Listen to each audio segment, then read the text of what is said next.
Back everybody, so we continue. We get volume settings right.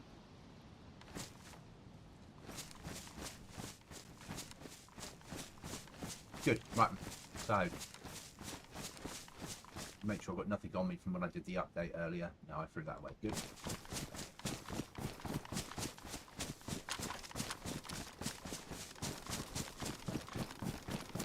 So I have run an update on the server. There's some more things implemented. Slightly different world than it was. I'm hoping we can get ourselves a map.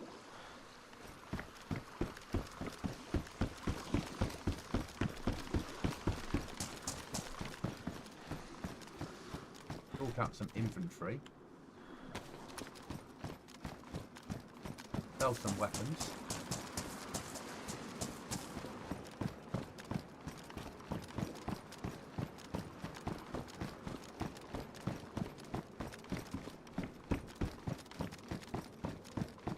Start making our way towards the idea of building a base.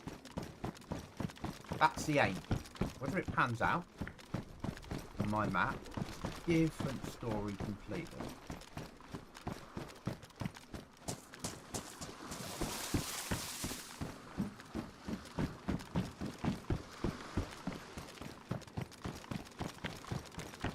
I hope everyone's having a good day.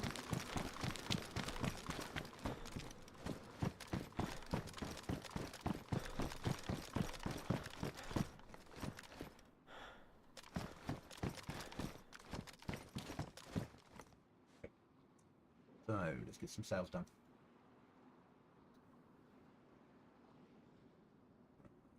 .308 boxes, we'll sell them. 308 tracer rounds, we'll sell them. 762 ammo. We'll sell that for the moment.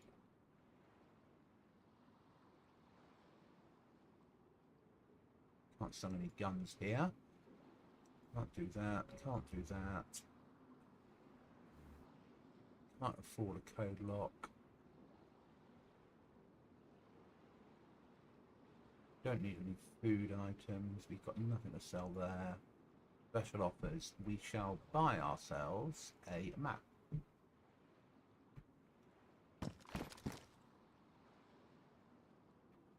Ground to get that in.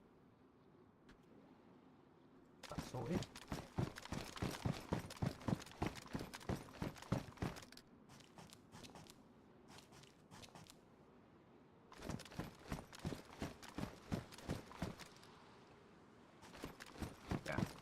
Okay.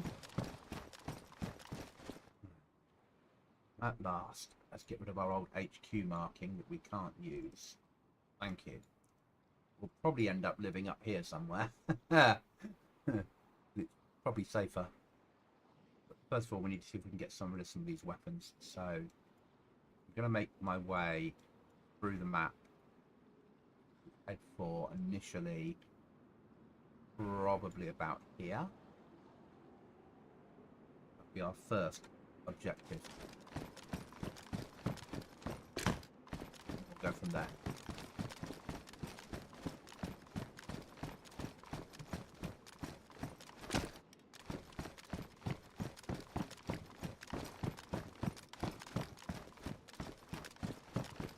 Coming in and out of these trades is still looking a nightmare.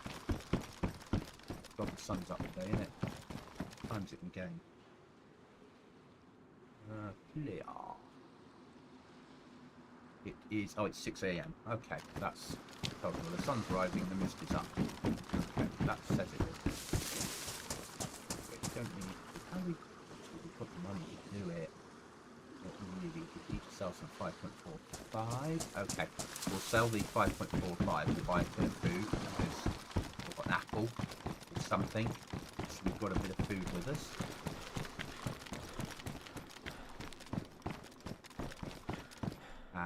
Have I got anything? 5.45. So yeah, we'll sell the 5.45. Stupid not to.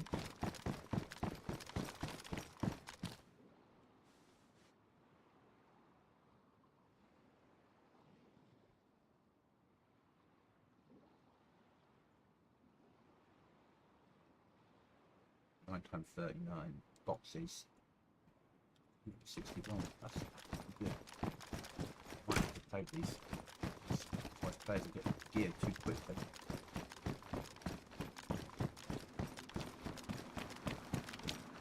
Goblin mist is in, isn't it? If it burns off,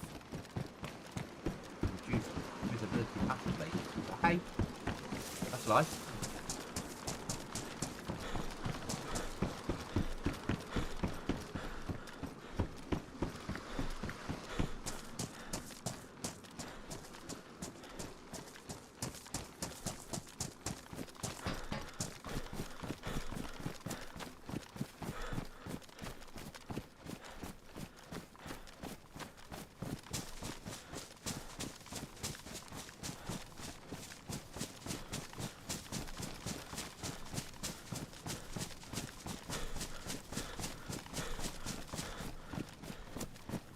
Everyone's okay out there in internet land.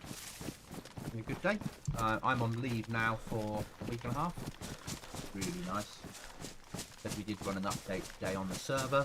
Quite a big update. A lot more content put in for players to go and see. We're a way off getting to.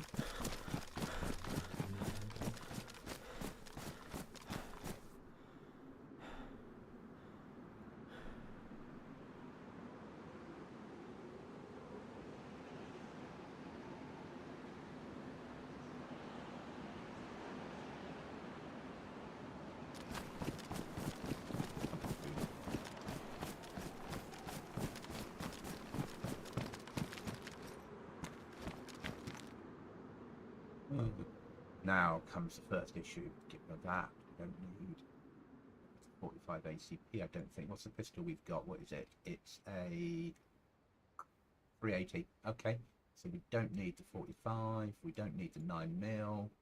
We do need the 380. Put in it will with a bit of jiggery pokery, I'm sure.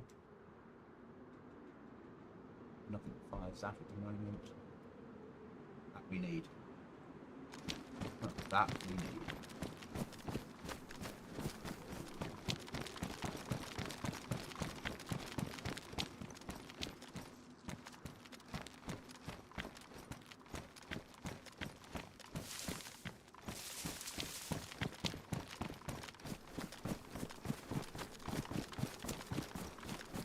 Have an idea of where we could base ourselves.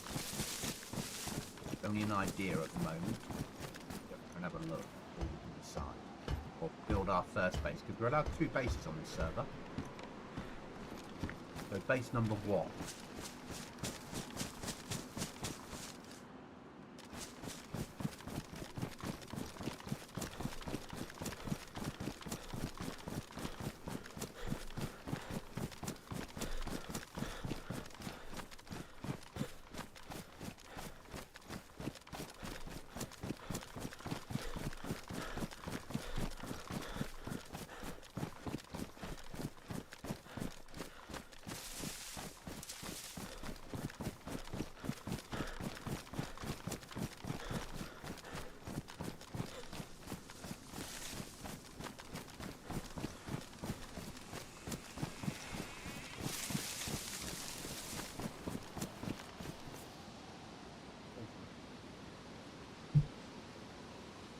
Check that I am live and everything's working.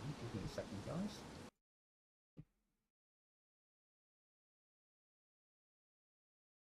When DayZ doesn't come up with that I'm live, I worry. Yeah, we're live. Okay. Good enough for me. Just like to get the updates.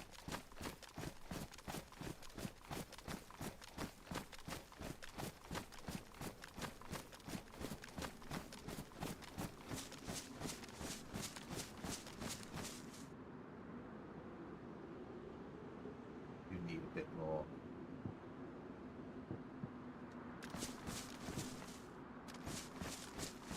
That's 76239. I bet we threw that away, didn't we? We got 12 rounds, that's all right.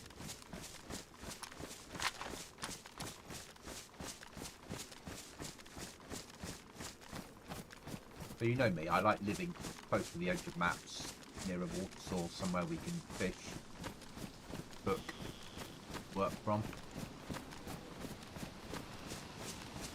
Somewhere out the way. We don't get too many bothered by too many neighbours. Nowhere near a point of interest. That's pretty much how my world works.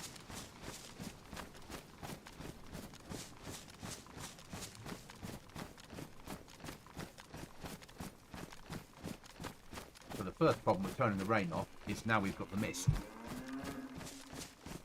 that a fucking bear? No cows. Okay.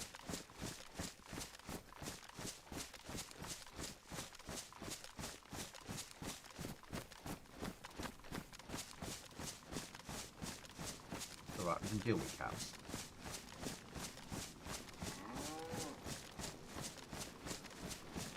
Might have to play with these fog settings. See how it is in an hour in game. The sun should burn it out.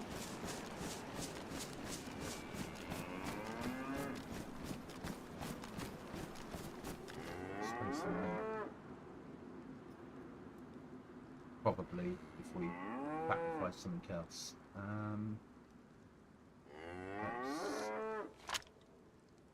That's a lot, just a little bit's useful. The ammo's better than the mag at the moment.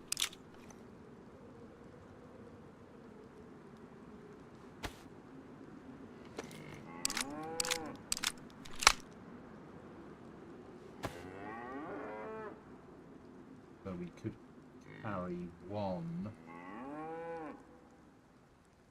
with me. That's scope.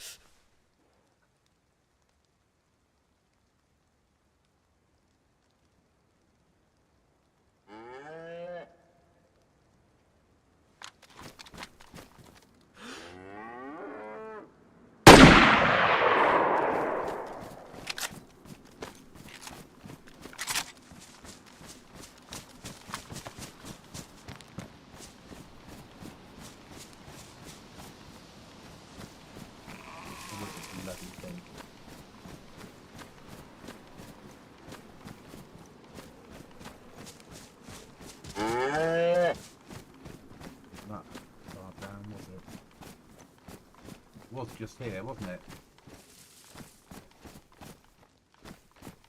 There he is.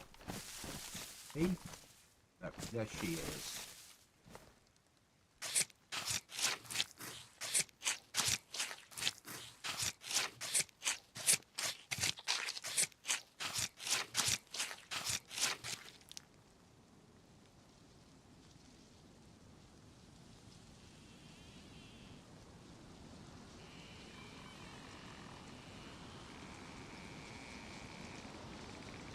Yeah, we just have one. One's better than nothing. It's giving us massive boost. And we'll carry on.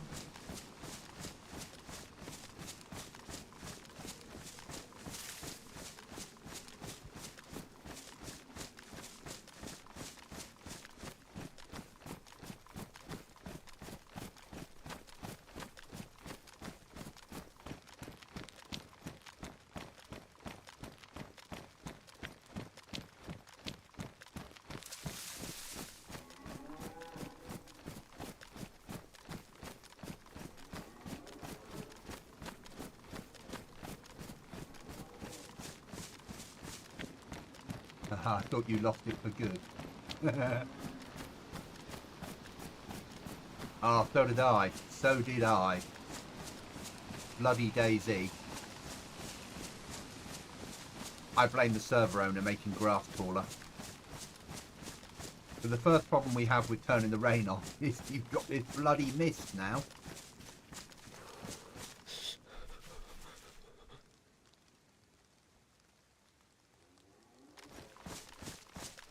But we'll solve that.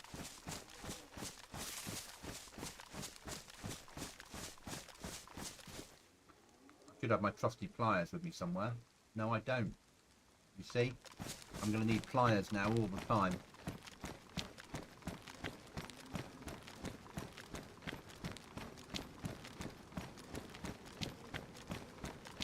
I like your tweak, Ryan. I do. I didn't want to turn it off completely. I wanted there to be a consequence to water. So turning off the rain solved that problem. If I can learn how to make it rain for an hour in every restart, that would also solve the problem. So if it rained, you know, server starts at 6 AM and it rains 6 AM to 7 AM in game time, and then you had 5 hours of dry, that would also solve the problem. I just get used to moving with wet clothes. It's me we're talking about here. So I do see where you're coming from. On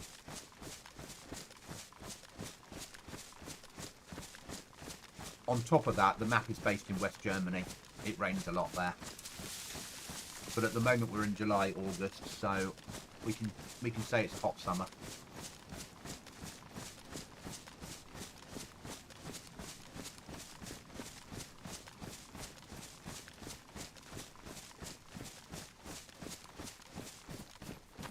There's still a consequence to swimming, and that matters.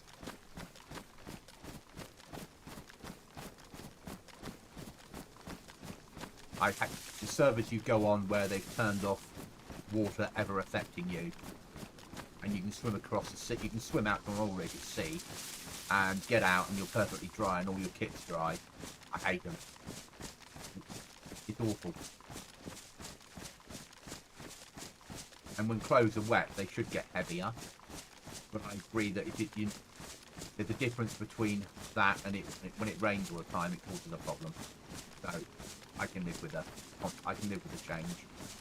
It just might be slightly different when we do the winter take of this, and then it'll be wet because I need to be snowing. But people are prepared for that.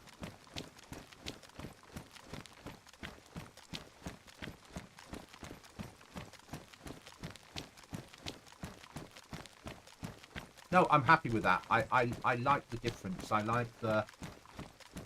When it's wet all the time, we nerf people. We nerf a lot on this server. I get that. Bicycles are going to give people an unnerf because the bicycle has 50 slots inside it for carrying goods. Which is why I've made them expensive. And said basically, and you don't move that fast. You do fall off them a lot if you're not on roads, which means if you're travelling on roads on a bike, you're more likely to get shot.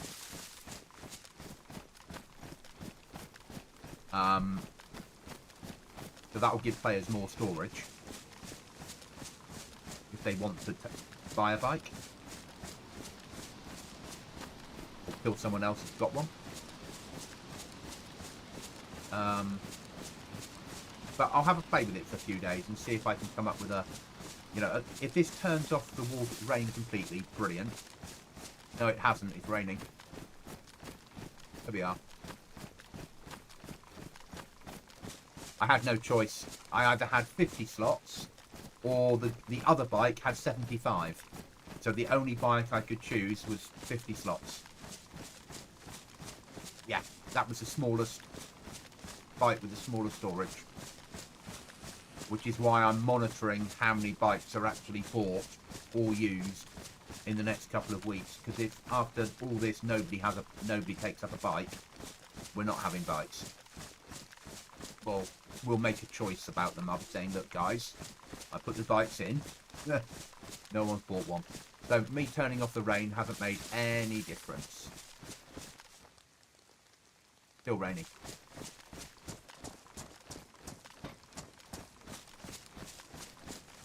So there must be a setting somewhere else I haven't managed to adopt.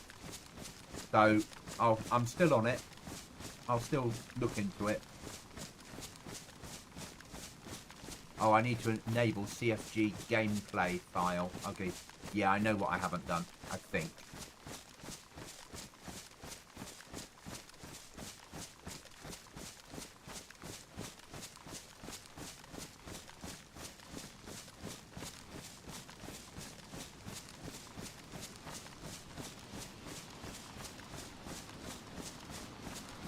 Yeah, so it costs a lot of nails to buy a bike. So if players are making a choice, buy a bike and then find which trader has the wheels, they're making a choice to do that.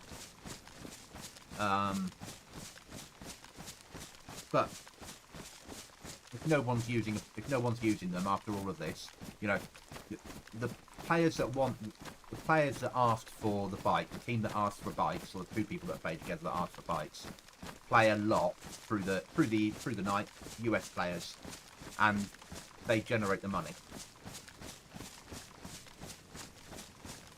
Okay, that's all right.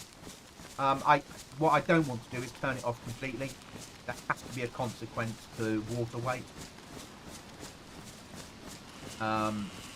Otherwise, it becomes too much the other way, and rain just becomes something, and water just becomes something visual and has no impact. So, yeah, which is why I'd like something, if possible, to percentage it down rather than have it on or off, because that makes that's more sensible to me.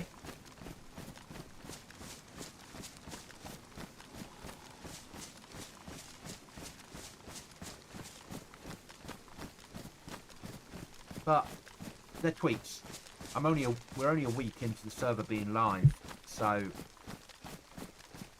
and I'd never intended it to be live until tomorrow evening. That was my original aim. I wanted another week developing it, which is why today's big update hit. Because if it hadn't been live, then this week that update would have been done, plus the oil rigs. But now we're live, I'll have to work on those at some point. And now I've got the bunker working. Now I can get the bunker door working, I can get the swipe card working on the server. I can make oil rigs have areas you can only get to if you use a swipe card. And I'm thinking things like rapid exits. So rather than exiting back the long route that takes you back to the shoreline, you have a route that brings you chance of jumping into the water.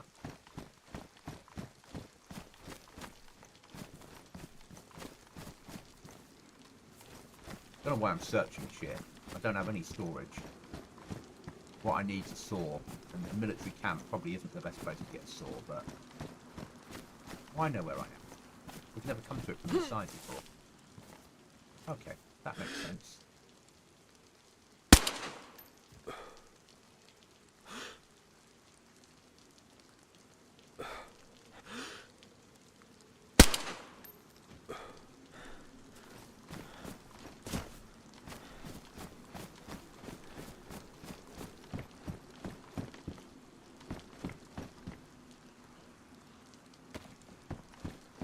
Three. Yeah. Has to have some impact. There has to be something. I understand why the rain's still on. I haven't turned off CFG gameplay. At least I know what I've done wrong.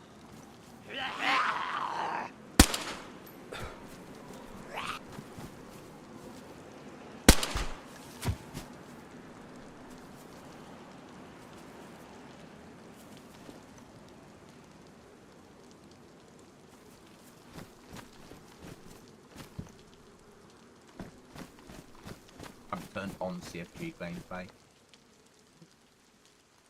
6239. We'll have some of that.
learning curve. Few people run a single server on their own. Yeah. Tell me about it.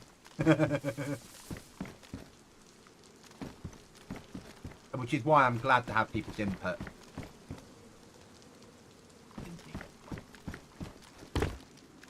Could have done with a smock. We can live with it.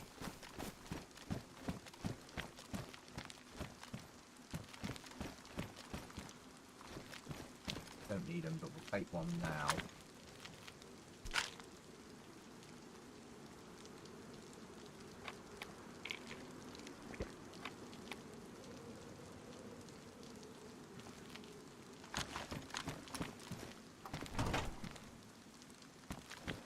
That we do need.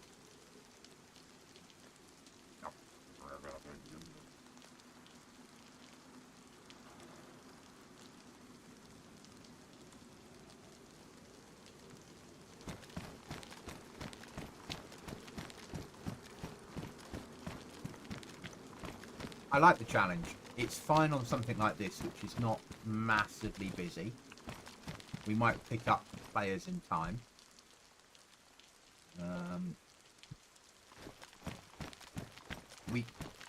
We've got 8 people that play reasonably regularly,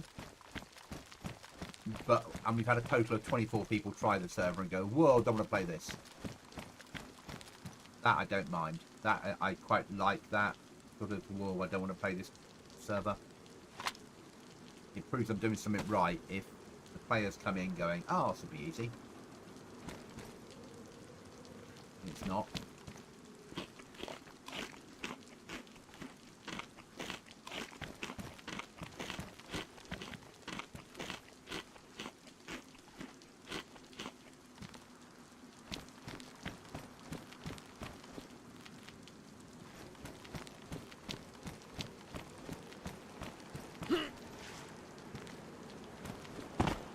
What we're looking for is a saw.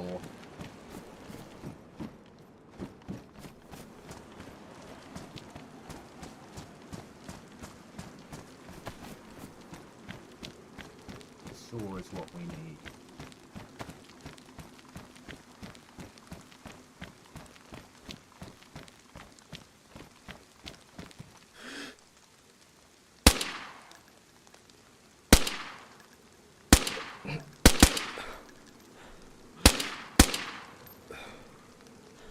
Well, that was a fucking bad use of 380 ammo.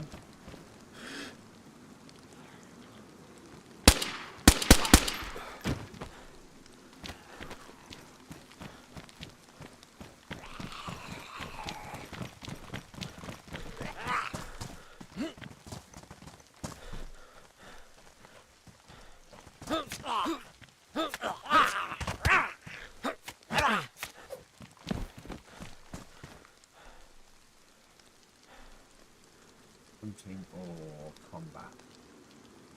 Combat.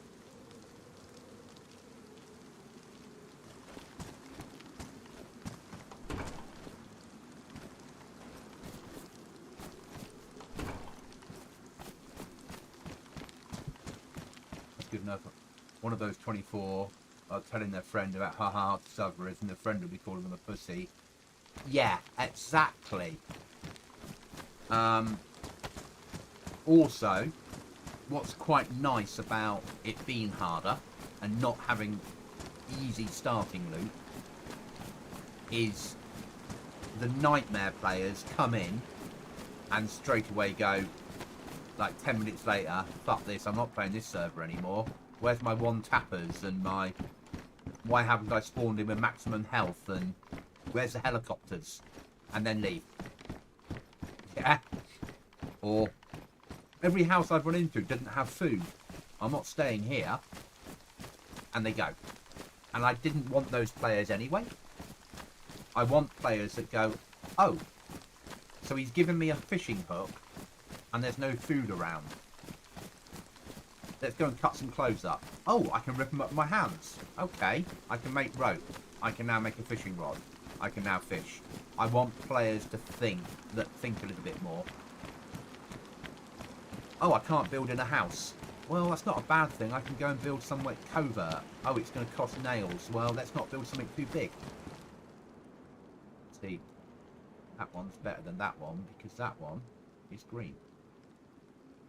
Not great green, but green. Right, still looking for a saw.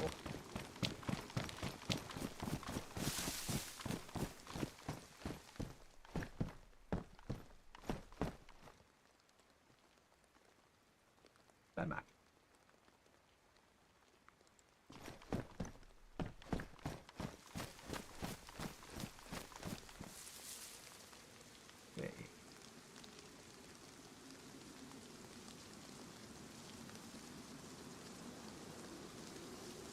I think if we go to the back end of the mine, that's a mill there then, isn't it?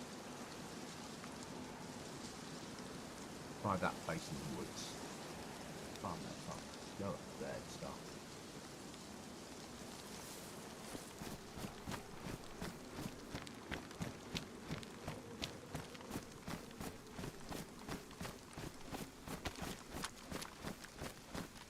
Walk to your shoot.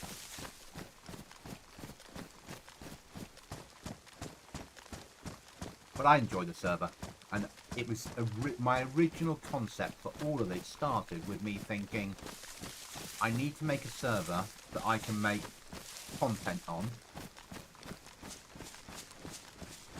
and it started off with just let's have a server that I'll have a 3-slot server, I can build it the way I want it, and I can make training videos on there. Then it developed into where we are now with a 30-slot server with upgraded RAM and processor for a year. And I'll probably keep this going. We might not always be on this map, but I can see that long term I'll keep this going. Then again, for a 30-slot server, this map is ideal, the size. So once we've developed more into it and I've built more stuff myself, once I've given you guys more points of interest to visit and things to do, and I'm learning more about modding as we go, it will become a better and better experience.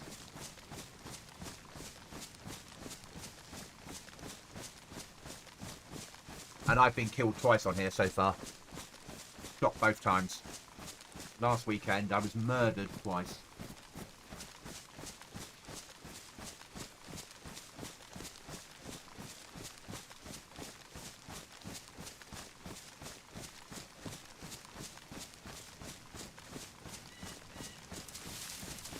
And I've got some plans for other stuff to bring in. So the oil rigs I talk about a fair amount, but I'm going to try and link that. They won't be oil rigs, they'll be military platforms.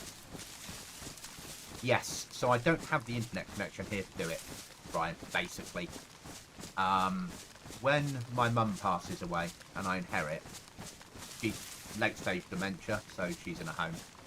And it's awful to talk about, but we're 10 years into it. The inevitable will happen at some point fairly soon. I'll then inherit enough money to buy a house.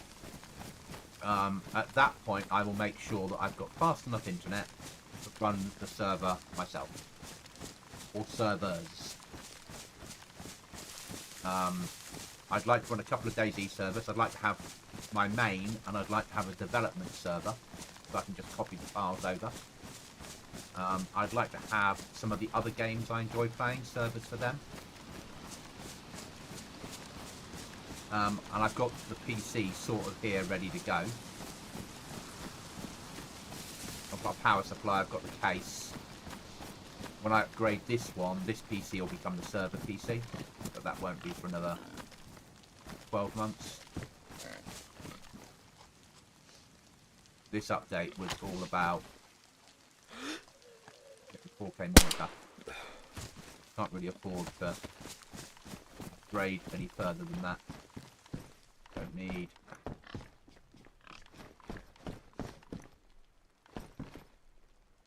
What the hell? Cats in ears. Pliers we do need. Signed cat ears designed specially for 3 people. Yeah. Okay. That one there we can bin off for the moment. That one we can eat. exactly. So when we moved Mum into late stage care, we sold her house. We paid for her. We paid an insurance package for everything for her for the rest of her life, which pays all her care. That's all sorted. And should, worst case scenario, you know, I die tomorrow, Mum's care still paid for. I imagine it's part of RAG, not something I put in, unless it's part of the server files and it only appears at Easter. That's the sort of shit that these places come out with, isn't it?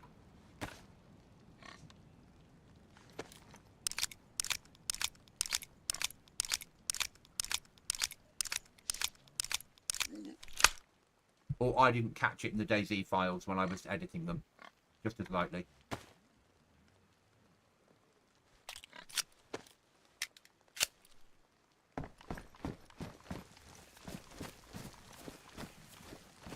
Nothing else here of any use.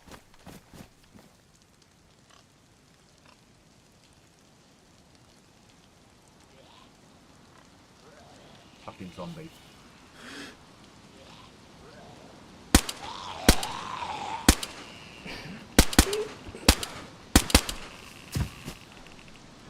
Bugger. Where were we? I'm going to sit in a bush and work out where to next. Okay. Get rid of that one. Freighter's no good, it's just military and rubbish.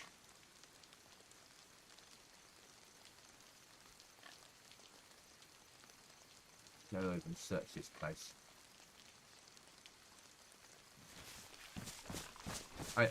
You know, me being me, I couldn't overly understand why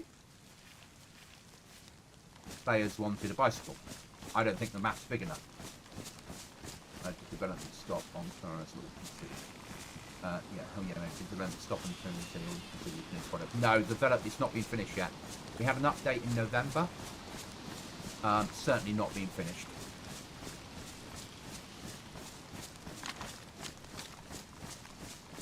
And I quite like that I've been able to do stuff. The downside is, if they come up with an update, I might have to turn off some of the stuff that I've done.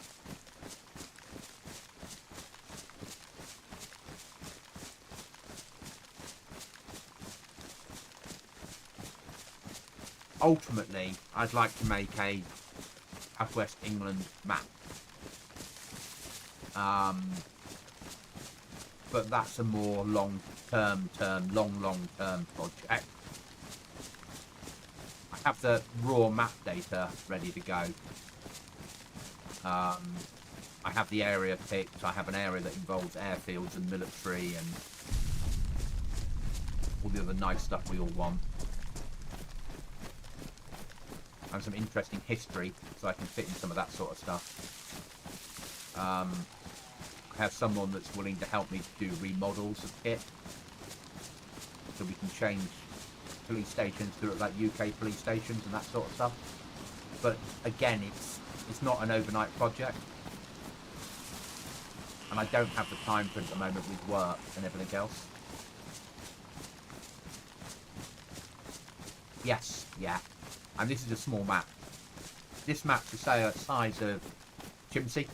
Chimsey and the mouse are about the same size, but this has less, obviously, snow.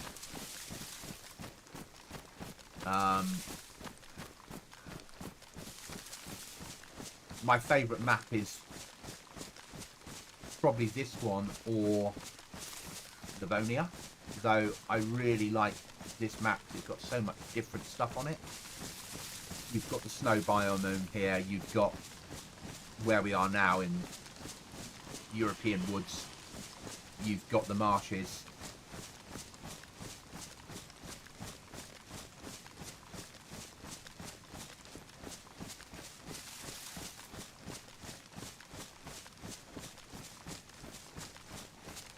There is one that exists for DayZ maps, including all modded. You can see it isn't as small as you think. No, going by its pure data, going by its that this many kilometers times this many kilometers is just slightly bigger than the mouse. If you go by the same size, the mouse feels smaller because of the land mass. But this is nowhere near a massive map. You can move around, but then I don't like vehicles. DayZ, never have, never will. Bicycles just about fit into what I will allow until next year when DayZ Horse gets finished. So somebody's working on a really good horse mod at the moment, where you'll have to lasso a wild horse and tame it and feed it hay and feed it water and keep it in its own little stable, and then you'll be able to ride it around, and it won't be a vehicle. It's a proper separate mod. Now that I like the sounds of.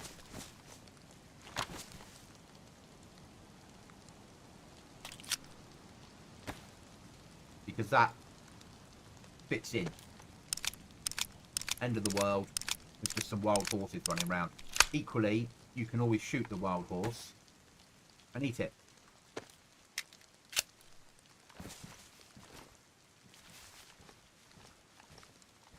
Yeah.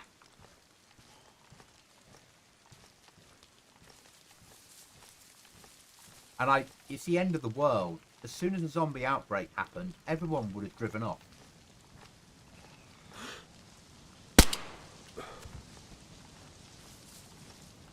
Everyone that had a car would have got out of there. Why we don't have civilian tents? Because they would have grabbed their tents, grabbed their cars and gone. In my eyes. Hate these towers. Too dangerous to get out of. You shouldn't have to crouch down a tower.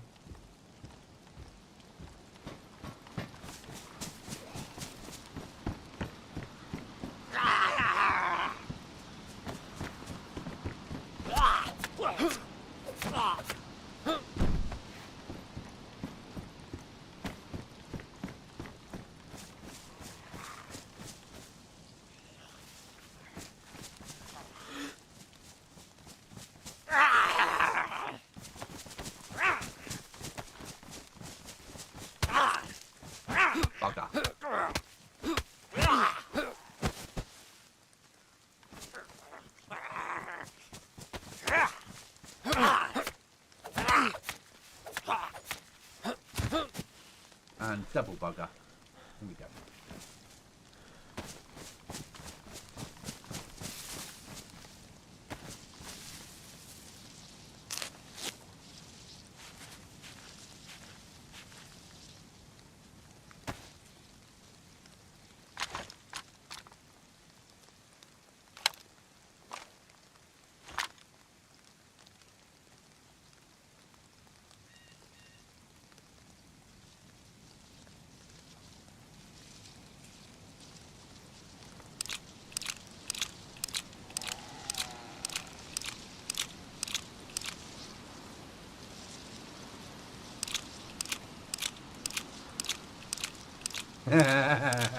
That's the first time I've heard you slag off the game in ages, mate. You've done so well.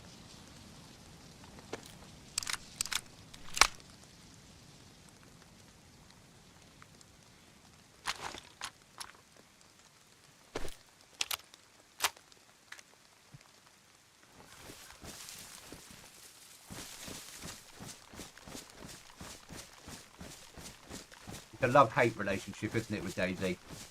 We all love the game, but we realise that it's 11-year-old code. Unfortunately, a lot of the code is, well, it's 11 years old.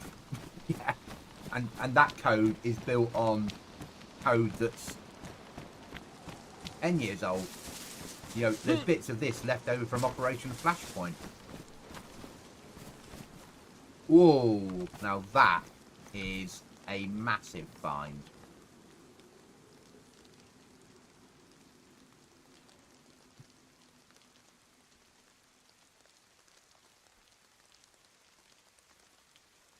Well, you watched my video, didn't you? And you were like, I can't believe how nice it looks. Because when you went away, it didn't look like this. It probably helps the server as well.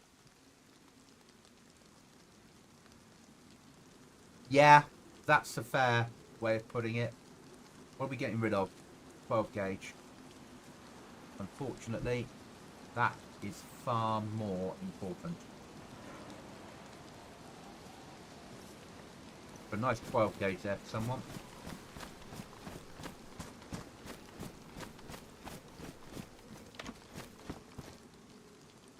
We need that where we're going.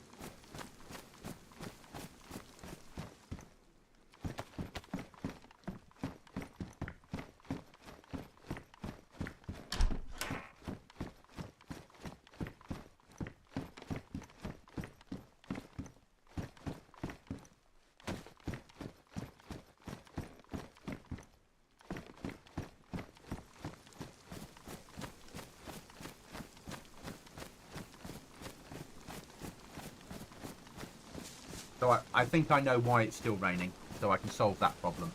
Just not while I'm streaming.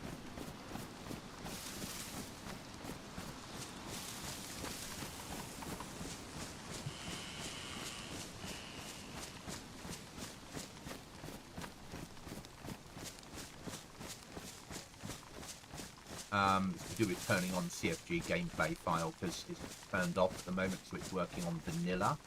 And then I can, if I turn it on, it will work on custom, and then I have to customize everything.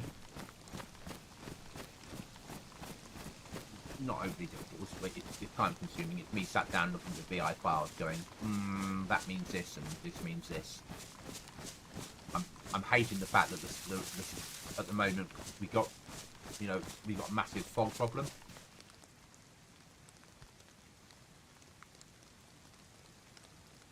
Yeah, I mean, they wanted to do an update last year for the Zeds. It didn't happen. I can guess why it didn't happen. Because that will come with the full move to the infusion engine. I think personally, in my opinion, I think that this year we'll be doing the full move to infusion rather than just the modded aspect, which is why the updates we're currently getting aren't particularly amazing. You know,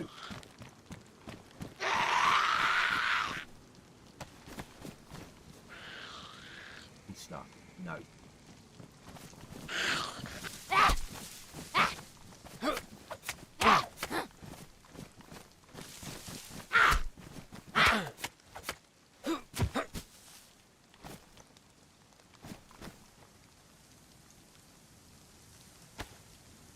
Yes, they are. It's not in. It's yeah, they are.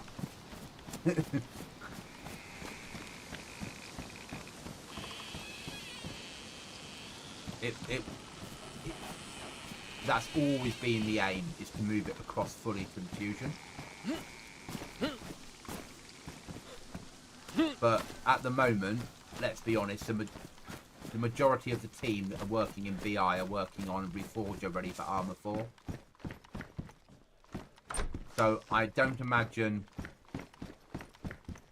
a full move over until Reforger's there and they can announce the development time Armour 4. But it's still, yeah, it's coming at some point.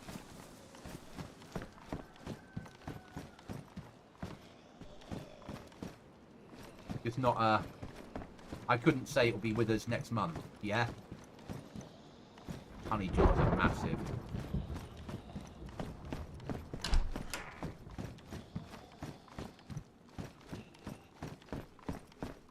But I think it's coming. Well, I would say I know it's coming, but when you say you know it's coming, people are like, how do you know? I would say I know it's coming because of stuff I've seen through work. Being really careful how I word that.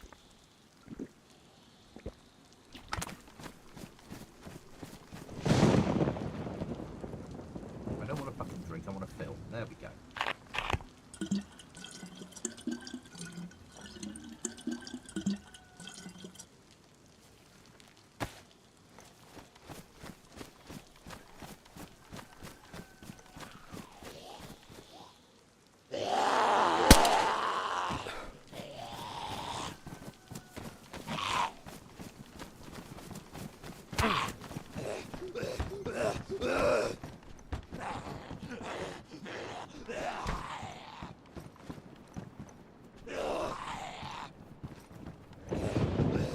I know you have more input than most, so I won't ask no more. I don't think I have more. I have that added extra of what I do at work, having access to the military version of armor, and spending time with their development team at trade shows, not trade shows, at shows that I go to once a year with them. As much as they're separate companies, they're still quite closely linked in some ways, and they are separate companies. And I can have conversations with them where I can ask questions that they answer, and I can ask other questions that they don't answer. And I use that as a way of gaining intelligence. Yeah. So saying to someone, oh, I've seen what you're doing with the engine, this is amazing, is it going to be ported this direction? And them going, yeah, it's all happening, this is happening, the other's happening. So when's Infusion Engine coming out fully for DayZ? We're not going to comment on that. Okay. So then you ask them another question about DayZ, and they comment on it. Like, okay, that tells you what I need to know. Or they say, no, that's not happening. So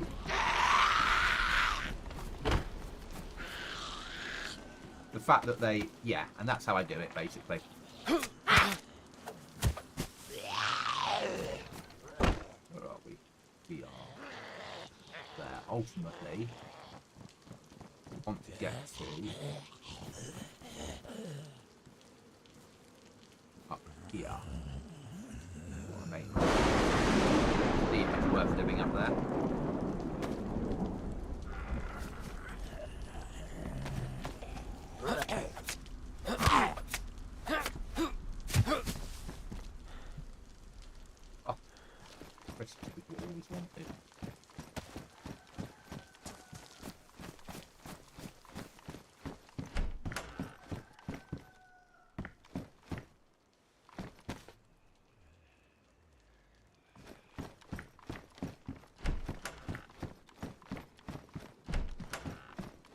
We still need to find a saw before we do it, because we're gonna need wood.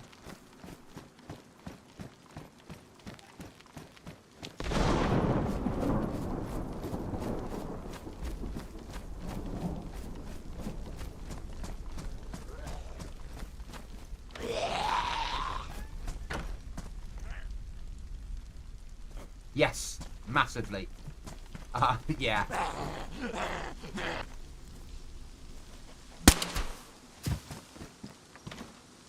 My boss will say things to me like, are you off now to play DayZ? Or why don't you get yourself off home early and get a few hours in on that game of yours? Now you can leave with this, Ryan. Where's our pliers? Need pliers in hand. Barbed wire. Make metal wire. No, I'd like nails, please.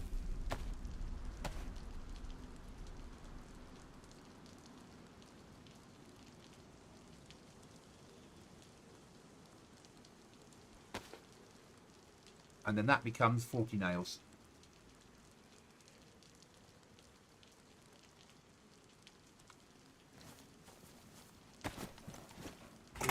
Oh yeah, he's good. My boss is good. He's not a gamer. He's not by any means a gamer. But they get it.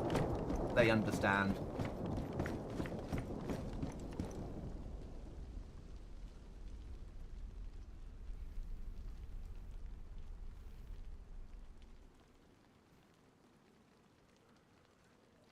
So that's part of my... Having that in makes sense to me, because not every... If I could have got nails to spawn in properly, we'd have stayed with that. Because I couldn't, going to that solves the problem. In my head, I don't think players should be forced to use the traders if they don't wish to. The traders should be a way of getting somewhere quicker, but more expensively, with added risk.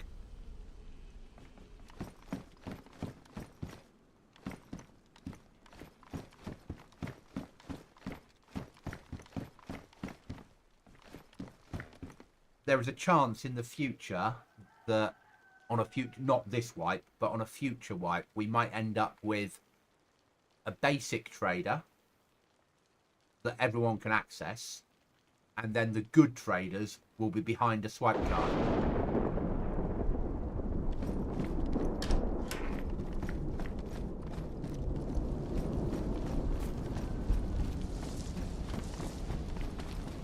Let me check that again.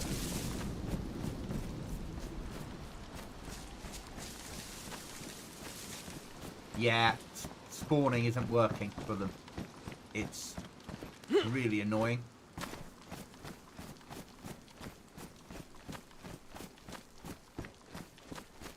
But I think it's because we're using the rearm base building mod.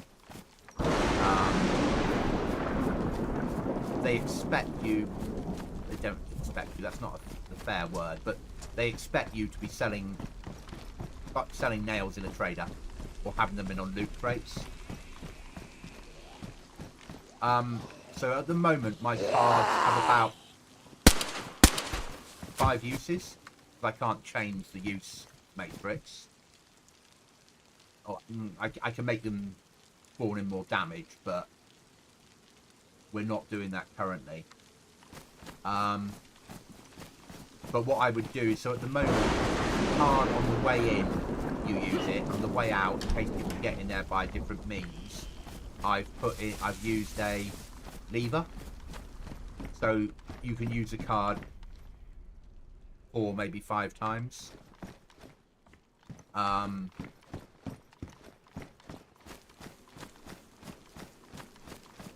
if I did decide to do that, we would have the swipe card on the way in and the way out. I'd have the swipe cards come in, but they only had 2 uses. So you could use one to go into the trader and use one to leave the trader.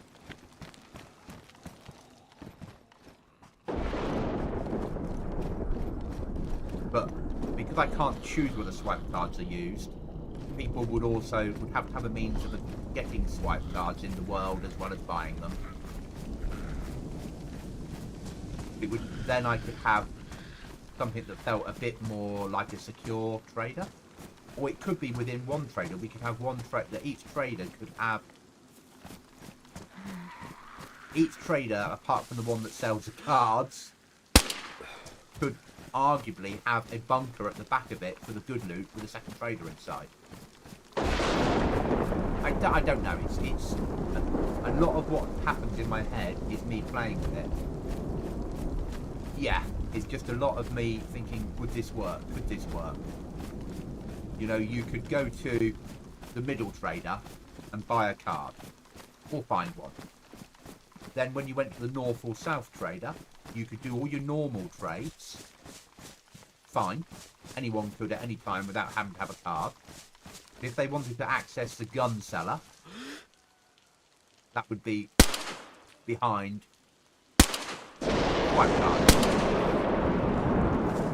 And then if you got down there and saw the door open, the doors closed automatically, you'd think to yourself, is there somebody in there?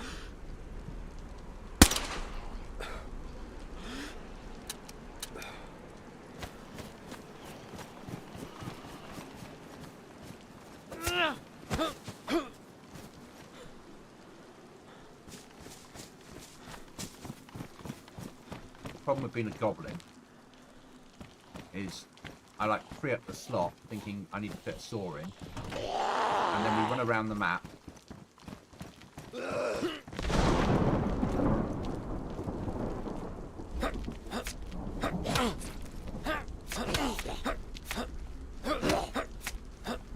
Picking up loot. They are working. Well, that changes the game again, doesn't it? Bandage. So, having them spawn on police cars means that... and I'm glad they're working. That's brilliant. Now, the traders do buy these cards off you. See, if you don't want to do my end game stuff, you don't have to.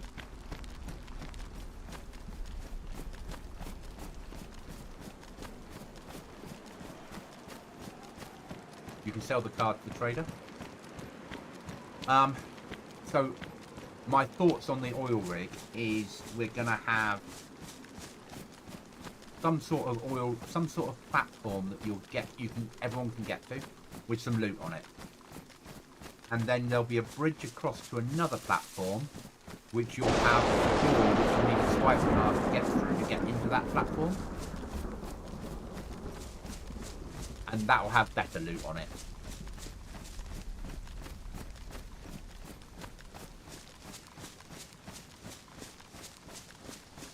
Yeah, and that's all I do is I throw ideas around, I play with them. The bunker idea I did not think about until I was building my initial idea was having a tunnel into Ted Valley that had a military camp the other side of it and a lot of zombies there. And then I was like, I wonder if I could get the Livonia bunker to work.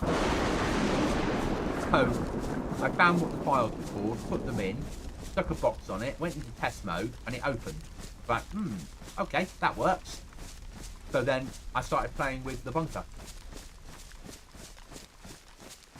I just can't build underground conventionally. There's ways around it. There's ways of glitching underground to make it look like it's working. Which I can do. But I'm reluctant to at the moment. But I have a few ideas.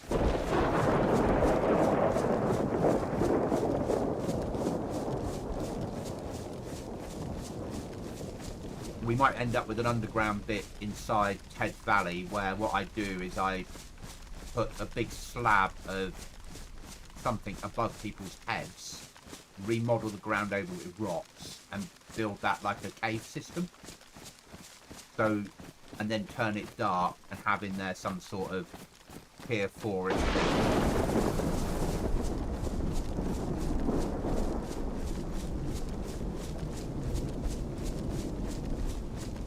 But I like the idea that I'm learning how to modify the files without having to add mods and work things out.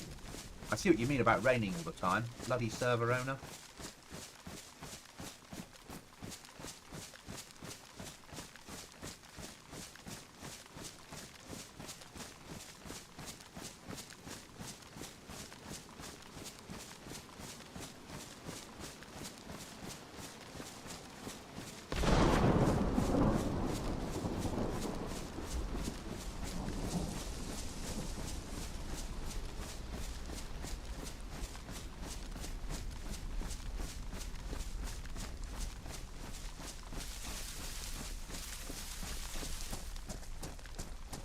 Also, by not having locked crates on here, it's amazing, because then we don't have to have 4-hour resets. 6 hours works fine. It's only the locked crates and that sort of content that you need the 4-hour resets for, so they muck up. Getting away from that has given us loads of extra ability.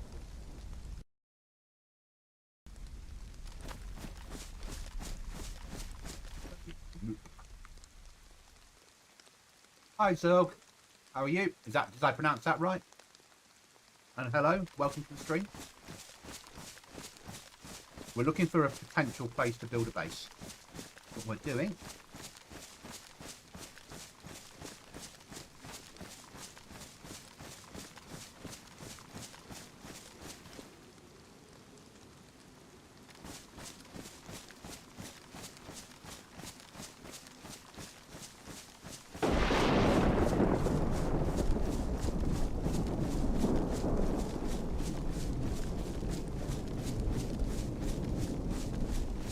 Yeah, no, unlimited stamina is easy. But I agree. Unlimited stamina is easy to manipulate. I can go into a file and just turn stamina off. Or I can tweak it and say I'll give everybody 50% more. I don't. Yeah, as you understand. What you get on console servers that you can manipulate that you can't on PC so easily is raising water levels. So obviously on console servers you can make it so like Panaris you raise a sea by half a foot and suddenly it becomes a different map. All the rivers and seas get deeper. New to DayZ from Rust. Wow. Oh, it's a different world. It's a lot slower paced. The base building mod that I use on this server, this is my own server, but people do play it. I'm not going to say if you're interested in it. This is a server if you ever think you want to give it a go. Is closer to Rust base building. That worked. Yeah. But we're not as, you don't die as often maybe in PvP. I had Rust. I'm not a massive Rust fan. I bought Rust. I tried it. It wasn't me. I like to go hours of trying to survive and live and build a base and have food supplies, and then a mass firefight. It all go terribly wrong, and then I'm back on the beach, or I win, and then start again. That's more me. But they do fit in the same universe nicely. If you can play Rust, you can play DayZ, and if you can play DayZ, you get the basics of playing Rust. What's really nice on is aren't they doing some sort of collaboration at the moment with Rust and DayZ? I believe there's something happening, isn't there, where players can buy, if they want to buy Rust and DayZ as a combined pack, they get money off. So this server is harder than normal. I've taken out most of the food, but you have to hunt, shoot, or fish, grow vegetables to survive. The base building mod we use, as I said, is closer to Rust. Let's show it to you. I'm not going to build anything, because I'm not where I want to be, but if I've got something I've got to get a bit of paper from, I can at least show you what I mean. If I open this bit of paper, this is not every server. This is certainly not vanilla, but this is how our servers work, or this server works. For base building, you get a blueprint on this server. Blueprint in your hand, and then you can build things based upon circle. And then if you've got the materials, you can place it and then build it. So it's closer to a Rust way of building. And you can build the triangles for making sort of harder to raid parts. Oh, you still get toxicity in DayZ, but even the big servers, even like the top 10 servers in the world, people will kill you, and if you talk to them afterwards, we'll have a chat for you about it and talk you through it.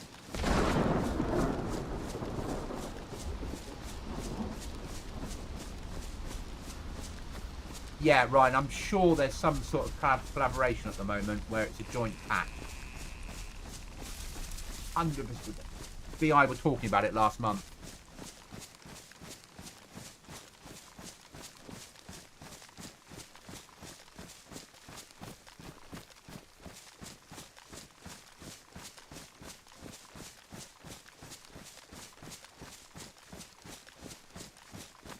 And you don't need toxicity. There's a difference between... It is a massively nice base building mod.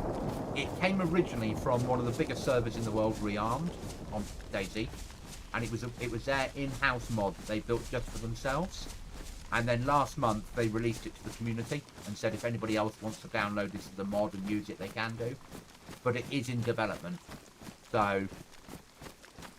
it's a case of It's buggy. It doesn't fully work. There are bits that need tweaking. But it is really nice. It doesn't use... So it has a... As part of it, you have a computer. And that computer is, rather than... In normal DayZ, you have a flag. You build your base, you put a flag up. The flag drops every day. You raise the flag. When the flag gets to 0, your base disappears. That's a quick way of explaining it. With this version, you don't have a big flag. You have a little computer instead. And you put nails inside the computer. And then as long as you've got nails, your base stays alive. So Ryan, this is some of my custom work up here. Because I didn't like the map just going to nothing. So instead, I built it's not perfect, but now the map doesn't go to nothing.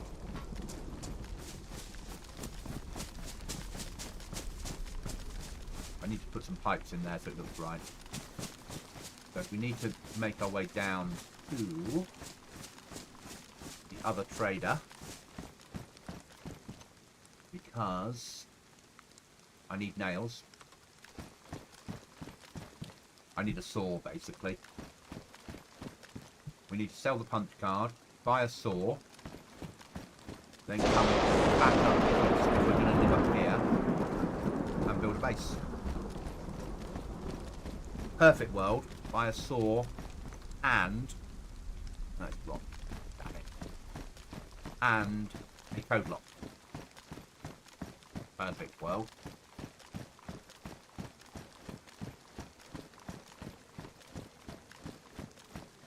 Thanks, Ryan. It's not... What's really surprised me is when I do YouTube videos of how to use editor, I've got people messaging me that say, I've had DayZ for 5 years, I've played it 3 times, I don't really enjoy it, but I love what you're doing on editor. Can you do more editing videos for us? I really like that. Oh, I'm going to be having to do... So I don't mind doing them, but I'm going to be doing more editing stuff. Even if it's not for this map, just showing people how editor works and how it can be used. Good afternoon, Goblin, showing some support. Hi, Nerg. How are you, mate? Look, mate. Look what I found. Punch card. They're spawning incorrectly.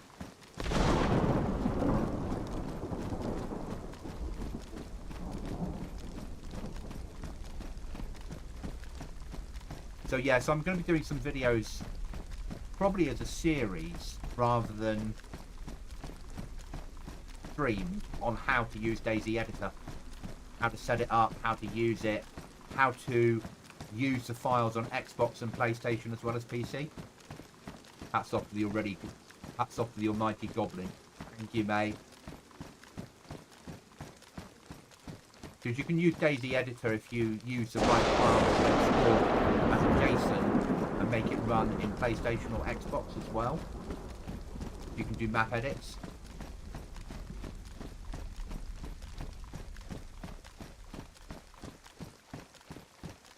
So yeah, so I'm going to do a series on that basically, because it seems to be quite popular.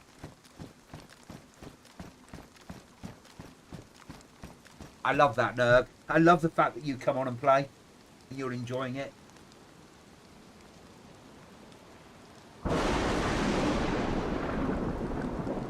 Did they released June 1944 from prison? I'm not sure what you're on about, Rover.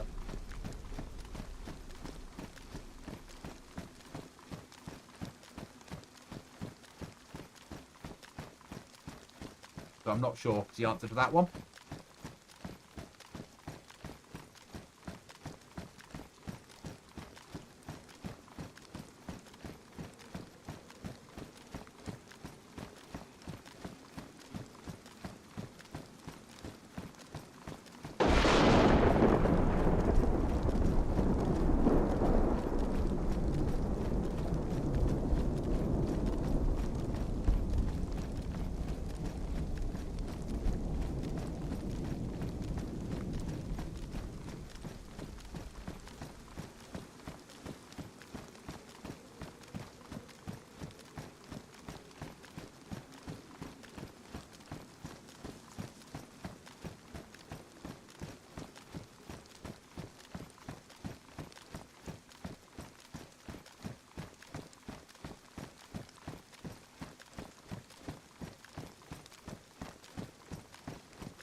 Time Rover, welcome to the chat.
Okay, I'm back, guys. Just dealt with a banning. Well, as much as you can in YouTube.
So it's literally, I was like, can I ban? No, 24-hour timeout, we can do that.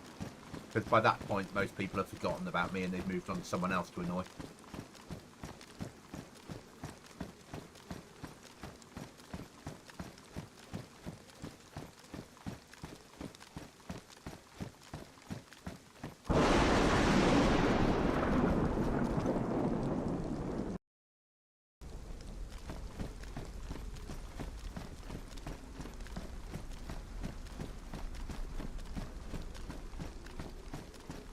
No, I didn't have any clue on the context. I thought it was relating instead to something else that happened that year, and I was my little my ban hammer was appearing in my head, thinking I'm going to have to do a ban in a second, whether I like this or not.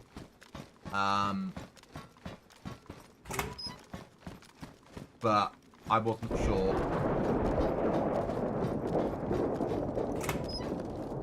This, of all the Livonia towers, is normally pretty shit. Oh, gas mask, I suppose that's not a bad thing.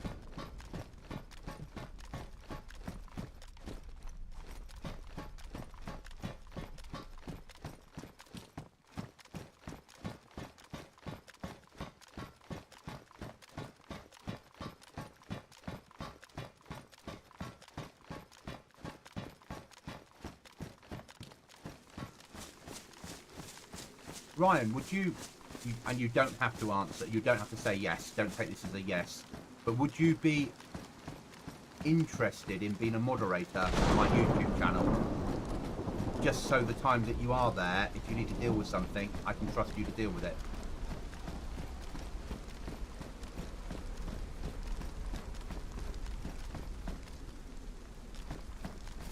Ah, okay, mate.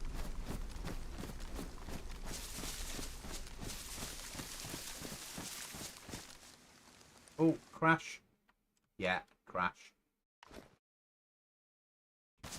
No. Just someone lives nearby. Moment.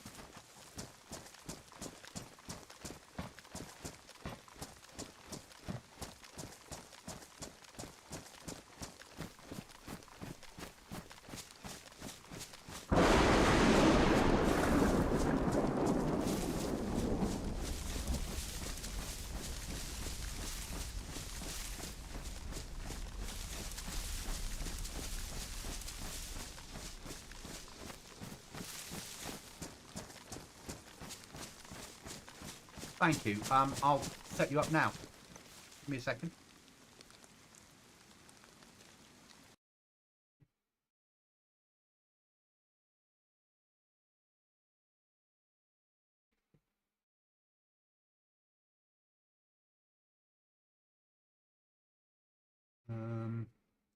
I've never had a moderator before on YouTube, so this is a whole new world for me.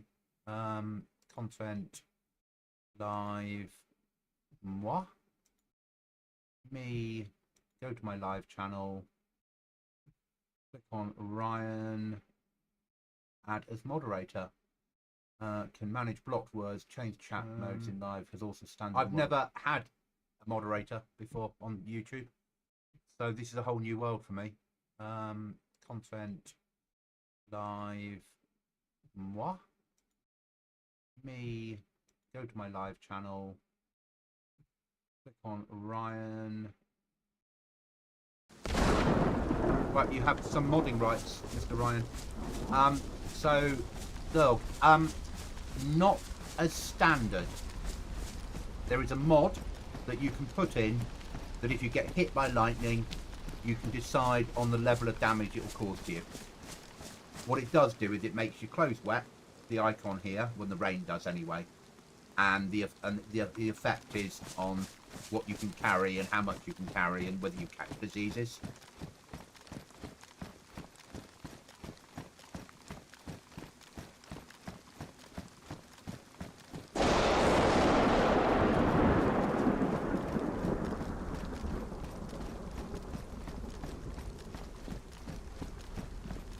So like, I've got a sleep mod on here, so down here there's a sleep icon, the moon, which means that when that gets down much lower, I'll have to get some sleep indoors next to a fire if possible. That's not standard. That's because I run this as a more survival server. Still PvP, but I like the harder survive against the elements side of PvP. Rather than just pure running around killing people. I like sometimes the environment to kill you. You have to make choices. Or different choices. We've only come across that far so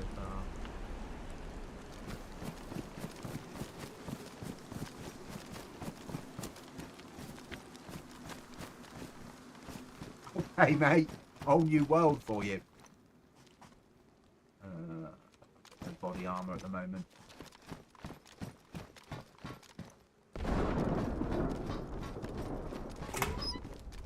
But anytime you've got any questions about the game, ask away. Anyone in my chat that I know, including myself, will be happy to answer anything on DayZ, because we always want new players. What it's all about. Whereabouts in the world are you from, Zell? Yeah, I'm not going to advance that. I'm going to get that wrong every time.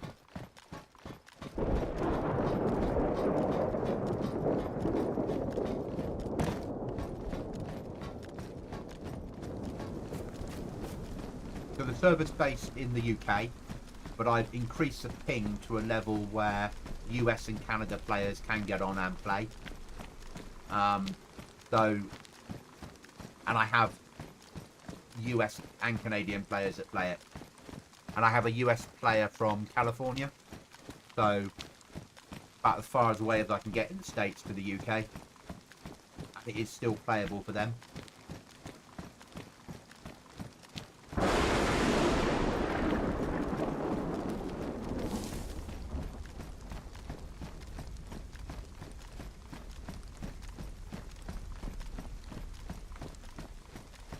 Okay, thank you. USA, Georgia. Okay. I've never, well, I have been out to the States for about 10 minutes. I'm ex-army, and we landed in JFK Airport for a refuel, so a couple of hours, and then we flew down to Belize, Central America in, show my age now, in 92. 92 or 91? Probably 91 I was down in Belize.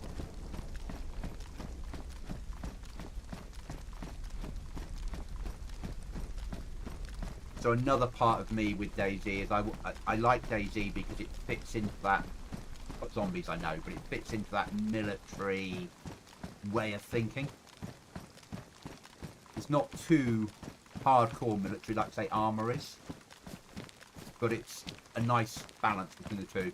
My stuff seems basic, but I can't find any more way to ban people permanently. No, nor can I. You can time people out, and that's about it. But normally I find that when you time somebody out, they don't come back.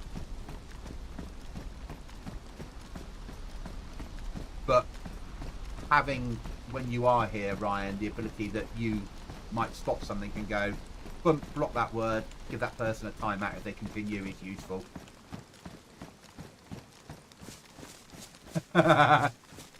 In those days, when you flew into Belize Airport, at the time, Guatemala was still claiming Belize as its territory. So one of the reasons that we were in there was to show a presence as a British overseas territory to keep them from attacking. And when you landed in their international airport, you had Rapier missiles on the outside of the airport. So as you were landing, they were spinning round protecting a civilian airfield. So it did feel like landed in. But I was never a paratrooper. I was infantry, just not a paratrooper.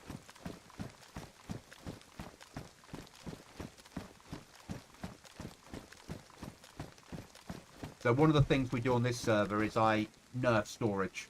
So that normally has a lot more storage. So I have a mod on that makes storage a bit more realistic. No.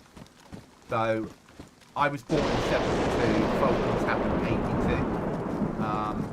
My second cousin went to the Falklands with 4-2 Commando. I joined the army in 89.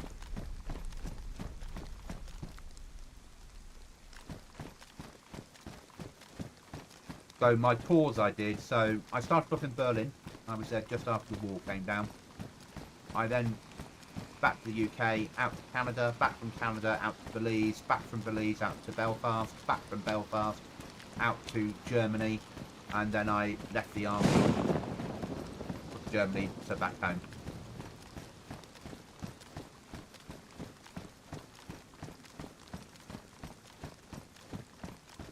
Do you use AI or bots? I don't. I don't have any on the server. Some servers do. I don't, because I like every time that you fight a player, for the player to be real. With AI, you can learn how they work. You can tweak them as a server owner, but you still, once you play a server for a while, you'll learn how that server's AI works, and then they become easy. Or they'll be completely overpowered, and they'll shoot you from the other side of the map with a weapon without you even knowing they were there. Again, it doesn't feel fair. This is a 30 slot server we're running here, and this is the map. It's an airdrop I've got going in. Up here is snow, and it's colder. You have to fight polar bears to survive. We're up here I've put in my own traders.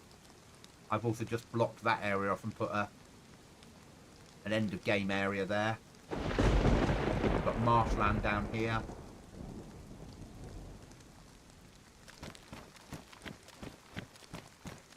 No, it's a PvP server. It's a survival orientated PvP server.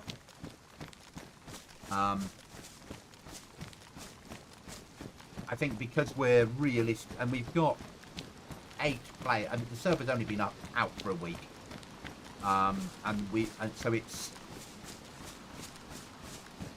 got about 8 people that play it on a reasonably regular basis. But I'm happy with that. It's a 30 slot server maximum.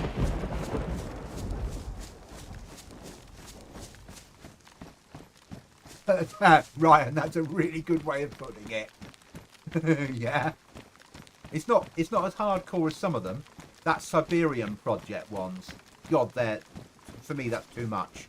So there's a mod out there called the Siberian Project where you have like 23 different illnesses that you can catch, and you have to have different ways of medically fighting them, and that's too much for me.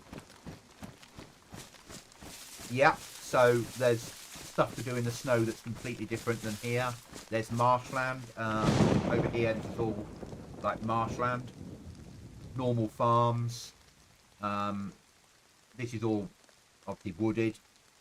And then up to the snow up there. And down through there. The way in there, you work your way up down the road, right through the snowy areas. Up in the mountains.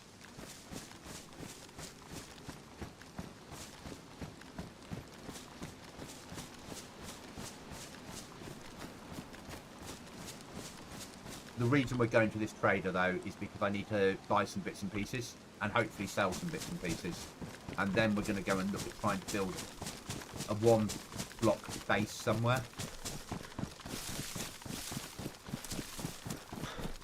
I need a saw and a code lock would be good. But I do little tweaks. So on a Thursday, I tweak traders of what they buy and sell, and and every Thursday move it round. So I've had an update today, and I don't write down the update I do, so I don't, running in here, I can't remember what weapons they now buy or sell. So not sell, just buy. And the other thing that I've tweaked is my servers don't deal in currency. They don't deal in money currency. They deal in nails. Because in my head it's the end of the world, then what would be the use of money? But nails people need to build with, so they would become quite valuable.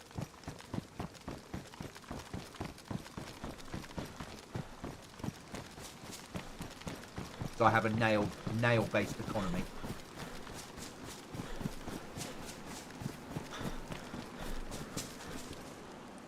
Probably do with eating some food.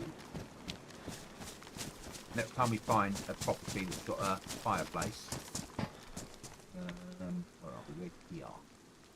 We've got an easy to get to property down here. Well, there's a farm out there. It's always got hundreds of Zeds on it. Industrial.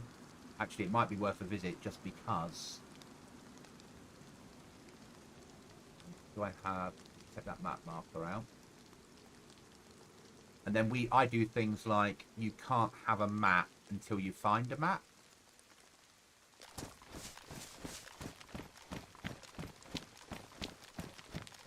What did you do to the pack of wolves? Whereabouts? Where I am here. I've not changed the wolves at all. The wolf packs on here are bigger.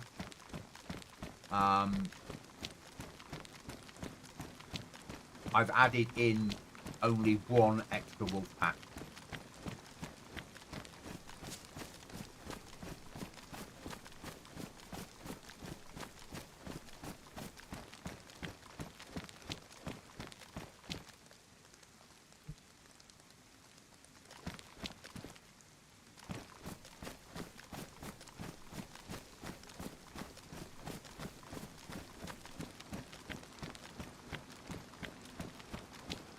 I have tweaked my bears a little bit. So my bears see further, hit harder, and run towards gunfire. Because, hey, why not?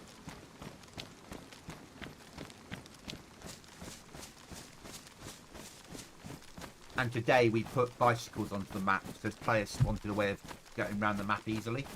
But because I'm an evil goblin, I made sure that the bicycles aren't cheap to get.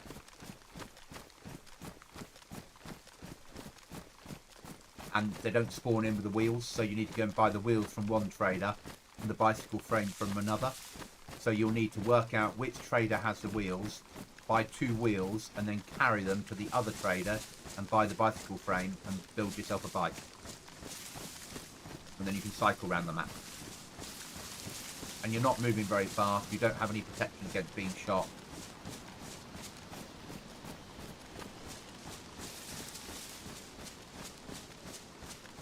But we need to cook the little bit of food we've got before it goes off.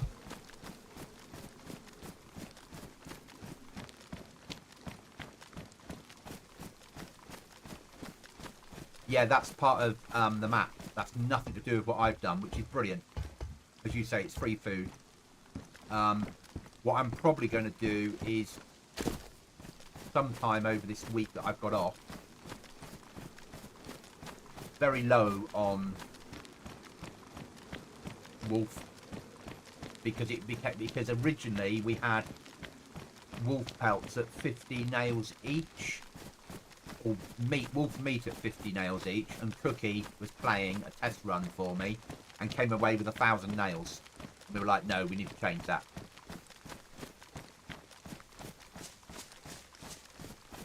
But I've just worked out that, you know, I sold 3 boxes of 308 and got nearly 200 nails out of it, and then the other boxes I had, I need to reduce the prices they're buying 308 from a little bit. Which is here. Oh, this is not really where I want it to be. It's where I expect it to be. Okay.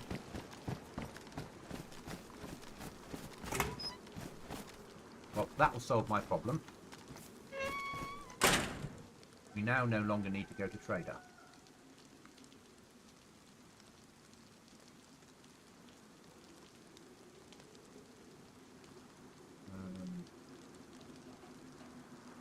So we need to get that out and that out at the moment.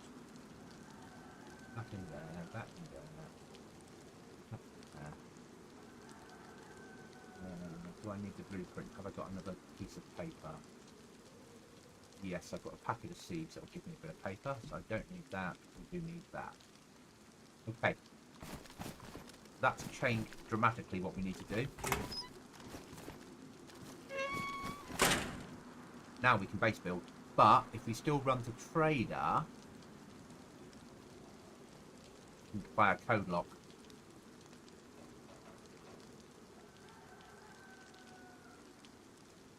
So that's what we'll do. Yeah. Can you remember the prices? Not at all, Ryan. I try not to. I remember that a code lock costs 200 nails. And I remember a bike will cost you more than a swipe card.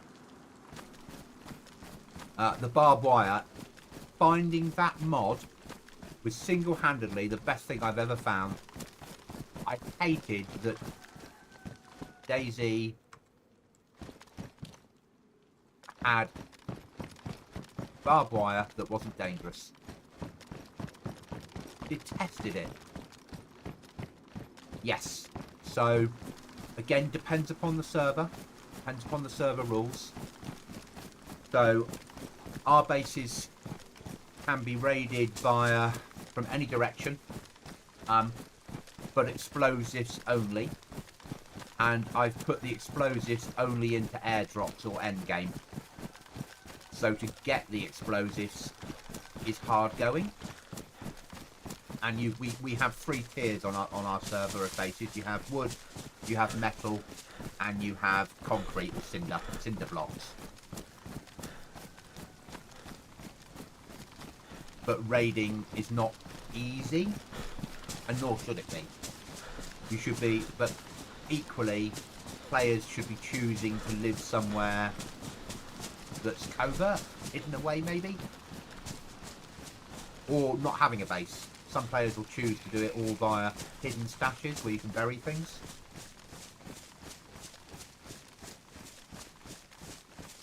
Are DayZ barbed wire NATO friendly?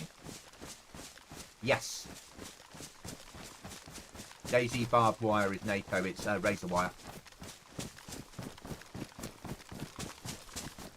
What I'd love is if we could throw jackets onto the wire to use it, and you'd lose your jacket.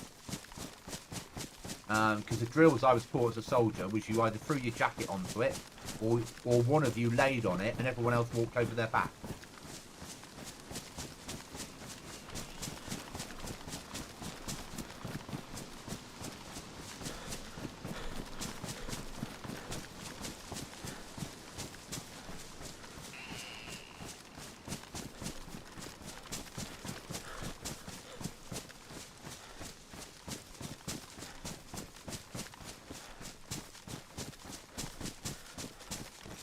But ask away any questions about DayZ, or any time we're streaming, anyone in here will answer it. I'll always answer questions, as I said, about DayZ. If I can't answer it, I'll go away and try and find a way of answering it. And Ryan's got as much knowledge as me. Just doesn't know it yet.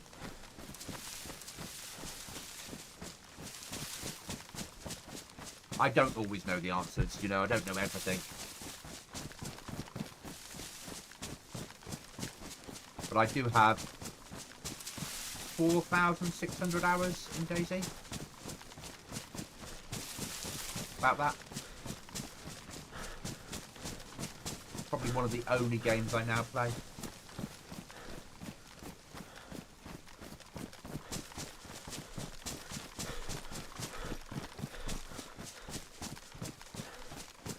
So my indicator's telling me that I need water and food. Both items I do have with me. A little bit of food and some water. Yep, I've walked over people's back to get over razor wire in training. And I've been the person that's had to lie down. But you also do, Ryan, something really that feels so wrong, but you do it in DayZ as well. When you come under fire and you're part of a team and you can't spot, and you say things like to a member of your team, run forward into cover, and we'll see if he shoots at you again, so we can get him. That's a military tactic. When you can't spot the enemy, one of you darts a few meters into cover and sees if you come under fire. And then the rest of the team will then hopefully see them and engage them.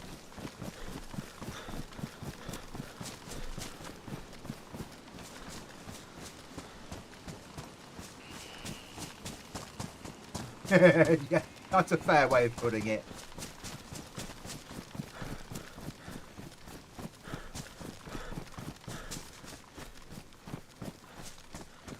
Ah, we have a house here. We shall cook.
I need a bush.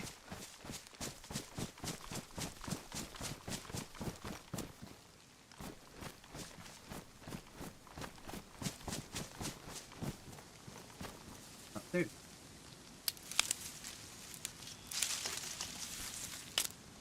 So in the game, you don't have to cook in a fireplace. You can cook out in the open.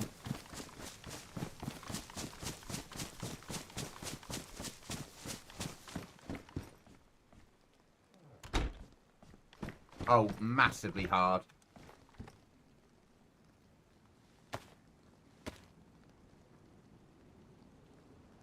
And I'd forgotten about that as well. Yeah, that makes sense. Until you get a base up and running.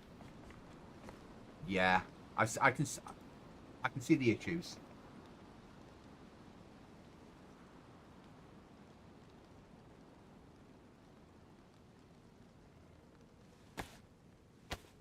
I forgot about sleep. We'll get some sleep as well while we're here.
Oh, now we've got loads of more things because we have animations in here.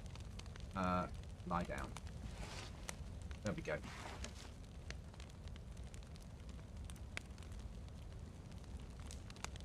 When you do your mouse streams, is that running with Cookie in whatever he has going on? No. So often you'll have me on here with other people in voice as well. And that's just because they're part of the mod team for this server when they're around. And the people I game with, so I game a lot with Cookie. He's just changed jobs, so at the moment he's not gaming this week, but he's getting used to his new work routine. But I game a lot in the evenings with him, normally in DayZ. So when we play this rather than our sort of the server that we play on all the time, we'll be in voice even though we're not on the same side. Same with Lego. Sometimes I'll help Lego because he's new to DayZ. When Mark's around, Mark will also be in chat. Again, Mark's got more experience in DayZ, less hours, but more experience in DayZ than I have.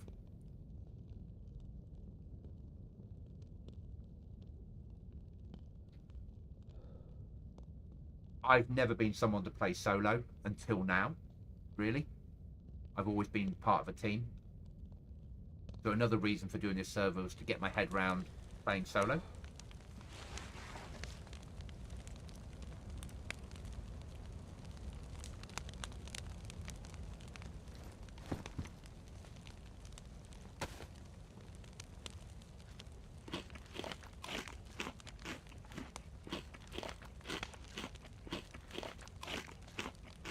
Eat some moo cow.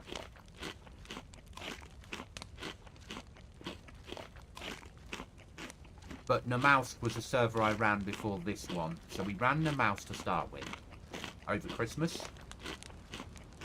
And then it's not really me, but we ran Mouse Spring, which is a bit more me. Well, I was looking for another map to play. And then I found this map. I was like, actually, I went and I read up on it. I played a couple of servers that were running really bad builds of this map that weren't particularly interested in. And I was like, this is actually not a bad map. It's a really good map.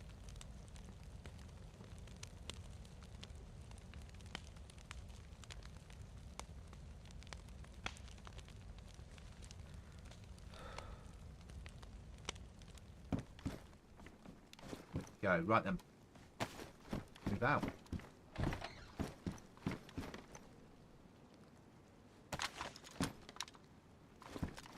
Right, yeah, let's go via that castle, because I've never been there.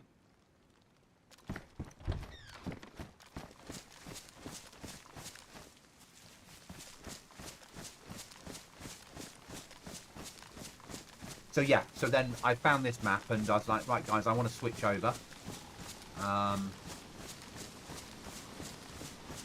We started running it with a different build, not using the rearm base building mod, and everything was working fine, and something went wrong on the server.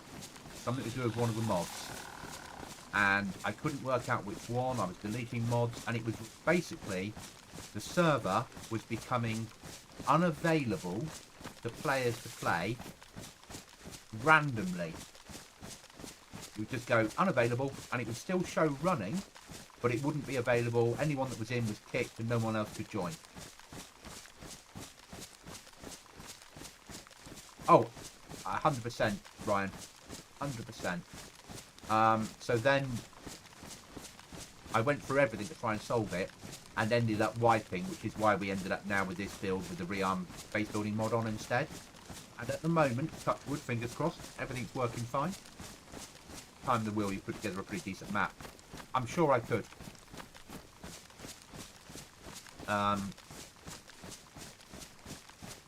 What I need to learn to do now, more than anything else, is how to build mod packs. I've tried, and they keep going wrong. How to make loading screens. I've tried, and they keep going wrong. And how to mod. And that's my major projects for this year. So we can then put all the small mods that allow repacking, not all of them do, but the ones that do, into a mod pack. We can add a loading screen and a menu screen of our own design. So we can get most of the rules explained to players before they load in. We can reduce the amount of mods, and then I can start working on my own mods for the server. I spoke to you before about cows and bulls and things. That's my level of what I want to mod.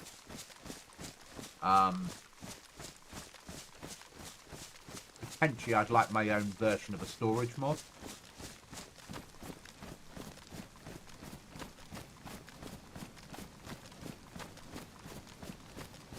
Maybe some retextures of clothing.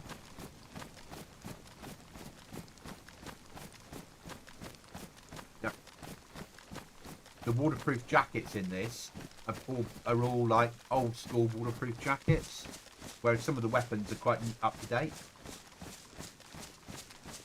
I do wipes, not monthly. On this server, my aim is between 8 and 12 weeks.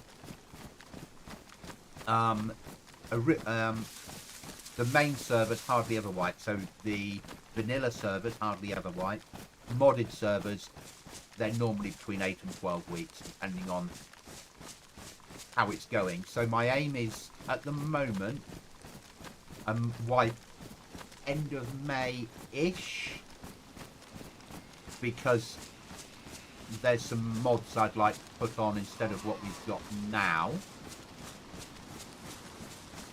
But also I always put in my rules that I reserve the right to wipe early should the game become unstable.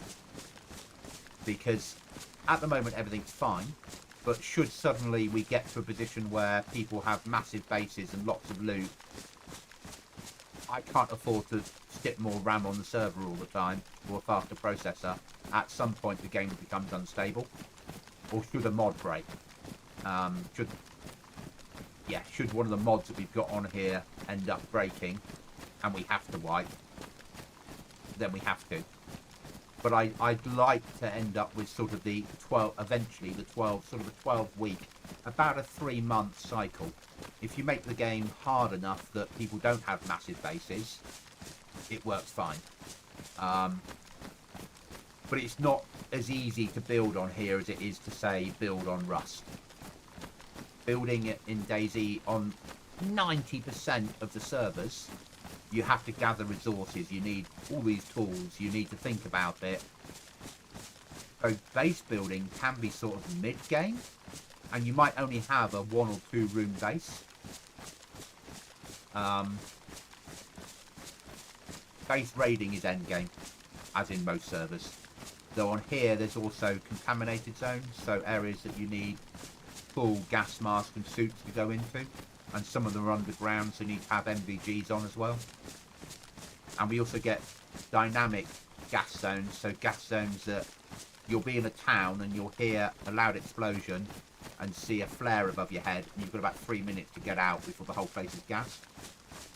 And if you don't, you've got injections you can take if you find them, fight the gas, but there's a fair chance you won't make it. Going to the castle, aren't we? Yeah.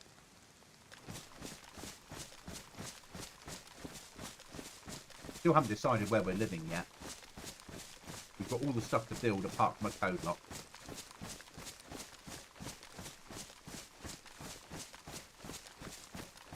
The other thing I do with these servers is I make sure that every item you need to play the server is available without going to the traders. So you're not forced to use traders unless you wish to.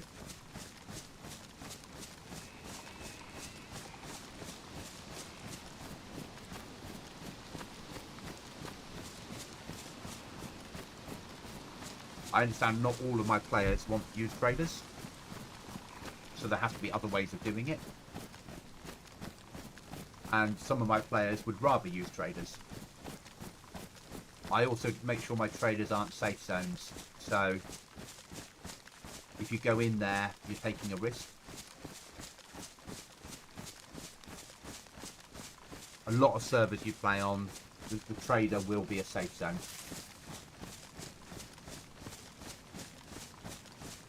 Where guns stop working. Again, I never really understood why that was. Oh, I understand why it was. I understand you can make it in the mod, but why end of the world, trying to kill each other and survive, why you'd suddenly run into a trader and all go, oh, let's be friends.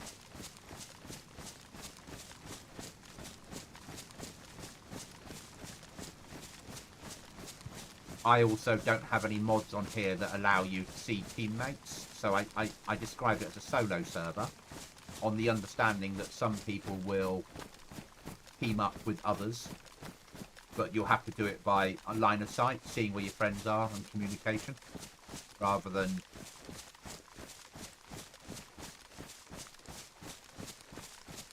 running around with a little icon above your head and an icon above all your teammates' heads.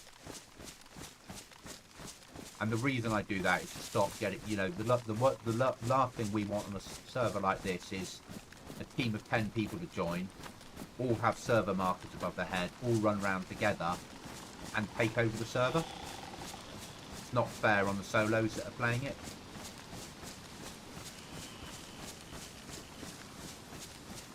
And I try and make the servers streamer friendly, so there are things to do and stuff to do and places to find.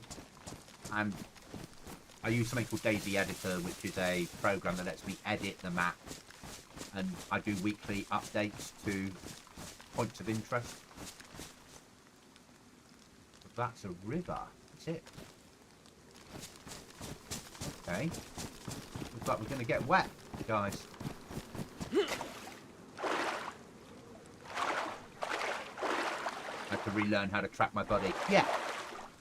It's all about communication, though, isn't it? You know, when I run with Lego on here, and he's about, and I have to say, right, what are we doing now? Where are you going? Where are you? Is that you? You know, originally when we pressed pause break and I went into player, it had a list of all the players on the server.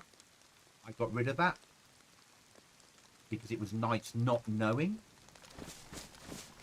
whether the person you see is your mate or the enemy.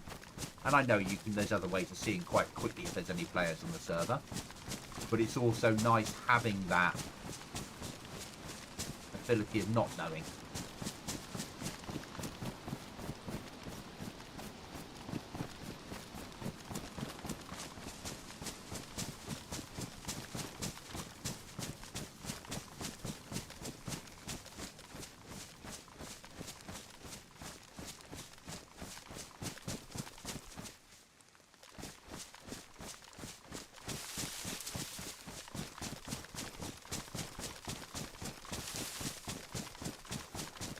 But for the next week and a half, I'm going to be streaming this a lot.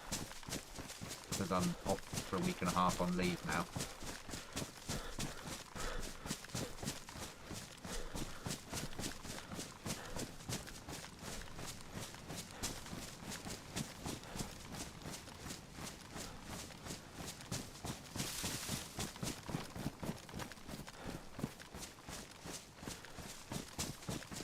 I've got nothing else planned. I'll go and visit my mum one of the days, but apart from that, this is what I'm doing. I might cook a roast on Sunday because it's Easter. I only tend to cook roasts Easter, my birthday and Christmas. The rest of the time I have a terrible diet, but at least I know it.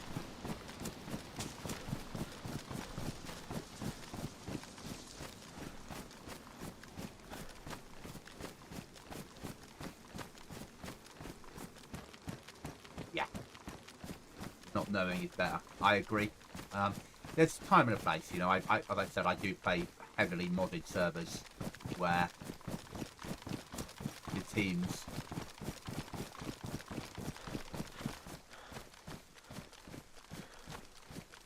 oh, it's not a particularly nice, good castle, is it?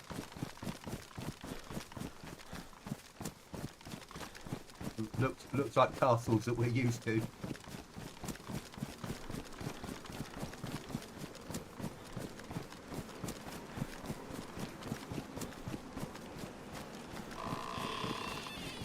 Ah, the Livonia Keep.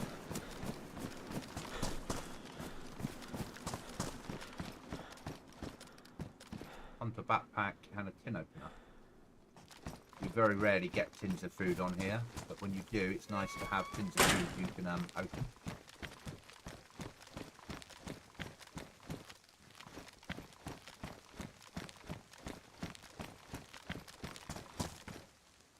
Next stop. Trader. We're not going to the airfield. Don't need to, so we'll push up to here, down into Trader.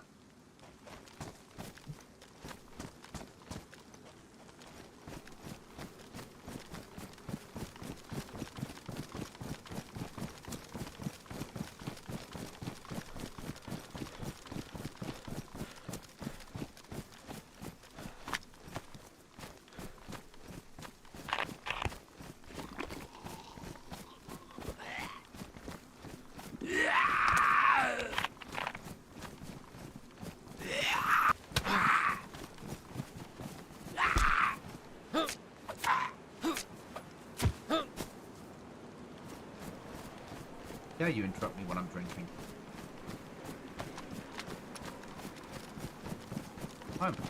Push on. So what, if you don't like the structure, that is part of the map, can you remove it? Yep, I could remove it. I could upgrade it. I could remove trees. I can put trees in using DayZ Editor. It's awesome. It's you could delete every tree on the map, or every building, or every building of a certain type. You can move them around. You can restructure them. And then on PC, I use something called DayZ Editor Loader, which what that does is we need that to sell it. What that does is it loads in text file with all the data that I put in, and it will load. What do they reckon? It would load every item in northwest airfield in a second, and place them all correctly. And it's a mod. basically. Now, on Xbox and PlayStation, you do it a different way. You can also do it on PC that way as well, but you export instead from DayZ Editor to a JSON file, and you add that JSON file to your server, and the server will then load it in the edit. On PC, you can have, so we've got builder items on here, which is another pack of items you can use in editing. And I could put, say I was making a map from scratch, I could put roads in and choose to have a road map pack. So if you use those other things, now, whereas on, and I can do things like I can take a item and make it bigger or smaller and manipulate it more. Where on Xbox and PlayStation, you've got less of the manipulation. But you can still do an awful lot. So that's where their wall finished.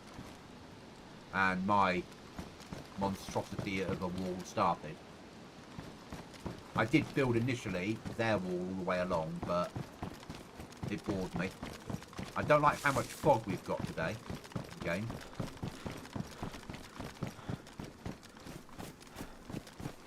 Something's happened. Well, I've changed those settings, haven't I? Suddenly we've got fog.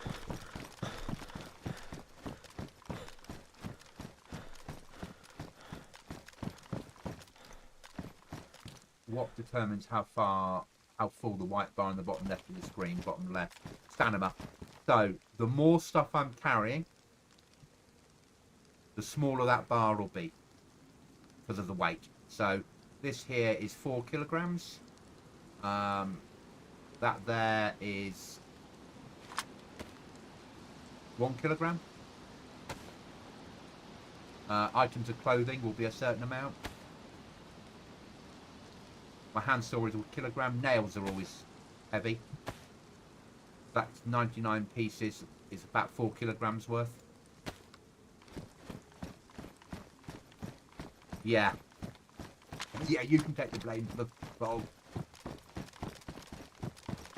I can solve that though. I know where the file is now and what to do.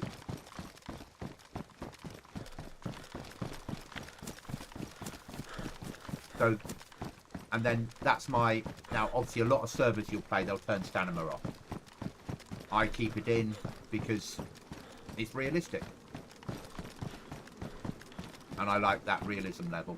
Also, you know, at the moment my boots aren't worn out, but your clothing will wear out. It needs repairing. My boots are fine, they've gone down to worn. Running on grass, things will wear out less. And you'll make less noise.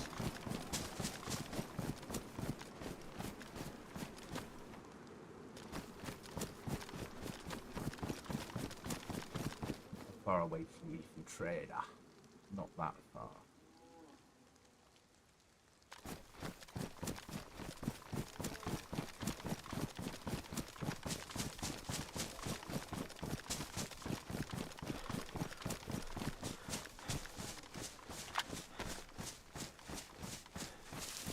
I was wondering whether it had weight on it. Yeah. And some servers, like I said, they'll let you carry whatever you want, as much as you want, without it being any penalty. But it never mentions how little stamina you have. It always goes at the same rate, basically meaning regardless of stamina, you can traverse at the same speed. Yeah.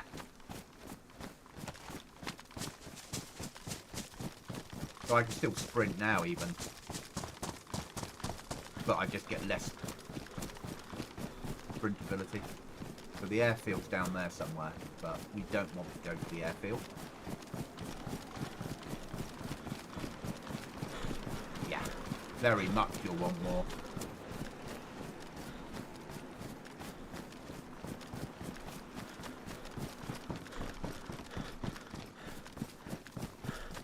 We need to get to the trader. We need to sell the items we can sell.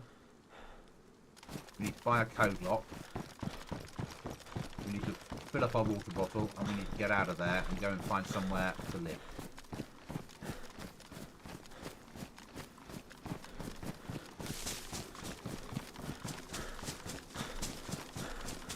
Or build the beginning of a base.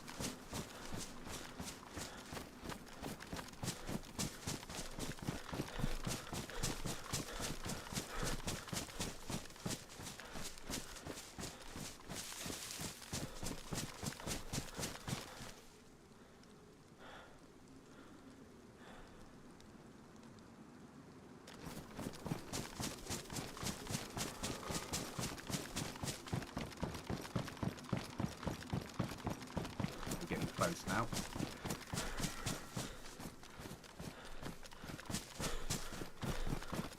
And I hate running with a FAMAS. But it's the only burst weapon I've got at the moment. And you might go and hunt some deer.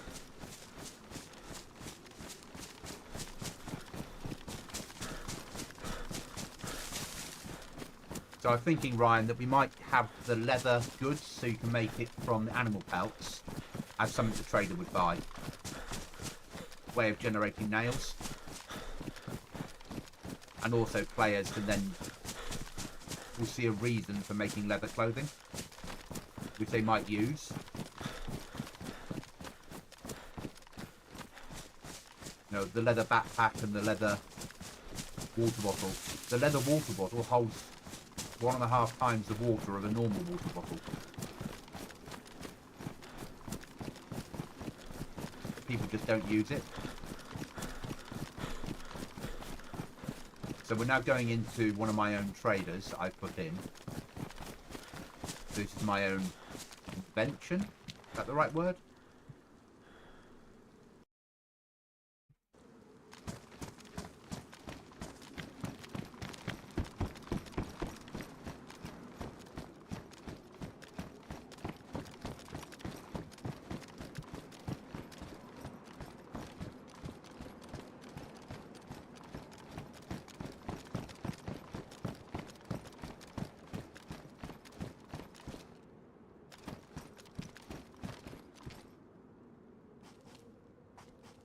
There you go.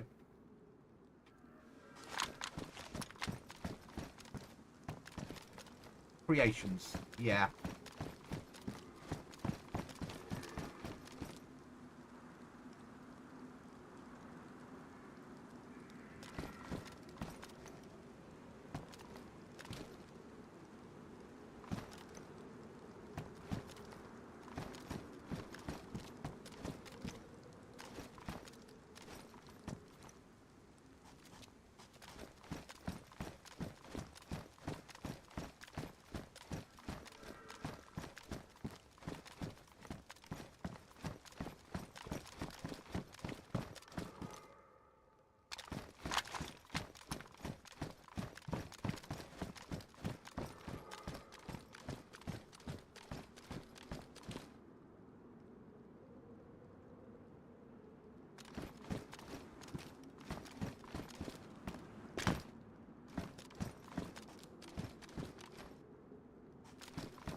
I hate being in traders. Dangerous.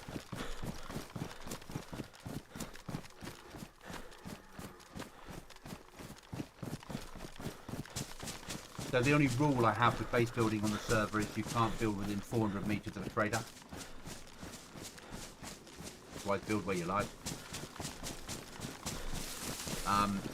We can't build using this mod inside existing structures, which means everyone's a little bit safer, as long as they don't stream.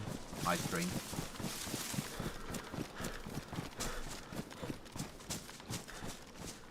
But equally, this is probably not the sort of server where people are likely to stream snipe you on.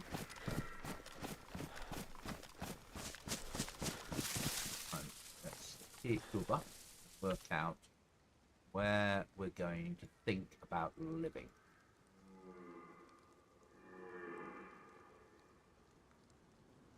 Spawn is down here. It's somewhere reasonably easy to get to. Still hidden away.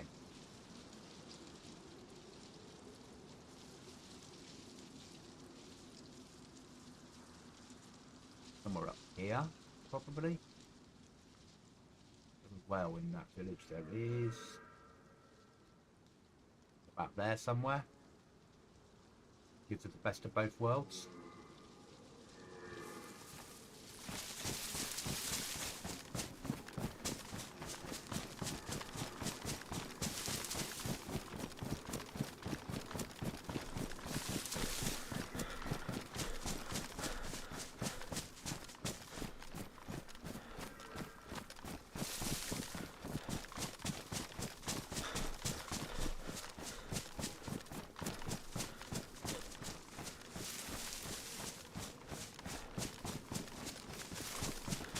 Going about housing.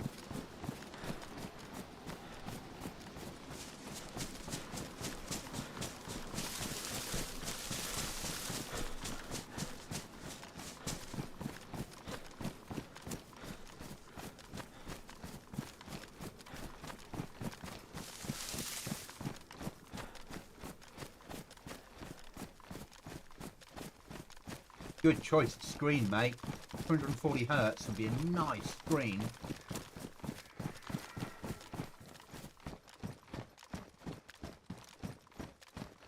And don't get me wrong, I love this 4K screen I'm running now, but I've lost my hertz because I've gone to 4K. But I'm really happy with it. And it's taken me a week to get used to there not being a curve. Now I'm fine. When I first switched across, to my eyes, it looked like the curve went the wrong way.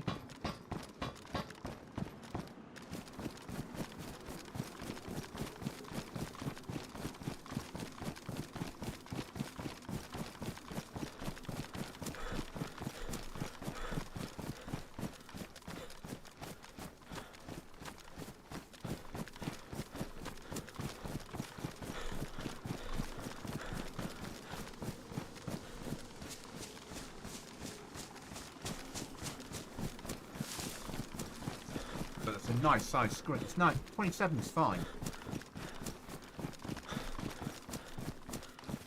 You'll get good FPS off it. The game will look good, and with the 3060 Ti you've got on, the 27-inch screen will look far better than it did with me running on a 32-inch all the time. And mine's no longer ultra wide. It's more just 4K.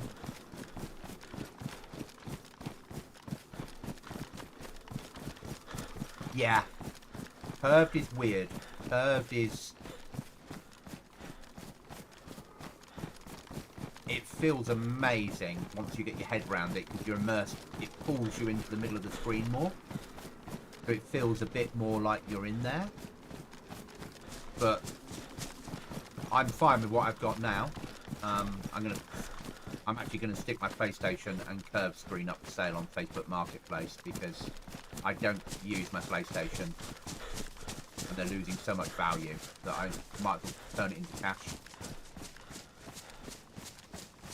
It means I can take the cash I get for that and the monitor and pay off some of this monitor. Would be the sensible option. What will actually happen is I'll waste it on Haribo. Let's be honest. And takeaways.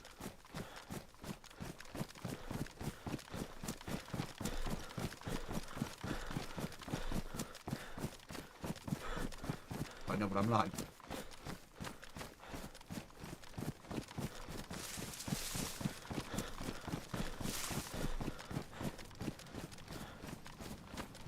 But now I've got 4K. Now I want 4K curved. But I would lose, yeah, PlayStation 5. Yeah. I bought it on a whim. I bought it on a, yeah, I want a PlayStation in my life. So I bought a PS5.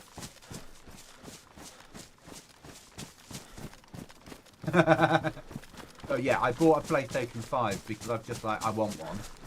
And then I played it twice and put it back in the box. Not been near it since.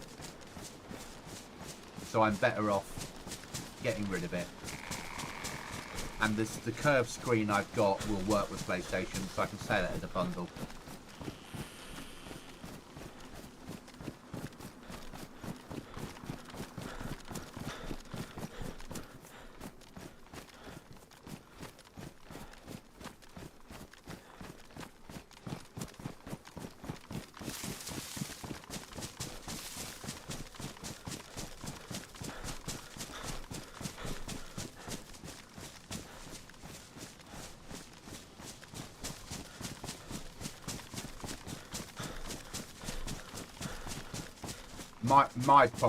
My problem suite, the squishies. They're the ones that if I see them, I'm like, I want.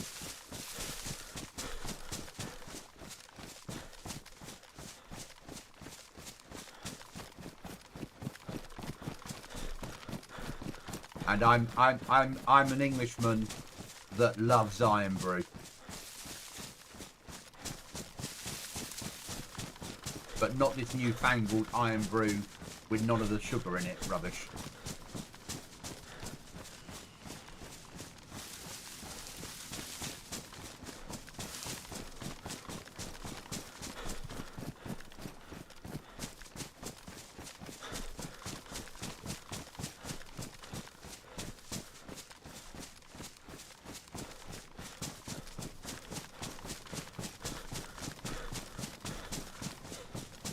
I also love haggis.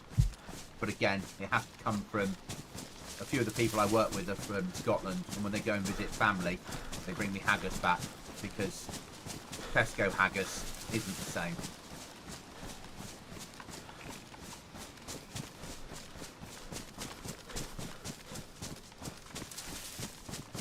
Yeah, I'm with you on that one.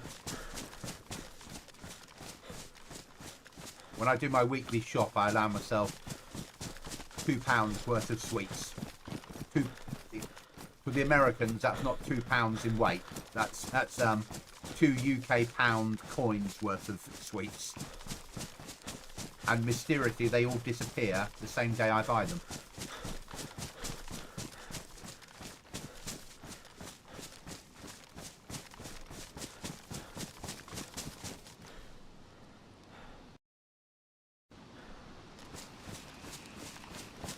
There you go, Tesco's haggis is nasty, I agree. But haggis is amazing.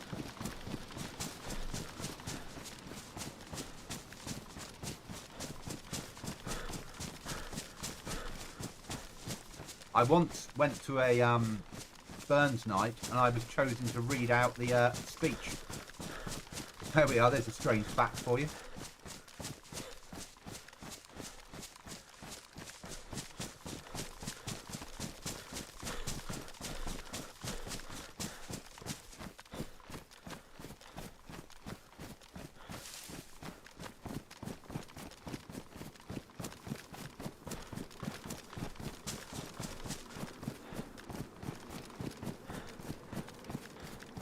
Okay.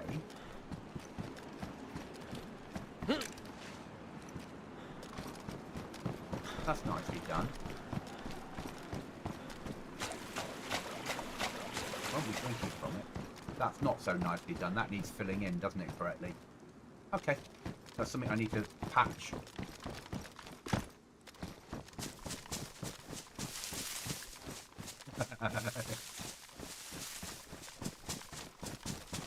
And this is the worst time of the year because on Monday it's International All Chocolate is Cheap Day.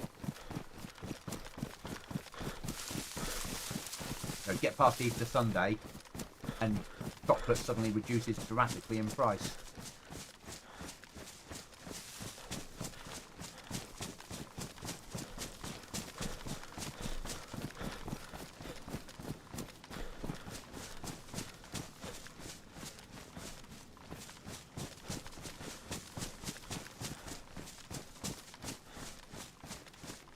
No, I haven't. I mean, it's on Mother's side. I don't really go... I haven't really looked into any of family history for a long time. I should do, really.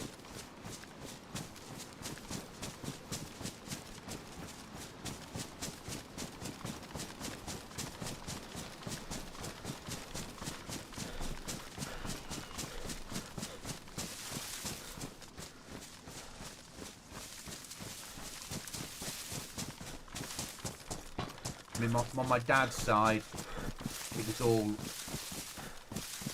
southern English farming, and mum's side, as I said, was Scottish.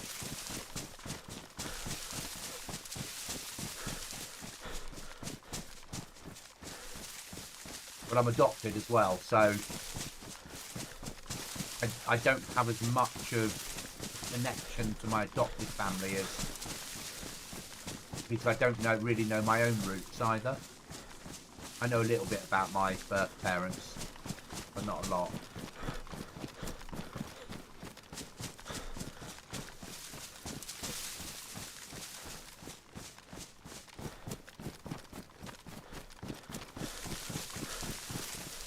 It's only snippets that I learnt from my grandmother. My grandmother was staunchly Scottish. But only the bits of her family history from the Grant side that she wanted to remember. Never wanted to discuss the other parts.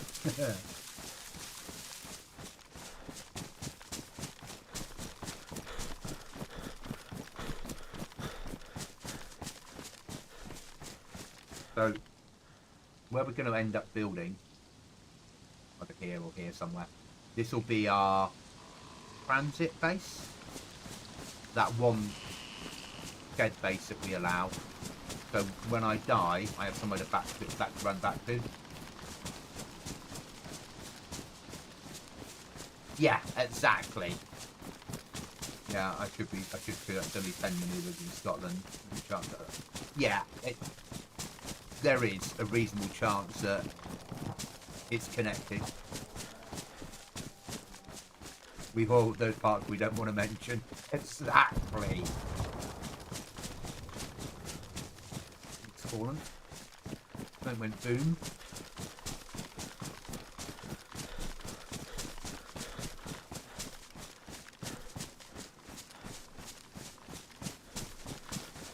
But I haven't been up to Scotland for years. When I was, I might have mentioned it, when I was little, I was about 10 years old, we spent 2 weeks up near Fort William, 50 miles from Fort William. That's near in Scotland terms, for a holiday, which was amazing. But I was 10, 11, 12, that sort of age, so it didn't really mean much to me. I'd like to one day get up and walk the Highlands.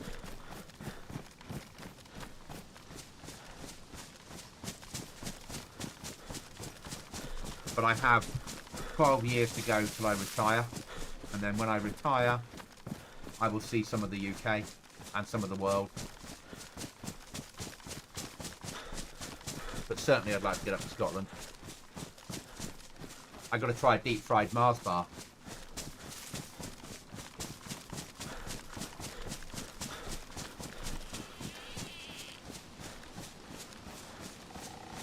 I need to go and watch Rangers play when they're playing Celtic, even though I can't stand football.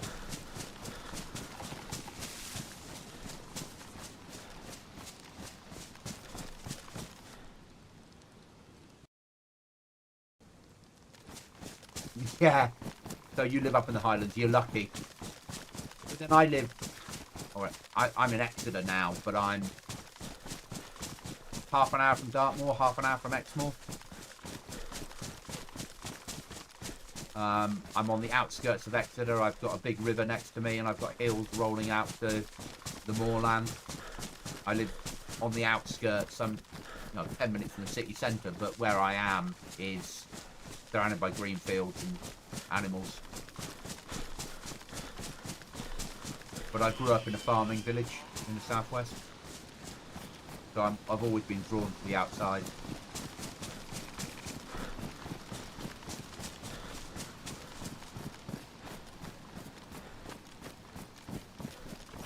But yeah, no, I need to see more of the UK.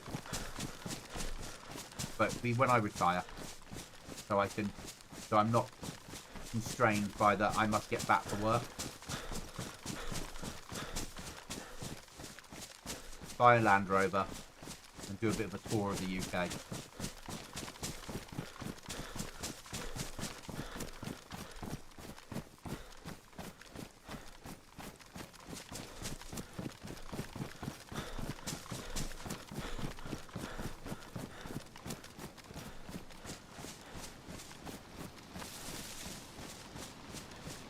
So lucky I live in a place that I can't get higher than a 16 megabyte download. Yeah. Oh yeah.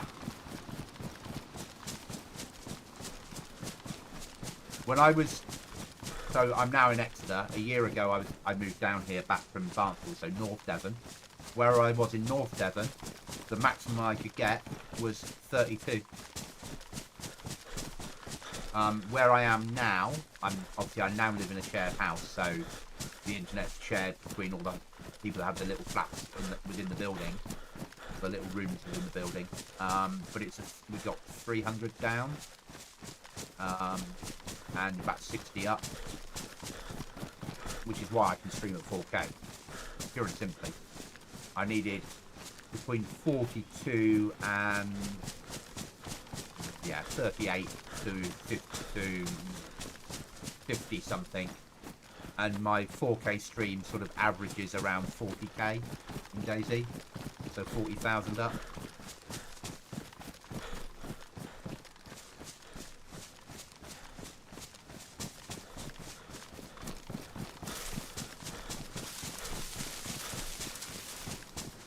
Yeah, and the street I was in, with the really bad internet. The reason we had really bad internet was the telegraph pole that... Have you soundproofed your room? My landlord soundproofs all the rooms here. He's got an amazing landlord, just out of this world, who... all the floors, all the ceilings, all the walls, the door is all soundproof for each of the rooms. He's a landlord I had in the past, and then when I moved up to North Devon, when I came back, I contacted him and said, have you got a room available? And I got my old room back. When I first moved in, the first thing he did was I emailed him, said when I come back, etc, etc. And he sent me a link to the IKEA catalogue and said, what furniture do you want? And then he just went and bought it for the room. If at any point I want a new anything for the room, I just contact him and it's coming to be fitted. His attitude is, if I look after my tenants, not only do the tenants look after the property, but they'll stay. And if they stay long term, I don't have to keep re-advertising.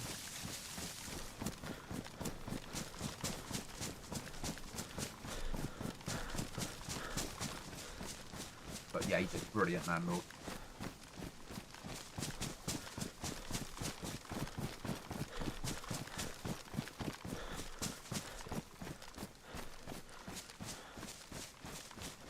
And I've had some bad ones over the years.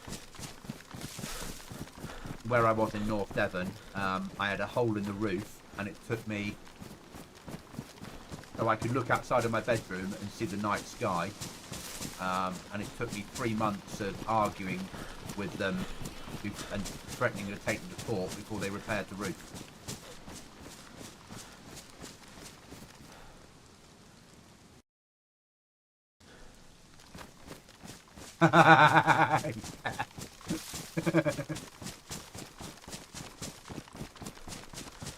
He is that good. He is amazing.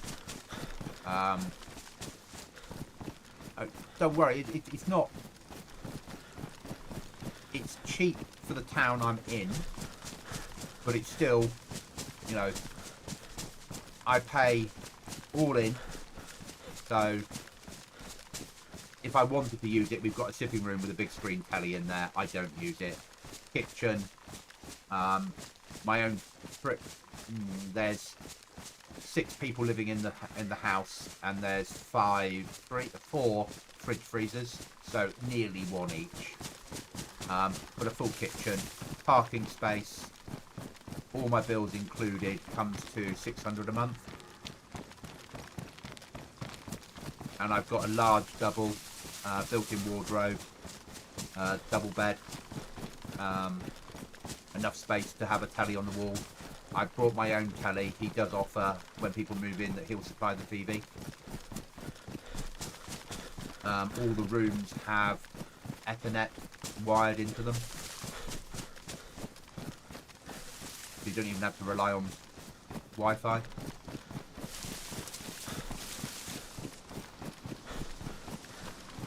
So the first thing we're going to need to do is find somewhere we can fish. We're going to need eat.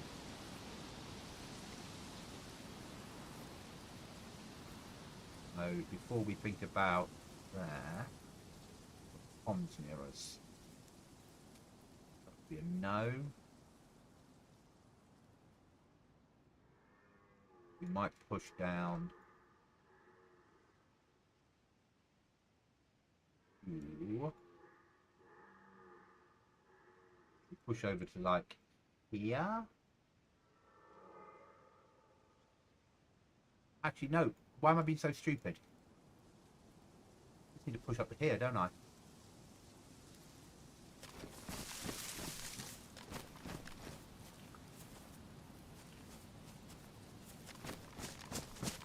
Then we can fish.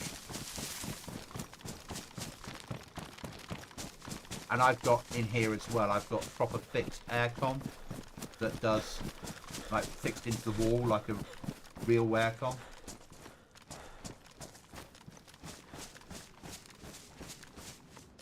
Yes, yeah.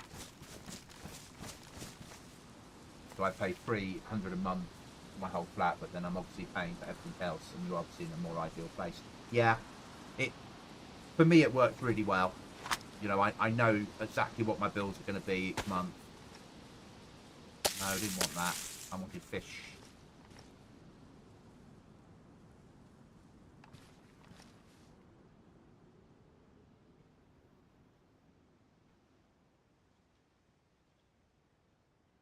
I used to rent here, so I had this room when I first moved into the property the first time, and then for a while, before I moved out of here the first time, I lived in the top flat, which had its on suite, so even better, but didn't have the aircon, and that was probably 2.5 times the size of a double room, a large double. So there I had bed set up, I had a sofa, I had it built into a little baby. I built my own little baby kitchen using appliances. The sleeping area, and I had a sitting area to watch TV, and then I had a computer area.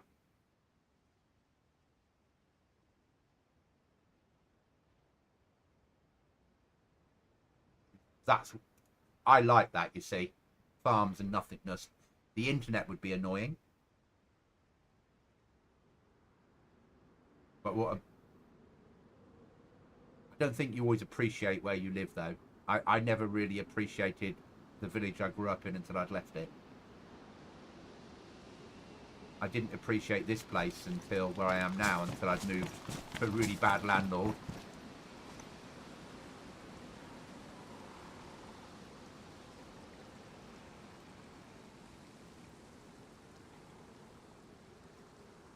Yeah, we're going to have to deal with this bloody fog.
Have you been smoking?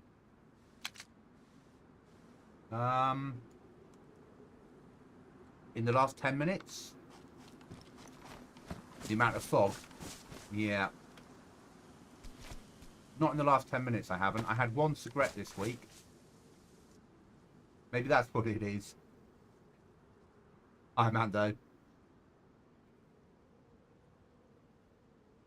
Yeah, we would... Yeah, I need to...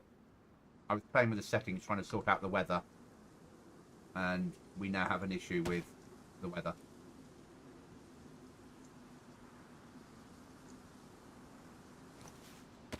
But once we've caught a fishy, I'm going to sort the weather out. I can do that live. I can do that by jumping into one file and hit save.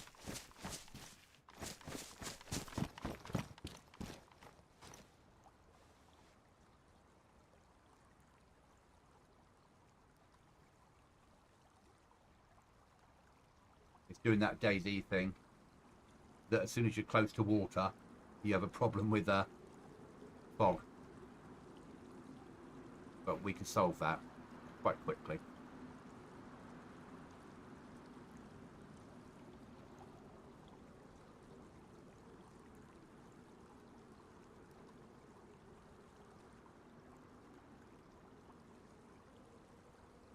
And there's a lot of water on this map, so it needs solving.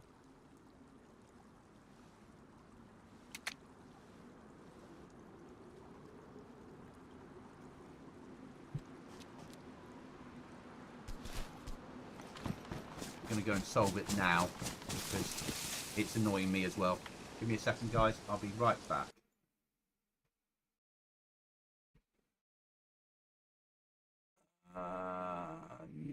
Back end of the server. Game servers. So I'm talking myself through what I'm doing. File manager. Multiplayer missions. PC. DFG weather. Edit. Turn off. Turn off. Save and exit. I'm having that. Right, after the next restart, the fog will be gone.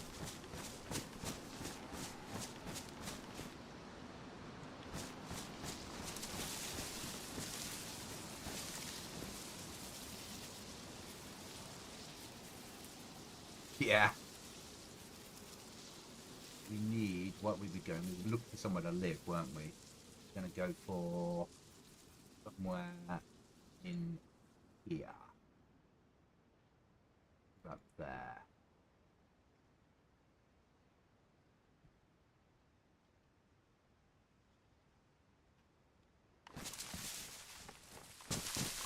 Okay. Back on the finding somewhere to live game.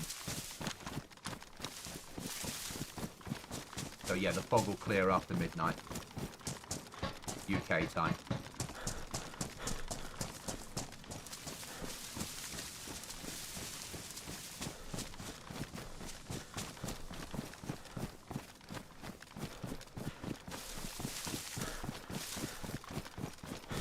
It's alright, Ryan. We know who to blame for the fire.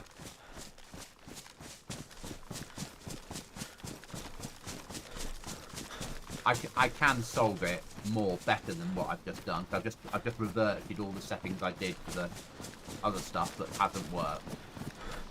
So I know what I need to do, but I need to spend more time with the CFG weather file, tweaking it so we reduce the rain and reduce the fog and take the fog to 0 rather than have what we've got now.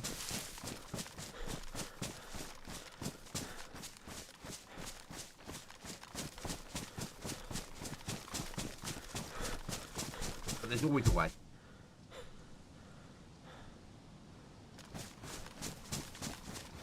Can you not restart? I could restart, but I refuse to, because if I restart, it will knock out the restart routine, and I've got other players on the server,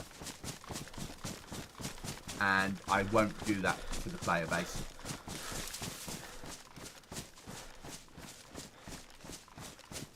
And I wouldn't do it anyway, because it would knock out the timing, because everything's down that it does a restart every 6 hours.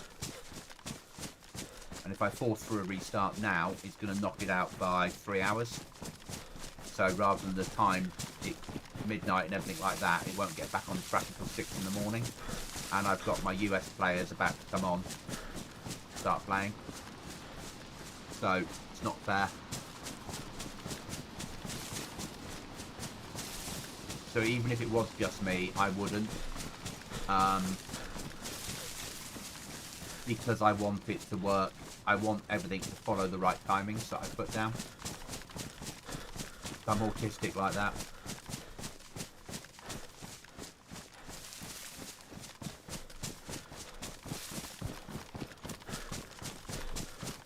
Yeah.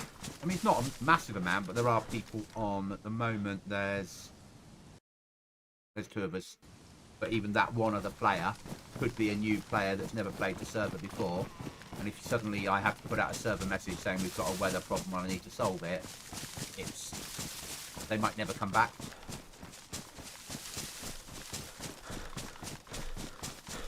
Right, this is not good enough to live in. Too open. But this might work.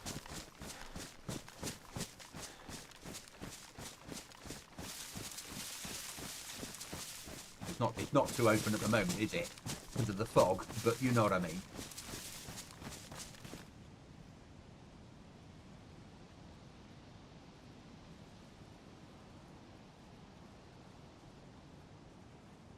Okay, so they're not big enough forestry blocks, really. We push into that there, maybe that's going to be better forestry.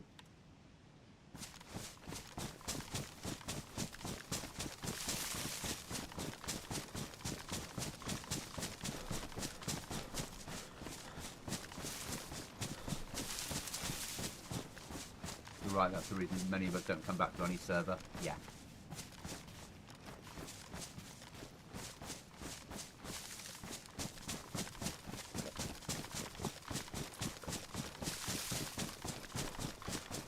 I've done it before, you know, you've played a server and suddenly they keep restarting and changing things.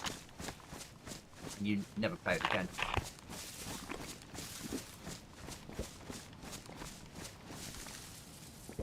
Then I'm just going to have to bite the bullet and build somewhere.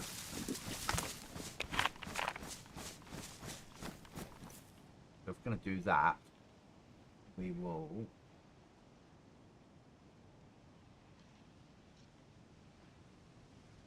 out to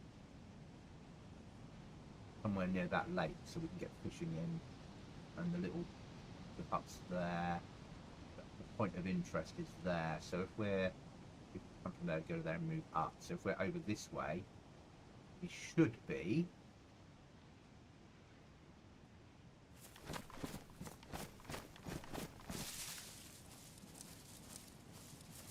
where's my little marker? North Trader, no, it won't be that way. It'll be that way somewhere. There we go. You know, so unless it's you know, if you're established on a server, or you've got a server that's normally full, or 50% full, you can risk losing a couple of players. Hi there, David. But the last thing you want to do on a low pop server that you want it to grow is put off the player base. I hated taking it offline today for 6 hours. The update we have deployed has been well worth it.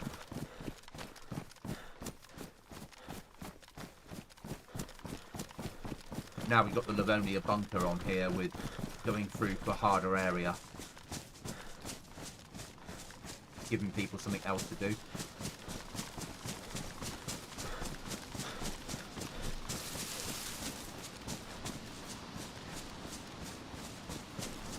And future updates, so long as we're not updating mods, I don't need to take the server offline. I can just add the text file, and after a restart it will roll it out.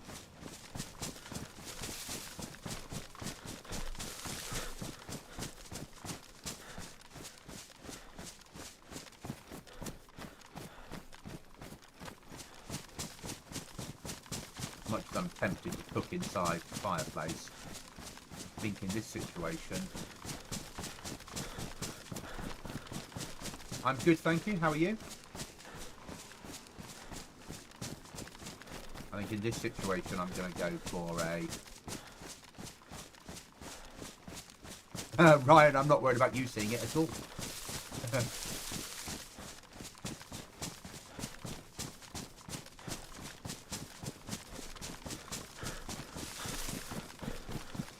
Yeah, you can see the fog. Yeah. Oh, your fault. Just joking, mate. I'm good, David, thank you. And yourself? Right, if we move over here, I reckon we'll get us close enough to that pond for fishing over here. Water from there.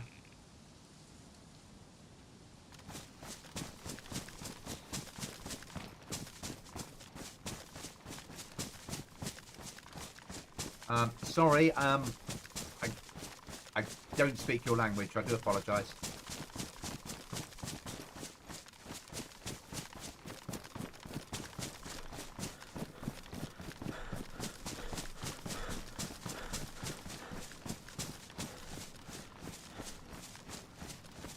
If you're asking which server, and I don't know if you are, it's that one there.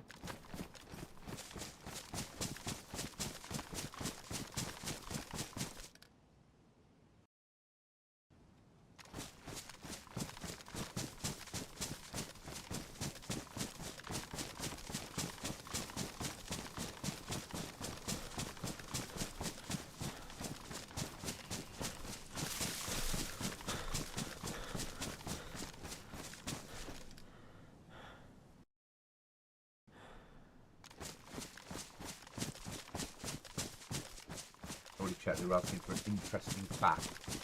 Okay.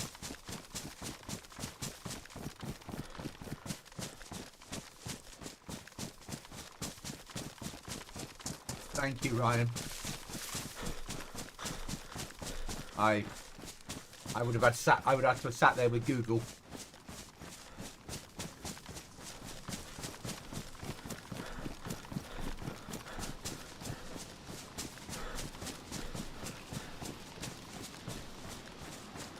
Operation base building. We're about to start. Unless we get here and find someone else's base sat right there.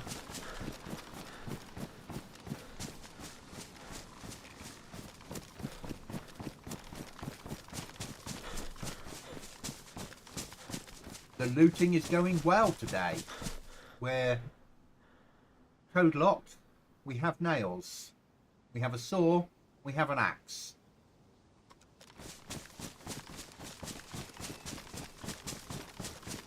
Unfortunately, we have lots of fog on the server, but that'll be solved after the next restart.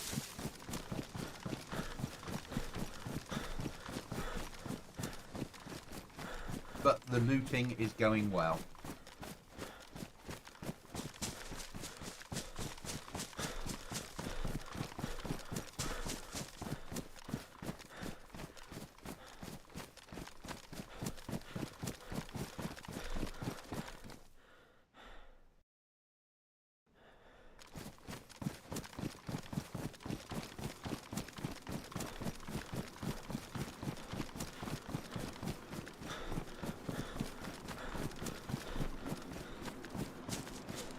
Power of the open field protect me.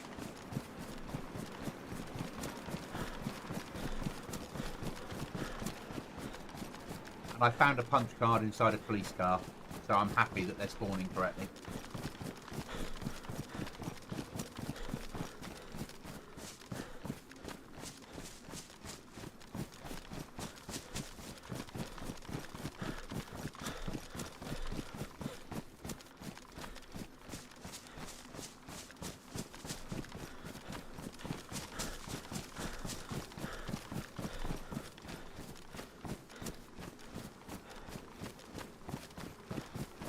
Thank you for doing it. I'd never, up until the point of, I've only in the last probably month started to get people appearing in chat on a regular basis that I don't know through the gaming community. And I'd never really thought, this is not ideal, is it? I am far too exposed here to have a base.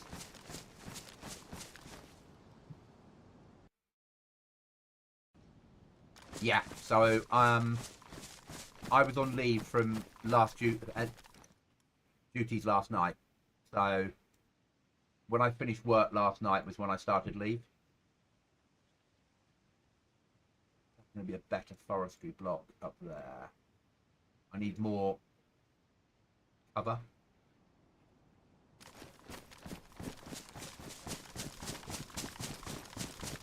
So yeah, after duties yesterday, so I said to the boss yesterday, we went outside, I went outside for a vape and he went outside for a cigar.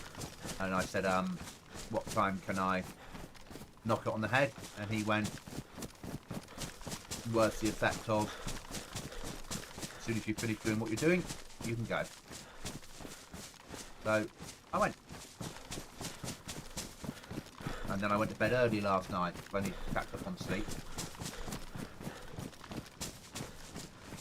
Oh yeah, sold the punch card. Now you can make your way down to the strip club. I sold the punch card to the trader. I needed the nails more. And I don't want to be the first person that goes into the strip club on stream, because I know what's in there. So I think it's far better that others get to experience my special strippers. Okay, this will work better.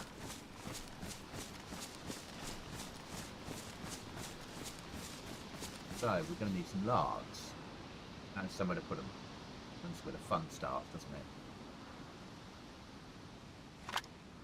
Because, hey. So we'll put our little pile down here for now. We only need to be able to fit one log in, don't I?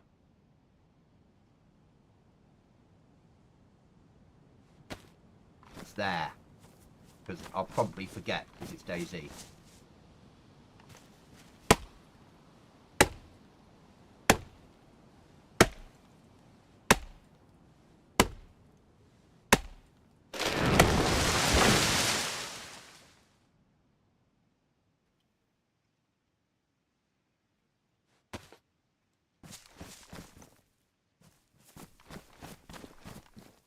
My little pile, good.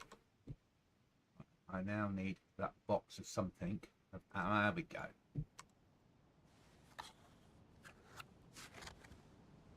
My boss is my age.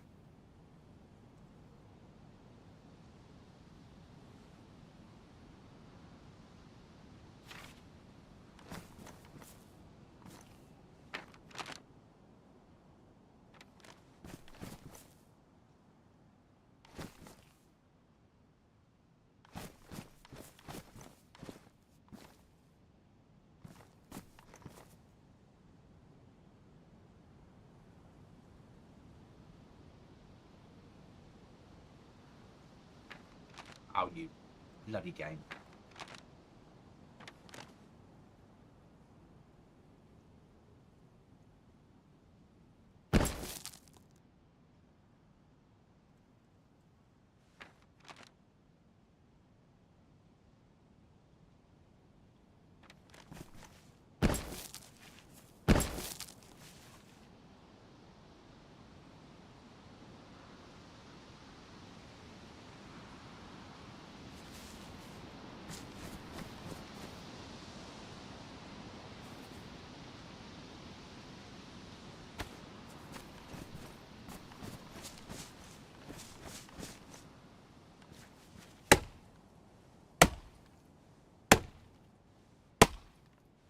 No.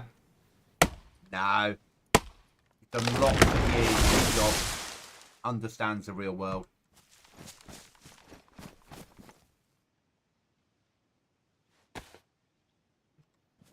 Might not game himself, but understands that people do.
He just doesn't watch me stream.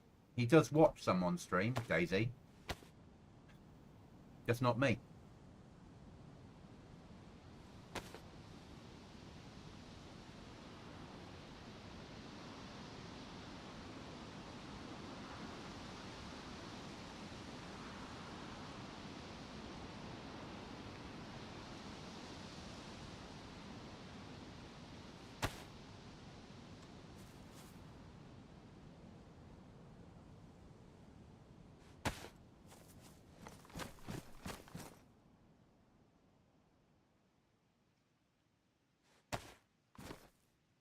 Massively nice to have people that understand.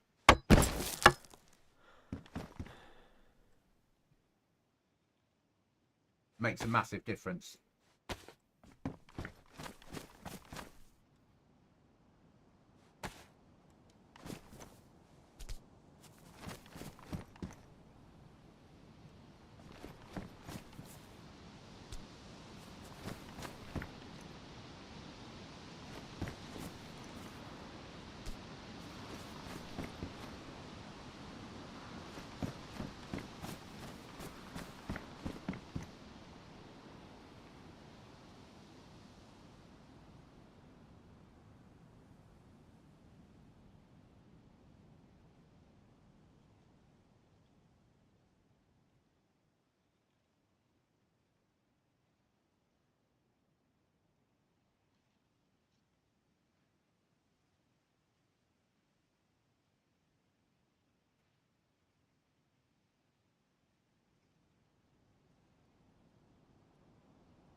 Did it answer a text message because it's work related in a second, guys?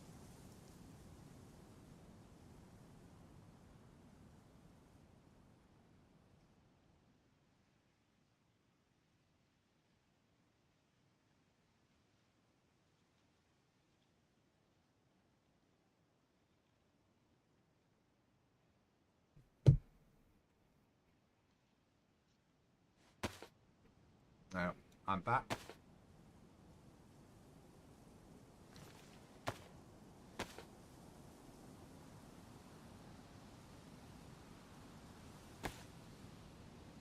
Oh, whoa, DayZ.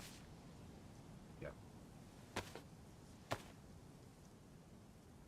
How are you guys, by the way? I'm really good, thank you. Wanted to build a base, but you put a wall and a tunnel there.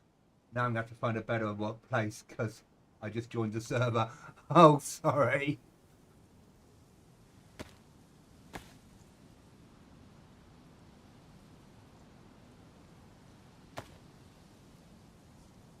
Wanted to build a base, but now you put a wall and tunnel there. Laugh out loud. Going to have to find a better place once I join the server. I'm good, thank you. How are you? Yeah, there's a wall and tunnel there.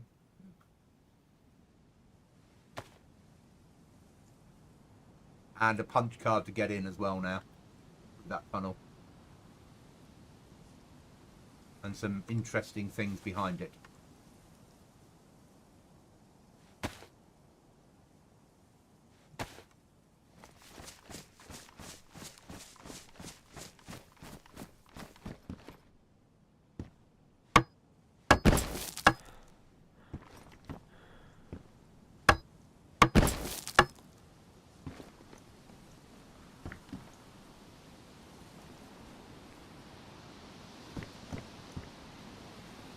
So I did some work last night and this morning, taking it a bit further than what you guys have seen.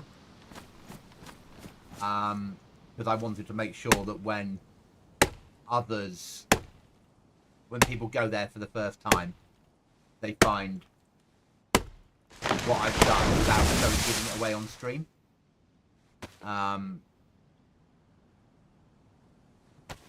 So yeah. I've made it harder in there, but it means it.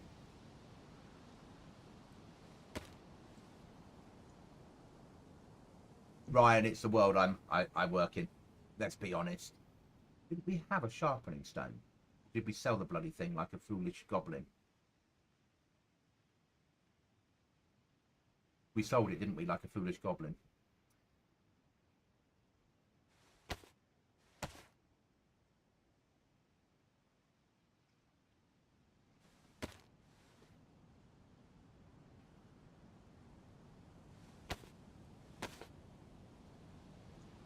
Yeah, it's not. I've had people away on a course. They wouldn't know that I was on leave. They've just come back from a course. They've locked away the stuff that they had for the course, and they were telling me that it was secure. So I can sort of. I don't have a choice. I have to live with that. Yeah.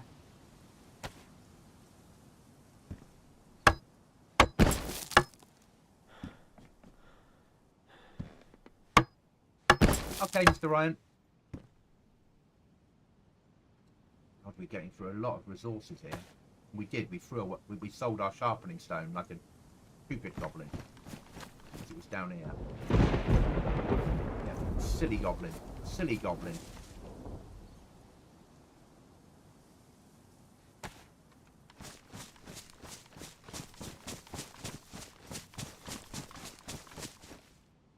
We need to make sure we get enough wood to get done what we need to get done.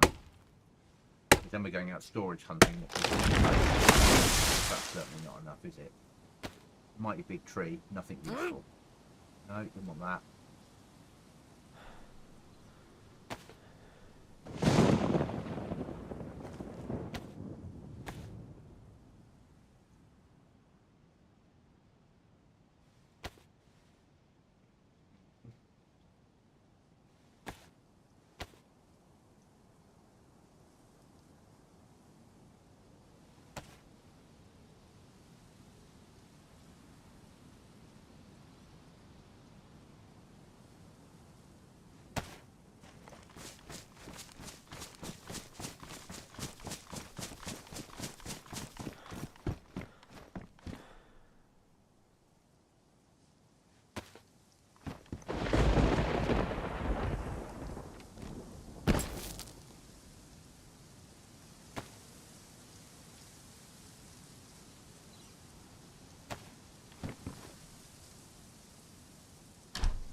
me a second, guys.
There's some dangerous beneath some ruins on a map. Seeing it on you don't know if it's modded.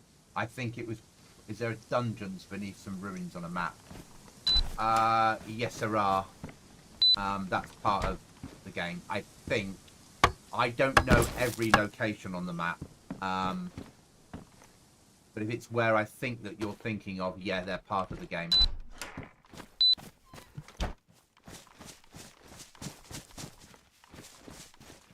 Now need a stick.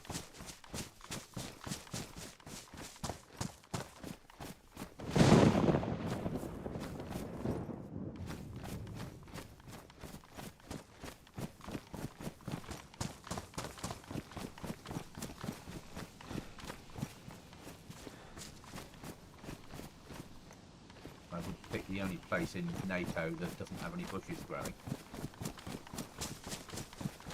There we go.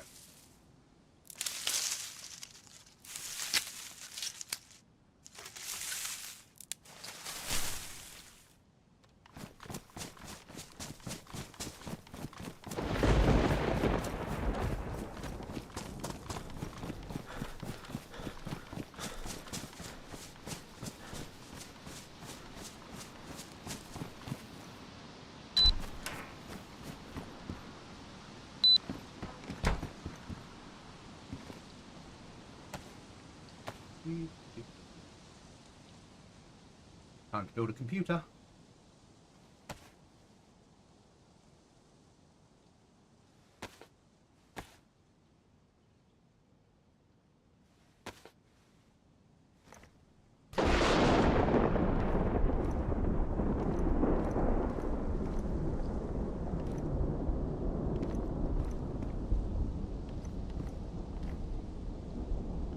It's gonna be a bitch because I've got the trees felled, but at the moment it's just somewhere that's secure. Rise and put my nails inside.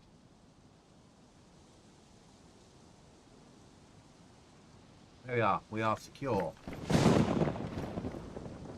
And these should be slowly turning white. They'll take a while for them all to go. But we are secure.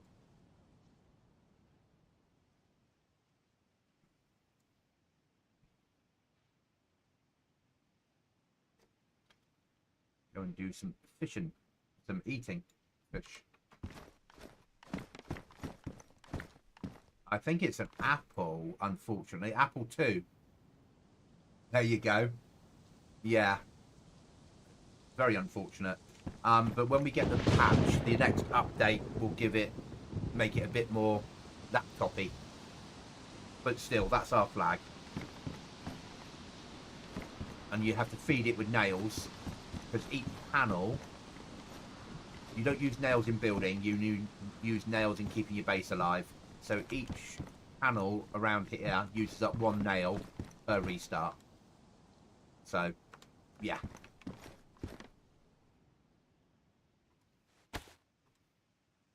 But this, the first time I nearly built a base, one of my mates killed me. So this time, we're a lot, well, we've got something.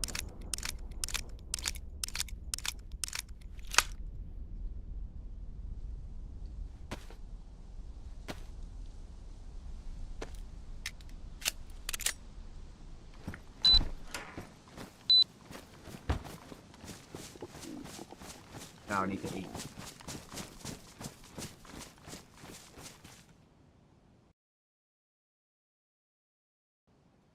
Oh, at last having a base. At bloody last.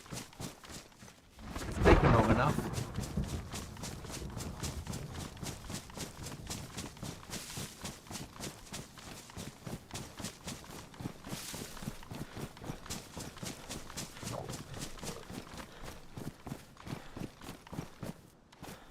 I do apologise for the fog. It will be sorted after the next restart, guys. I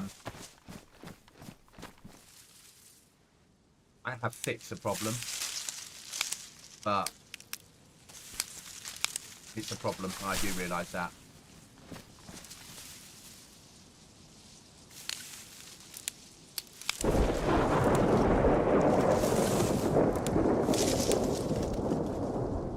Yeah, so if you fill it with nails, it will last. So it's going to use, what's that going to use, like 8 nails per restart. So it's going to use, compared to what I've got, you know, oh, that wet. But it's going to rain, isn't it? Yeah, bloody raining. Right, where's my nearest house?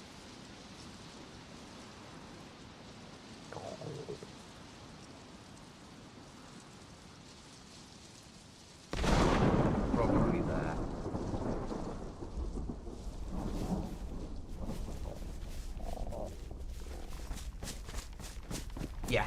Yeah, so I put 100 and something nails in. It's going to use 24 nails at the moment in 24 hours. So I've got a few days before I need to add more nails to it. It means you don't have a big flag saying, here's my base, which is nice. And the bigger you build the base, the more nails you're going to need to protect it.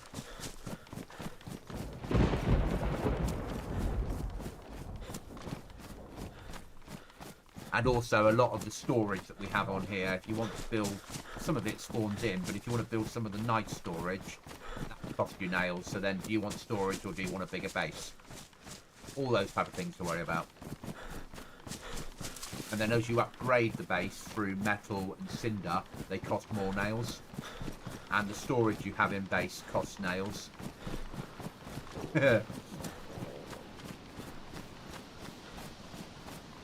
But I quite like that.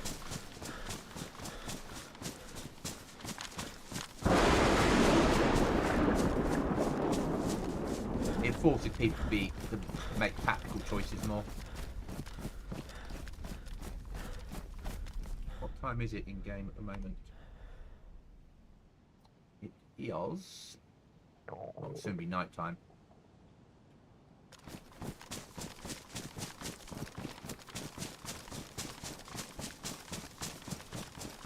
But it is, we are in July, so it won't be dark for very long.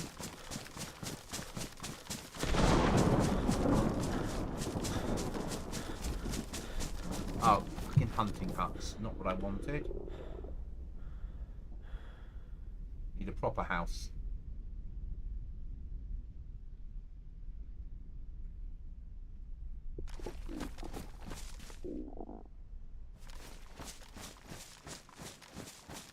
Come on.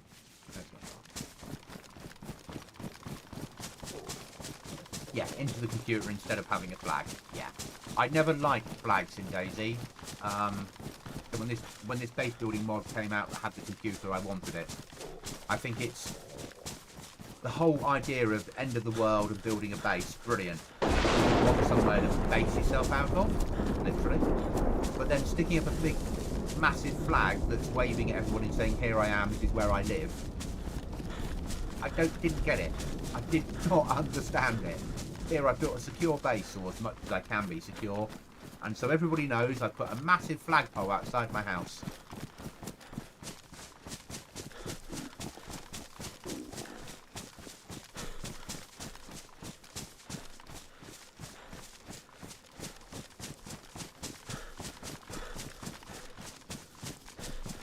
Yeah. This is just a rearmed base building mod. I play Aftermath, their version of the computer. It's a flag, it's a plot pole, takes money. Rearmed is this one. There are a few out there that have a workbench version of things.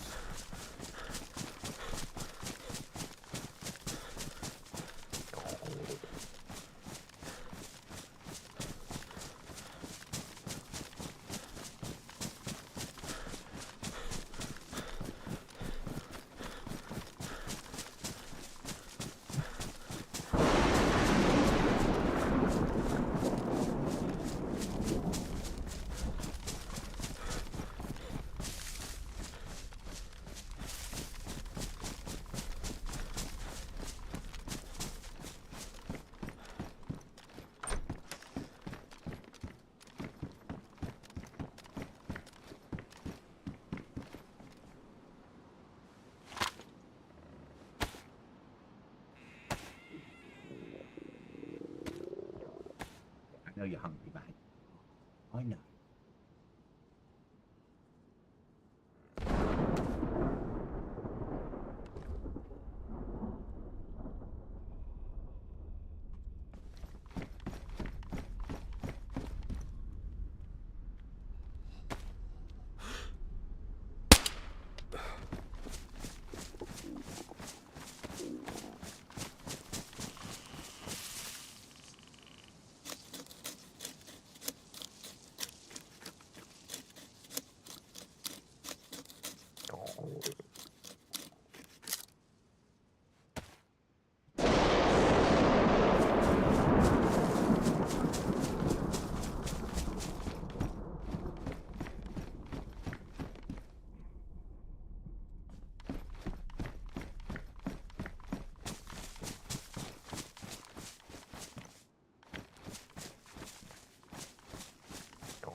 risk it.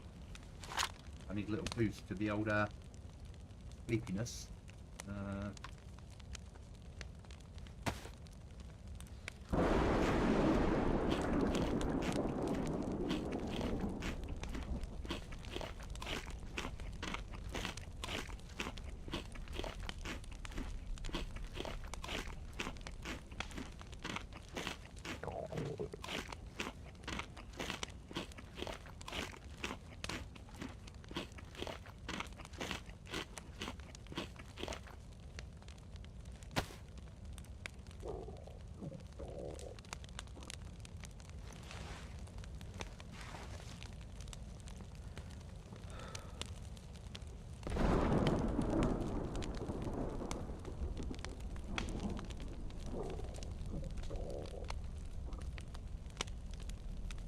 Hope nobody finds me.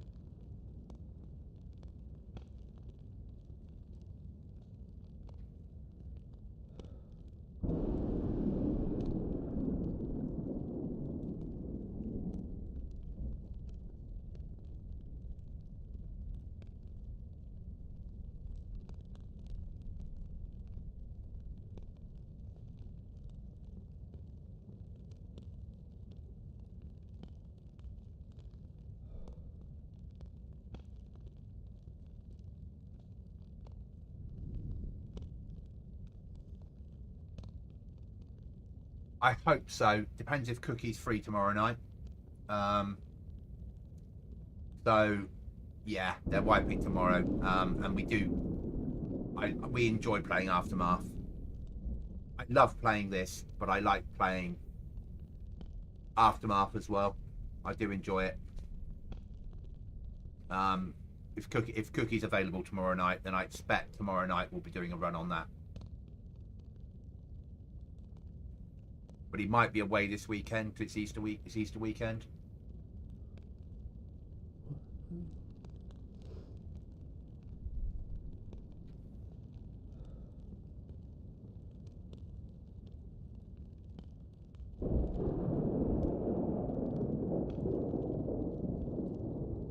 But yeah,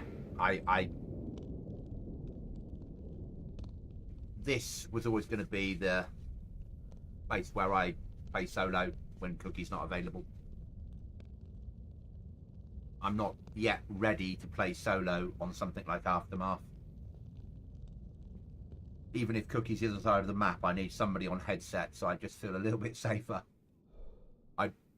This is the first time on this server that I've ever really played solo.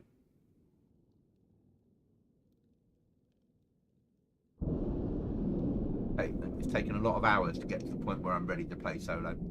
I'm still not ready to be playing solo on big maps full of lots of players and one tappers and people that know how to shoot correctly. Because I'm a terrible shot. Getting better.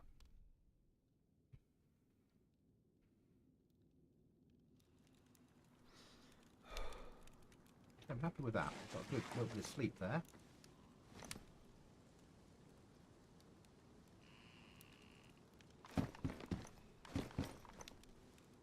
Oh, I think we will always play Aftermath. We really enjoy what they've done with the server. And we've got an idea for our next base build. We know where we want to build and what we want to do.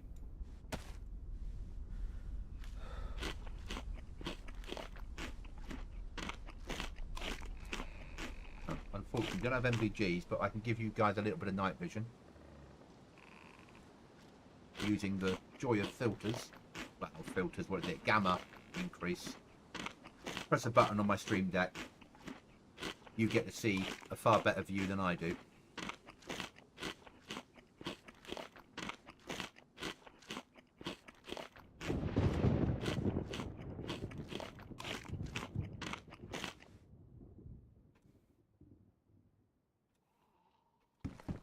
Yeah, I imagine it would be really hard as a single player. and don't get me wrong, we were playing one of the 5-person servers last time. This time we're going to play the 3-pop server, so we stand a better chance. But because we've never really played in a massive team. But we do enjoy Aftermath. We do enjoy how they do their servers, their Kings of the Hill, all that sort of stuff is really good fun. Obviously, their base building mod is similar to this, having to pay money rather than nails, but it all sort of fits into the same universe.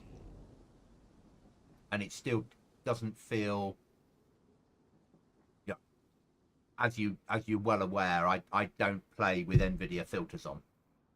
And I realise a lot of players do. Aftermath, it doesn't feel like everyone is, if that makes sense. It feels like when you get into a firefight, you stand a chance. Whereas when we used to play Rearmed, I think we were the only people on the server. Thank you. Yeah, when we used to play Rearmed, I think we were the only people on the server that weren't being filtered. We're not going to be moved very far from here until the sun starts to come up. There's no point bimming around in the dark, and I don't have MVGs. And then we'll be down to here to search for storage. Well, we'll be through here, through here, through here. We need something we can put in the base that will give us some storage.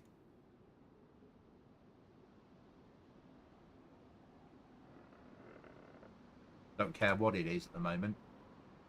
Just needs to be storage. Yeah, overheating but freezing. That's DayZ. Yeah. I'm just going to step away from keyboard a second, guys, and grab myself a drink. I'll be a couple of minutes.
Okay, I'm back.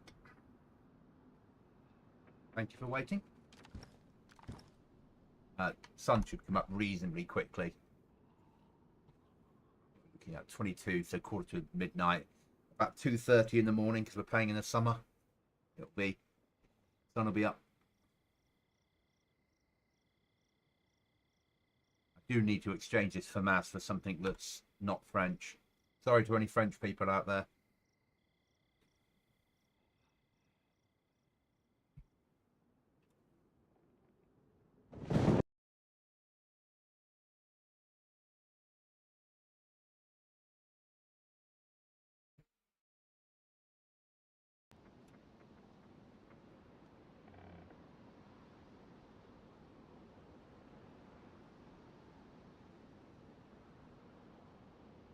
So the view I'm getting currently, if I turn your night vision off, is that.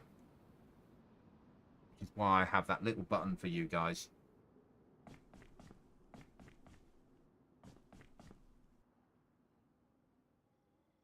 And this new monitor that I bought last week, if I turn the feature on, would give me that. But then you'd all be able to see that I can see that. I don't like it. it will do it automatically. You can turn on a setting in the AI that's built into the chip of the bloody monitor that it'll work out how light or dark the game is and adjust the brightness so you can always see. And no, it's going too far for me.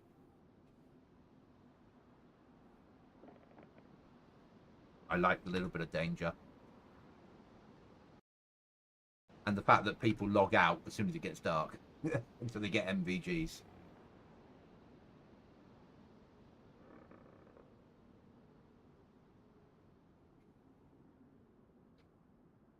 Whereas now we have something resembling the beginning of a base. I'll stay on. Now we need more stuff. We need storage so we don't have to carry around all this bloody stuff. Then we need nails. We need to generate money, and we need to go and buy bits and pieces.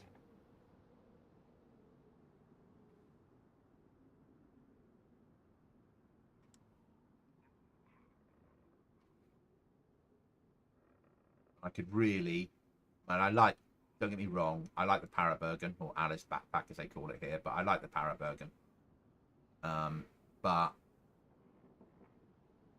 I do need to get something that's not bloody blue on my head.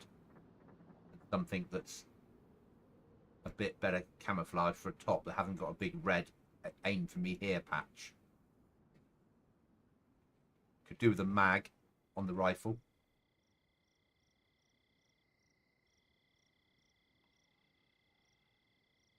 And my character needs a jolly good shave. And I won't run with the glow stick unless I really, really have to.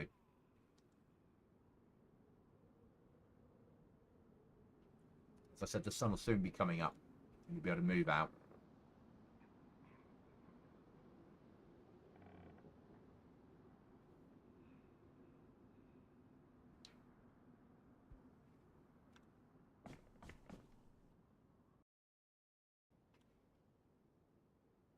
Where's the name you've got the Alice pack from? How do you mean the name? So it's... Where's the name that you got for the Alice pack from? So the pack that I call it a Parabergen. So as a Parabergen, so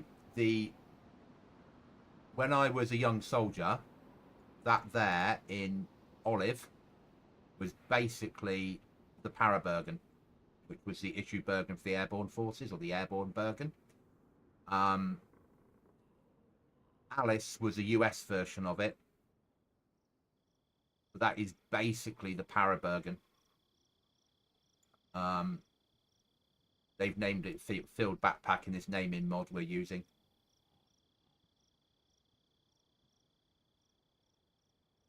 And Bergen because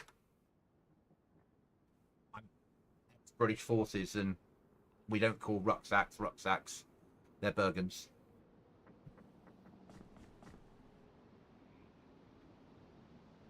Just waiting for the sun to come up, which we're not that far away from. Now 1:45 in the morning.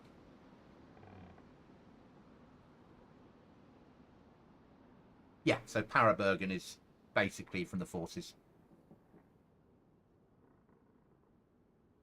Bergen is because I believe the first rucksacks guys were or when the guys went to Norway. In the town of Bergen, people were making rucksacks, probably. There we are. All-purpose lightweight individual carry equipment, Alice. So you had so the US had Alice with the strange little black clips at the same time that we were using 58 pattern over here, and I used to have a Alice ammunition magazine pouch because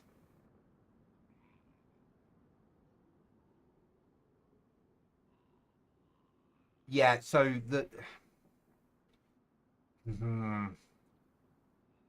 as much as there's not that much British stuff in the game, Ryan.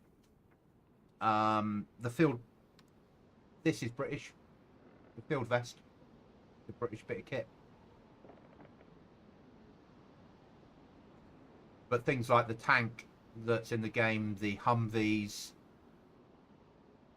US.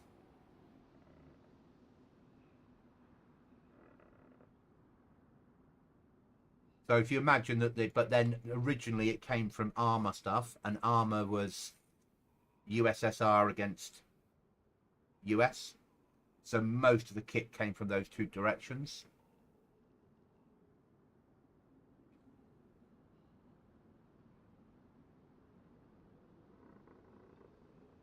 I think that they personally, because obviously they put the FAMAS in, and they could have put, I suppose arguably we've got the FNFAL, the LAR as you guys would call it, which in single shot, if it's fully auto, it's the FNFAL. If it's a not fully auto, it would be the SLR variant, which would be the British weapon.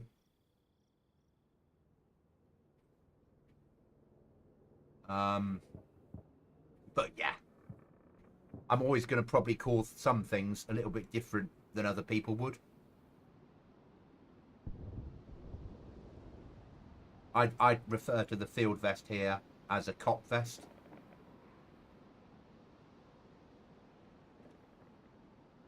Sun must be coming up soon. Yeah, 2 in the morning. That's starting to good. Yeah, so back to Alice. I had an Alice M16 pouch on my webbing because we had the SA80A1, and the magazine pouches we had at the time issued were made for the FNFAL, and they were a nightmare to put SA80 mags in. So I had M16 pouches on my webbing when I was a young soldier.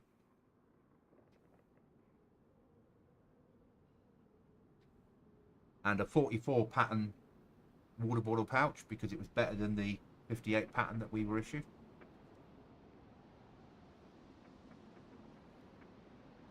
But all I really remember about Alice was the strange little metal clips that you clipped it onto your belt with.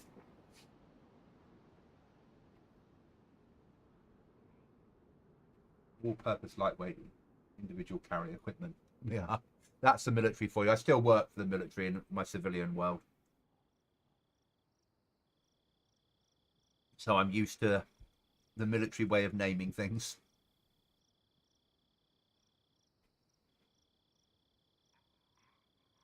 Yeah, get that. Put the vest high vis, and it's a police vest. Yeah,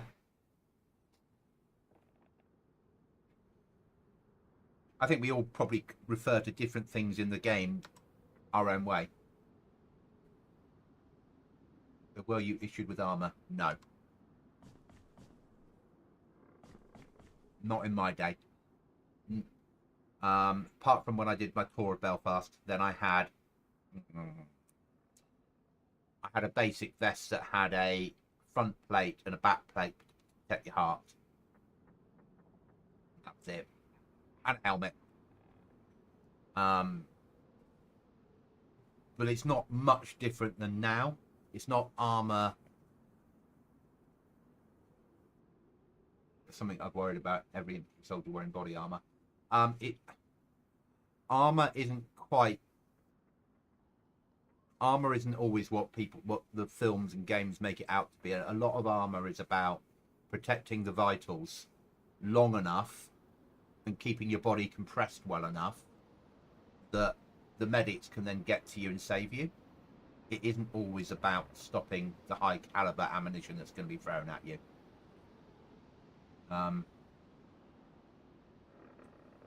It is. You could make people fully armored, but they wouldn't be able to move.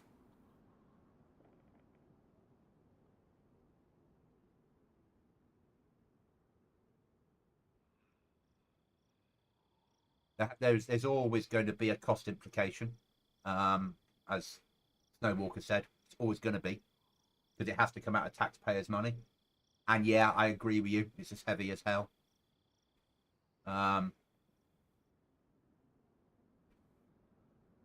There's always compromises when it comes to equipment. Always will be, unfortunately. And things are 100 times better now than when I was serving in the 90s. what I issue my troops now compared to what I have to use, massive differences. But again, what I had to use was massive differences from 30 years prior. So things do evolve.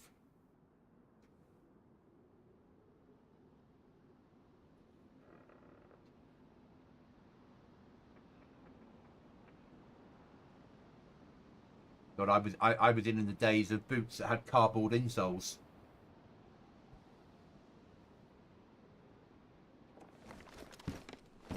I think we can probably move out and start hunting for storage.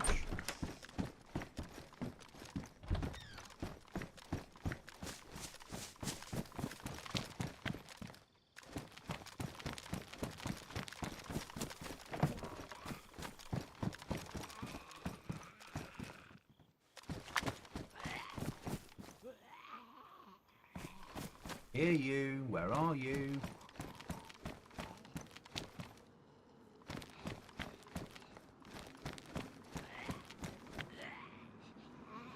Oh, you're everywhere. Okay.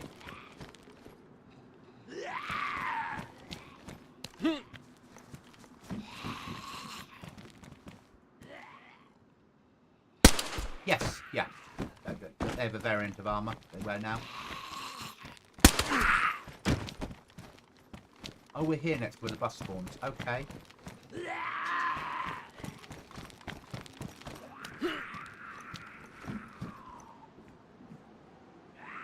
Where are you, you little bugger? You're not on the roof. You're not happy wherever you are. There you are.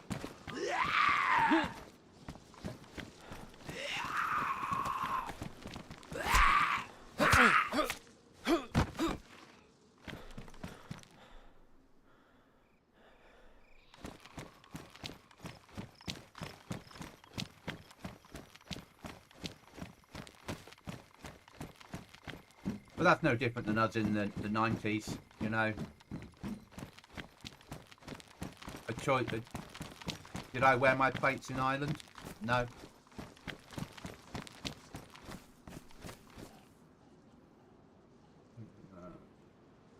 Off. Hang on, what's the new one?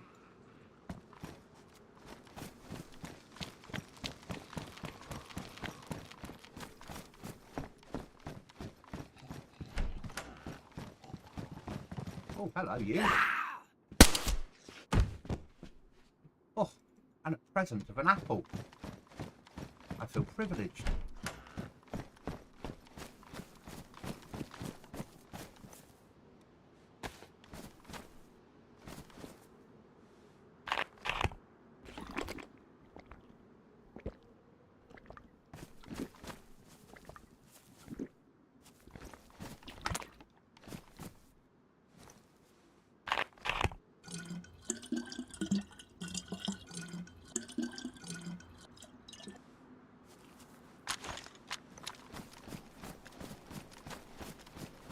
So, where next in our little pinball?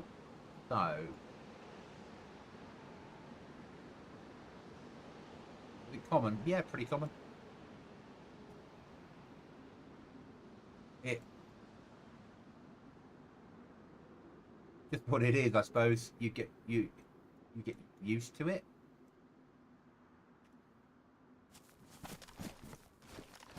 But you're young and you don't have a fear of death. You can't have, really. I think you do. Yeah, you do, but not in the way that a civilian would. Whereas now I'm old, and I'd like to live forever.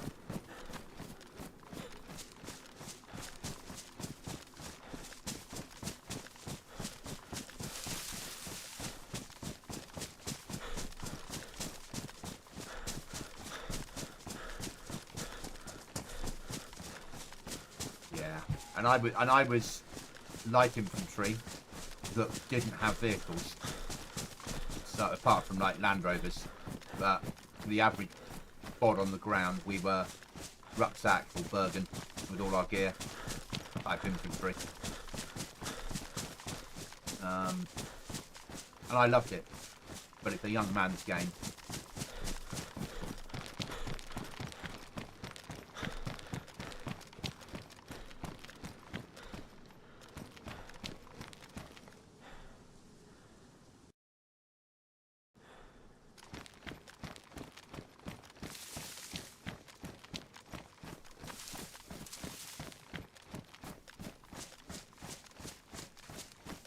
Yeah.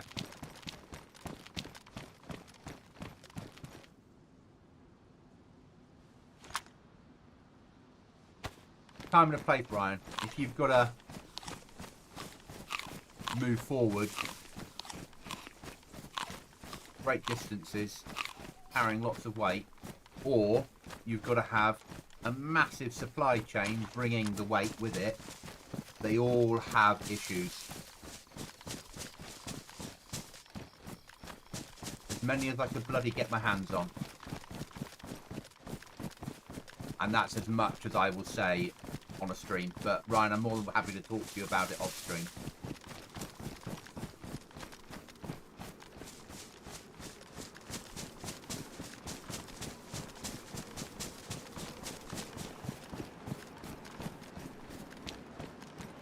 Right, we need storage. Like, really need storage. And I don't know where that evil goblin has put it. We need matches as well. We need storage more. Or we need stuff that we can bloody sell to get nails. Make storage.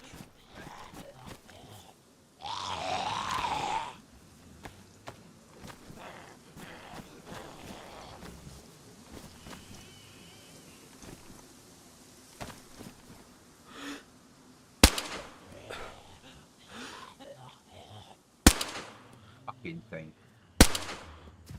There we go.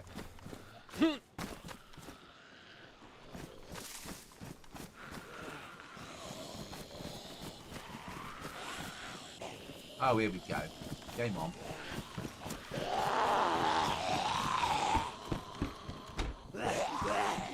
Come round to the window. You know you want to.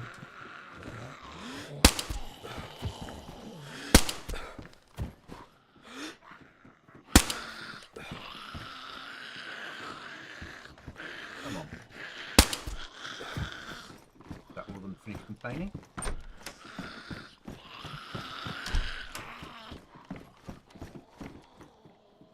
Don't want to do too.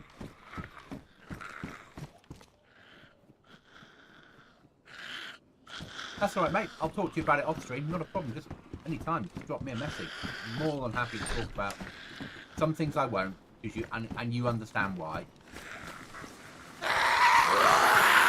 Oh no, can't take two of you on. We don't have the bandages or the ammo. Come on, let me get your hand.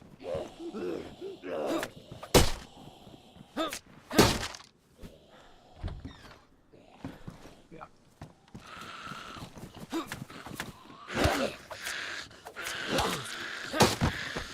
See, that's the reason I didn't want to take you all on.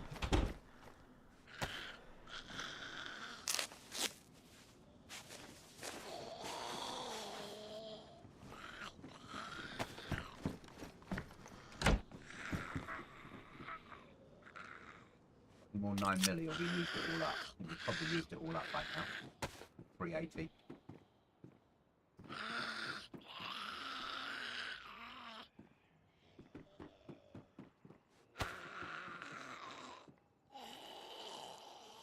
Used it all up. Okay. We won't go loud. Oh, hello! You're up there, are you?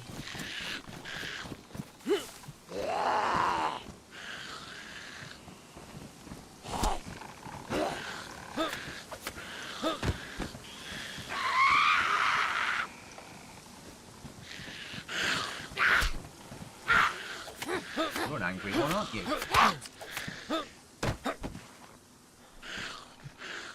Oh, sewing kit day.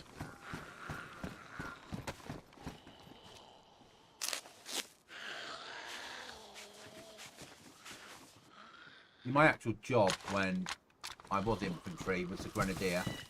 So it was my job, if I'd gone to war for real, to crawl forward to a trench system, post a grenade, and then follow in with a burst of automatic fire and a bayonet.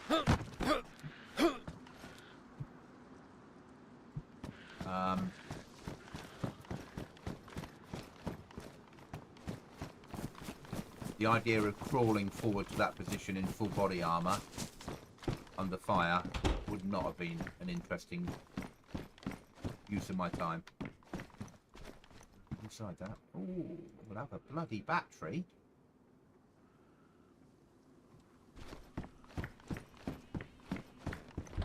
Right, we need to find military. We need weapons to sell. There's good money. So,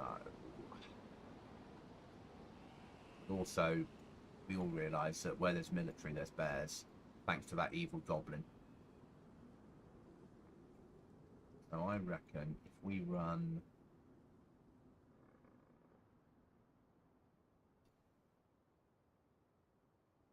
or industrial works, but out of spawn areas. So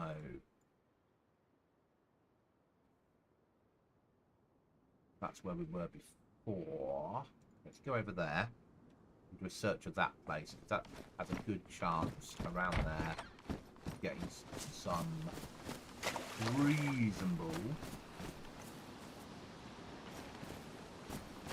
stuff.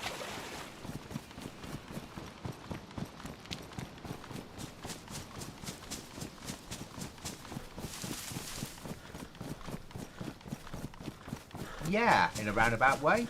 Yeah. So in our days, what we did was, if you came under fire, half the section would provide fire support, and then we'd split off. The other half would move down to on a flank. Yeah, flamethrowers are banned. Yeah. So you find that you go against other people that use them. Yeah. But if you're thinking back to sort of war films, that's how you might see it, Ryan. And then you drop off a point of fire so that people that would fire over my head. And then I would have crawled forward to the trench system. I would have switched to fully auto, popped a grenade into the trench, put a burst of automatic fire in, and then moved in with bayonet. Basically, my role. Luckily, I never had to do it for real.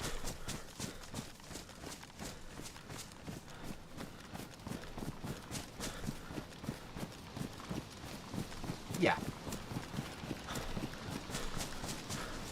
Now, knowing our luck, we'll bump into a bear.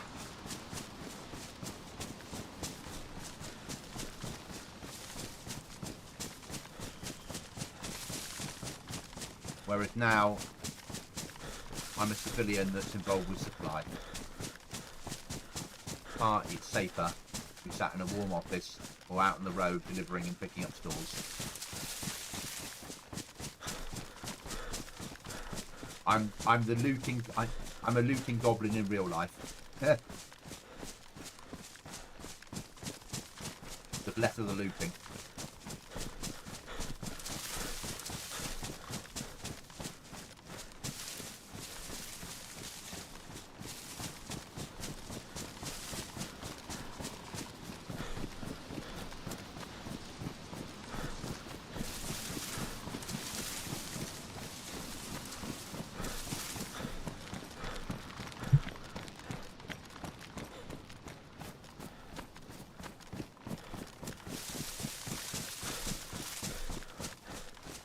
Have I turned off your gamma or not?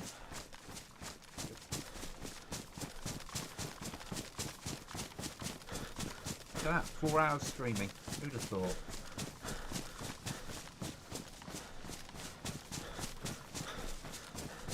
I'll probably carry on to the restart at midnight, depending on how I feel. Hour and a half away. Then I'll probably bring it to the evening. But I will be back on every day while I'm off.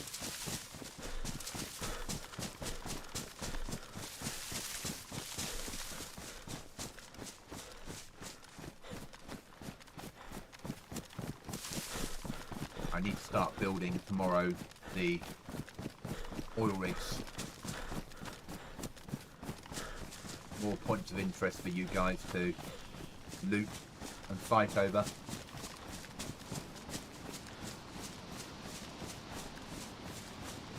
So I work for a cavalry, a tank unit now. I don't know how you guys did it, and that is honestly, I have no idea. Hats off to you.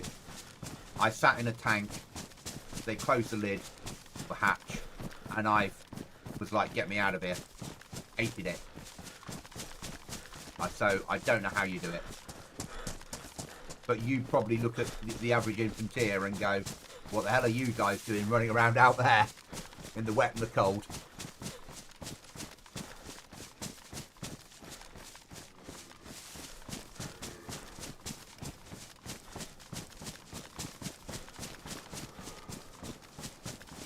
But yeah, hats off to you. Massive.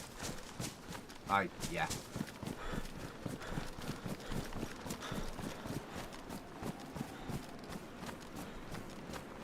So now I work with people that love tanks.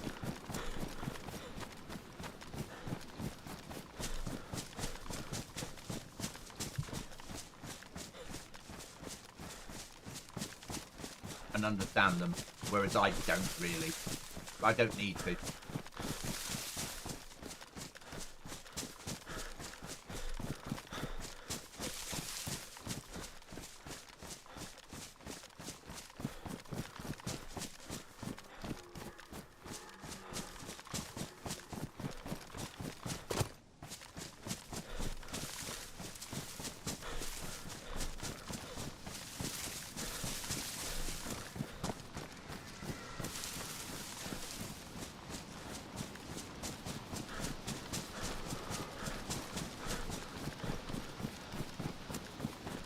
Yeah, I never got claustrophobic in my life until I sat inside a tank and they closed the lid down. Weird. But it is what it is.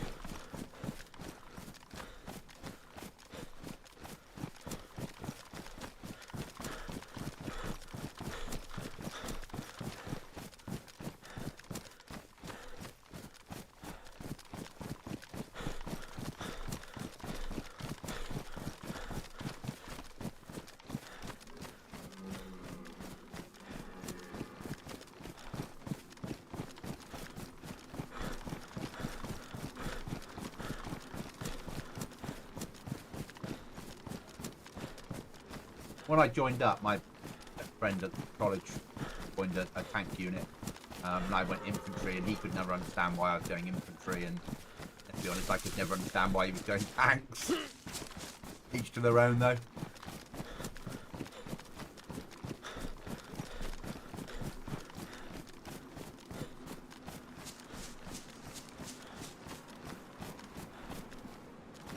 Look at the boxes of ammo. Or bang bang sticks.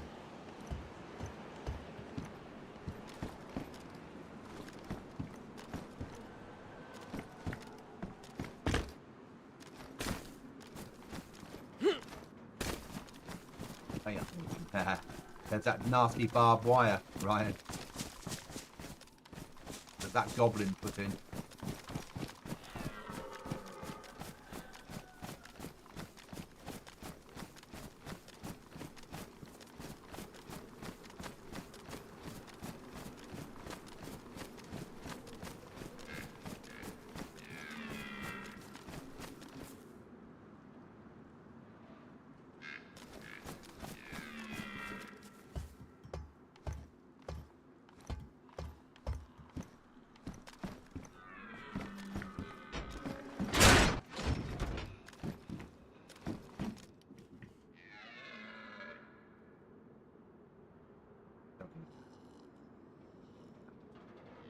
Do need that.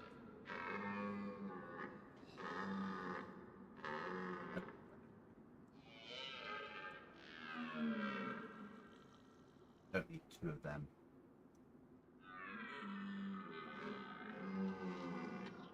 Put that in the ground. The AK in there.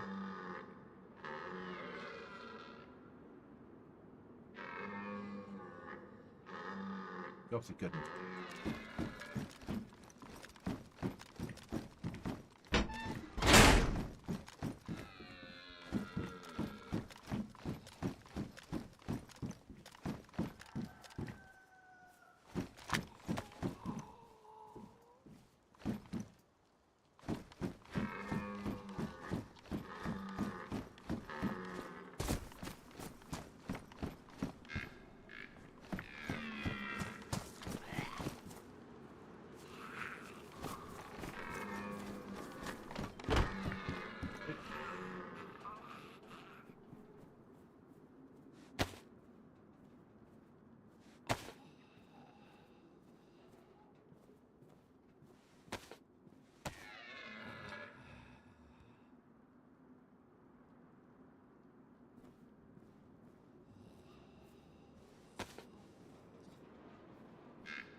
It's a combat helmet. I said my UN helmet that I hate.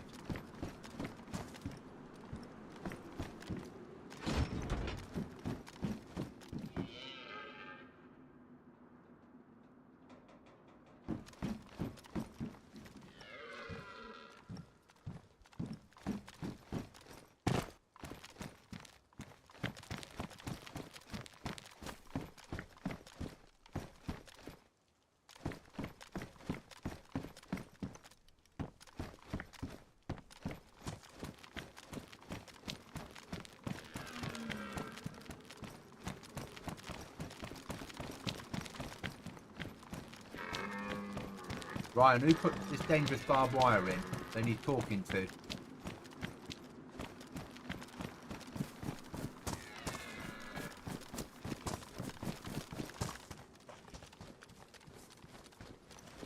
Now down the hill from here, if we go in the right direction, is industrial.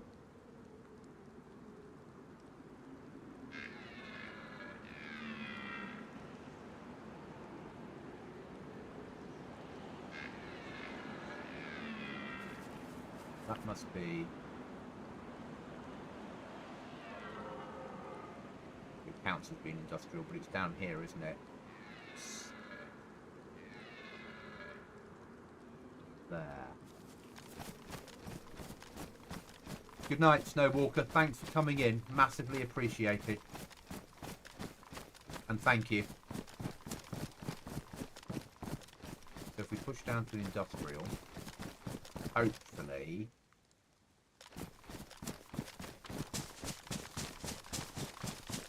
we shall get ourselves storage. And then we got a bloody long run home.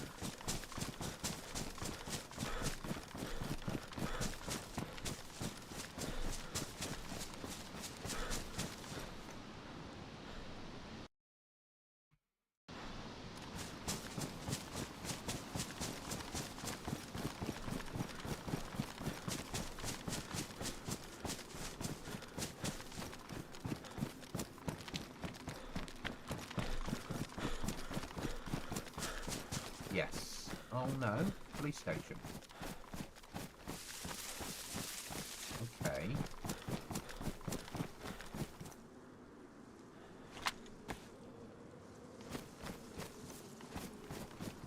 That'll do.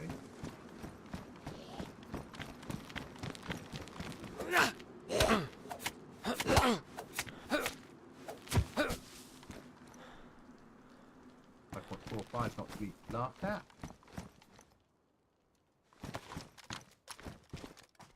Being shed.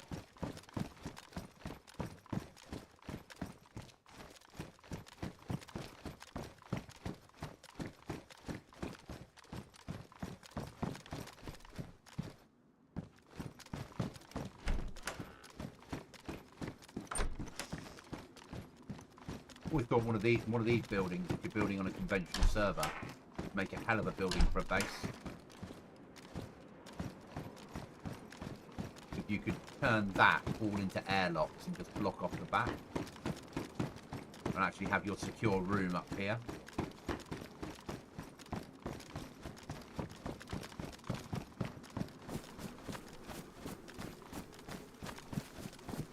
With all this bloody fog, certainly harder to find what I'm looking for.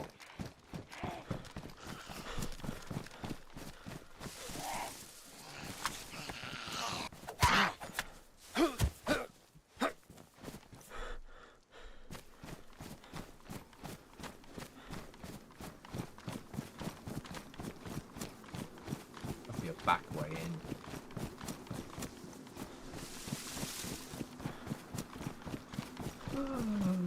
Twinkies van. Food.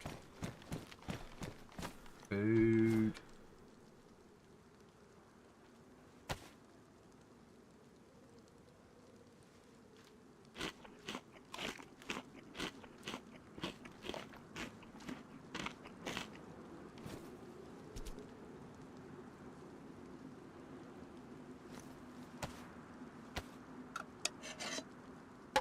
We like the Pinkies van.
Hmm.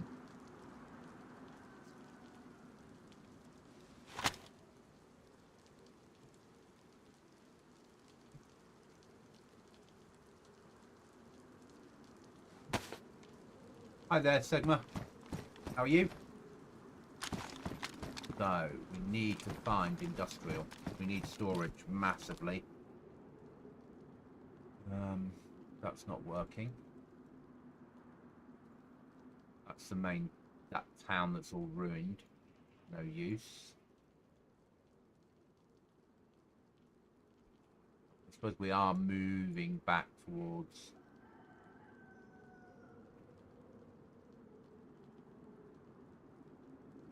Crater. Never visited that one before. I'm gonna have a look at that.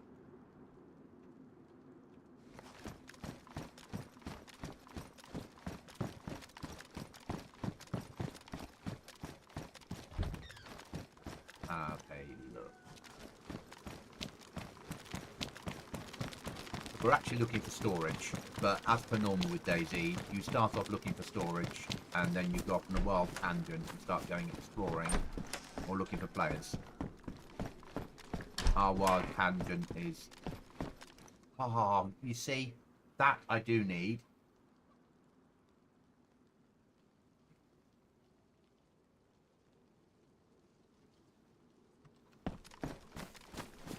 First bit of wild tangent that was useful.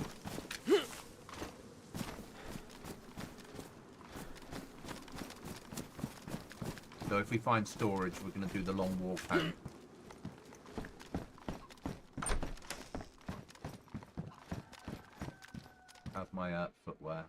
Ugly boots, yeah.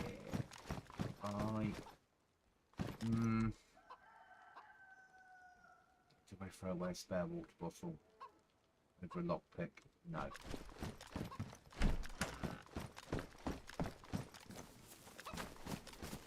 We can. Right, where were we? RV's over there. Okay. Let's push on.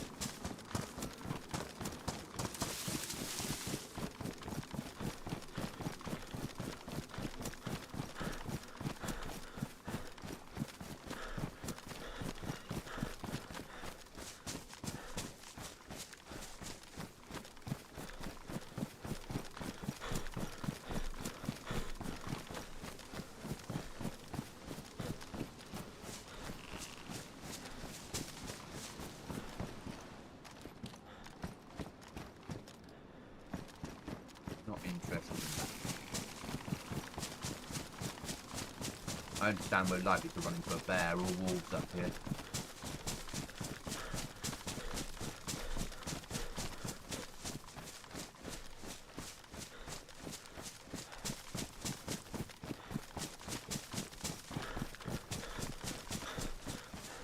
Got so much gear. Trouble. But nowhere to store it at the moment.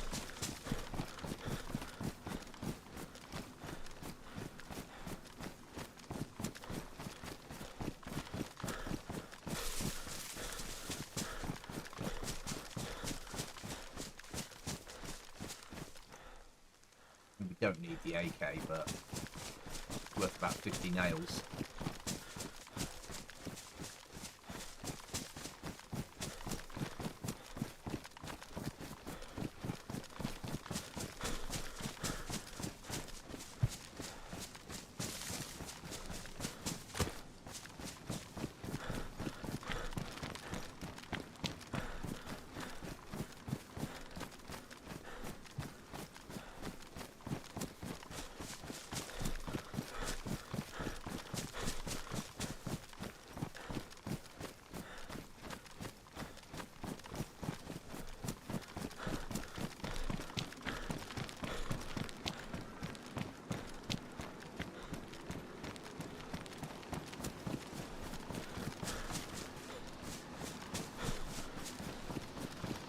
Always buy storage, or we can buy the blueprint and storage maker.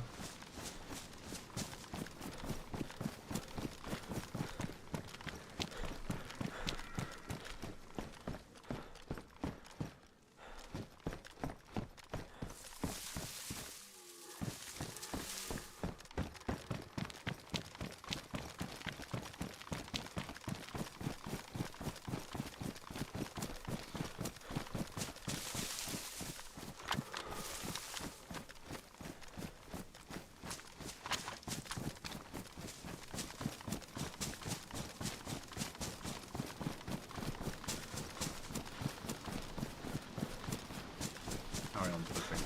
Should be okay.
And it's raining again.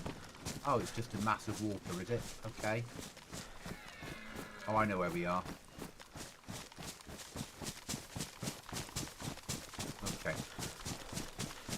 Alright, I think actually, on reflection, seeing I've been up since 5 o'clock and I'm feeling tired, I'll have a quick search and then I'll probably call it a night.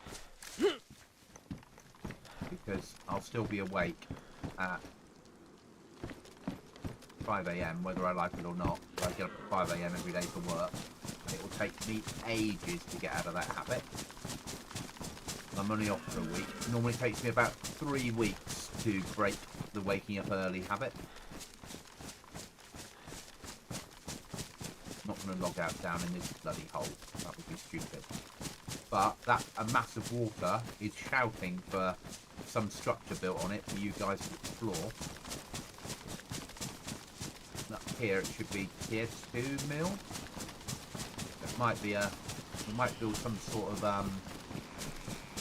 rather than military, build some sort of like hunting cabins, little city built out in the water.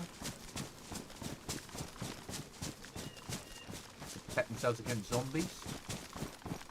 That makes sense, I think it does.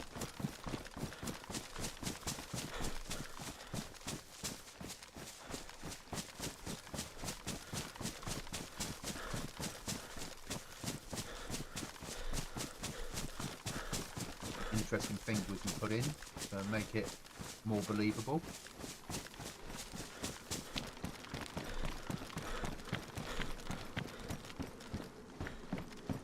Bloody knife. I suppose ours is getting point of no return nearly, isn't it?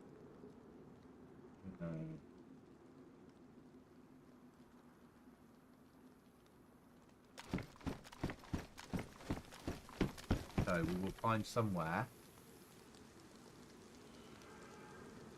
Okay, that's under nuclear attack. No go. Find somewhere down here to lock out. It's not there. Look at that hut.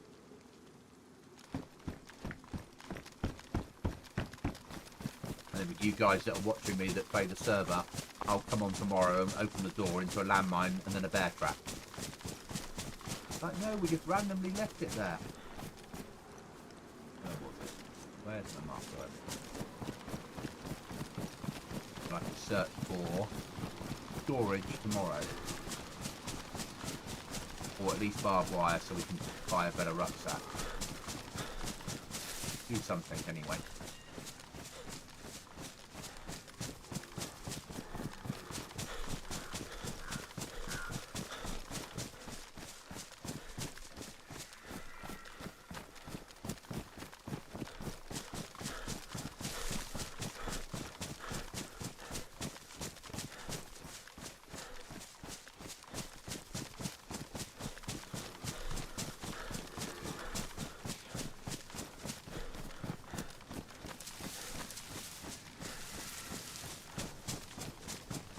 Normally wolves we get in these woods, isn't it? We're used to.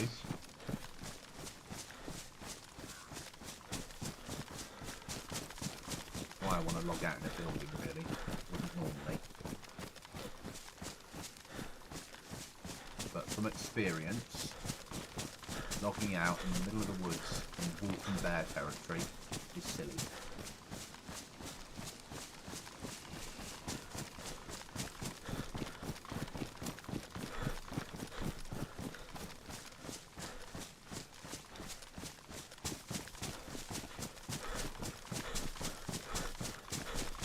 Also give me a chance then to sort out the file to deal with the fog that we've had for most of the stream. But it's cleared now. But I need to make sure it doesn't come back. Then at least after the restart that'll be sorted.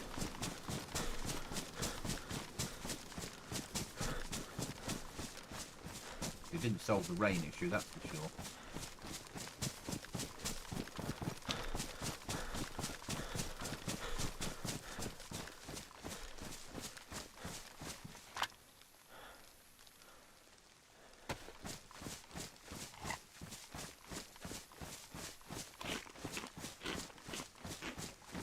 Little amount of food I've got. Oh, I thought this was a hut.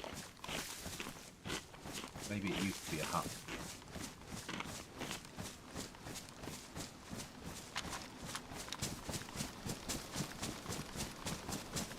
Okay, farm order.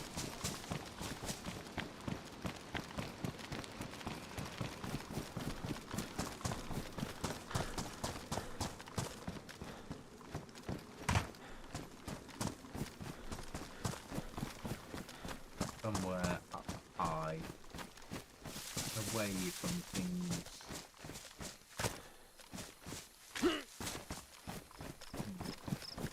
We've done here, part the silence bit.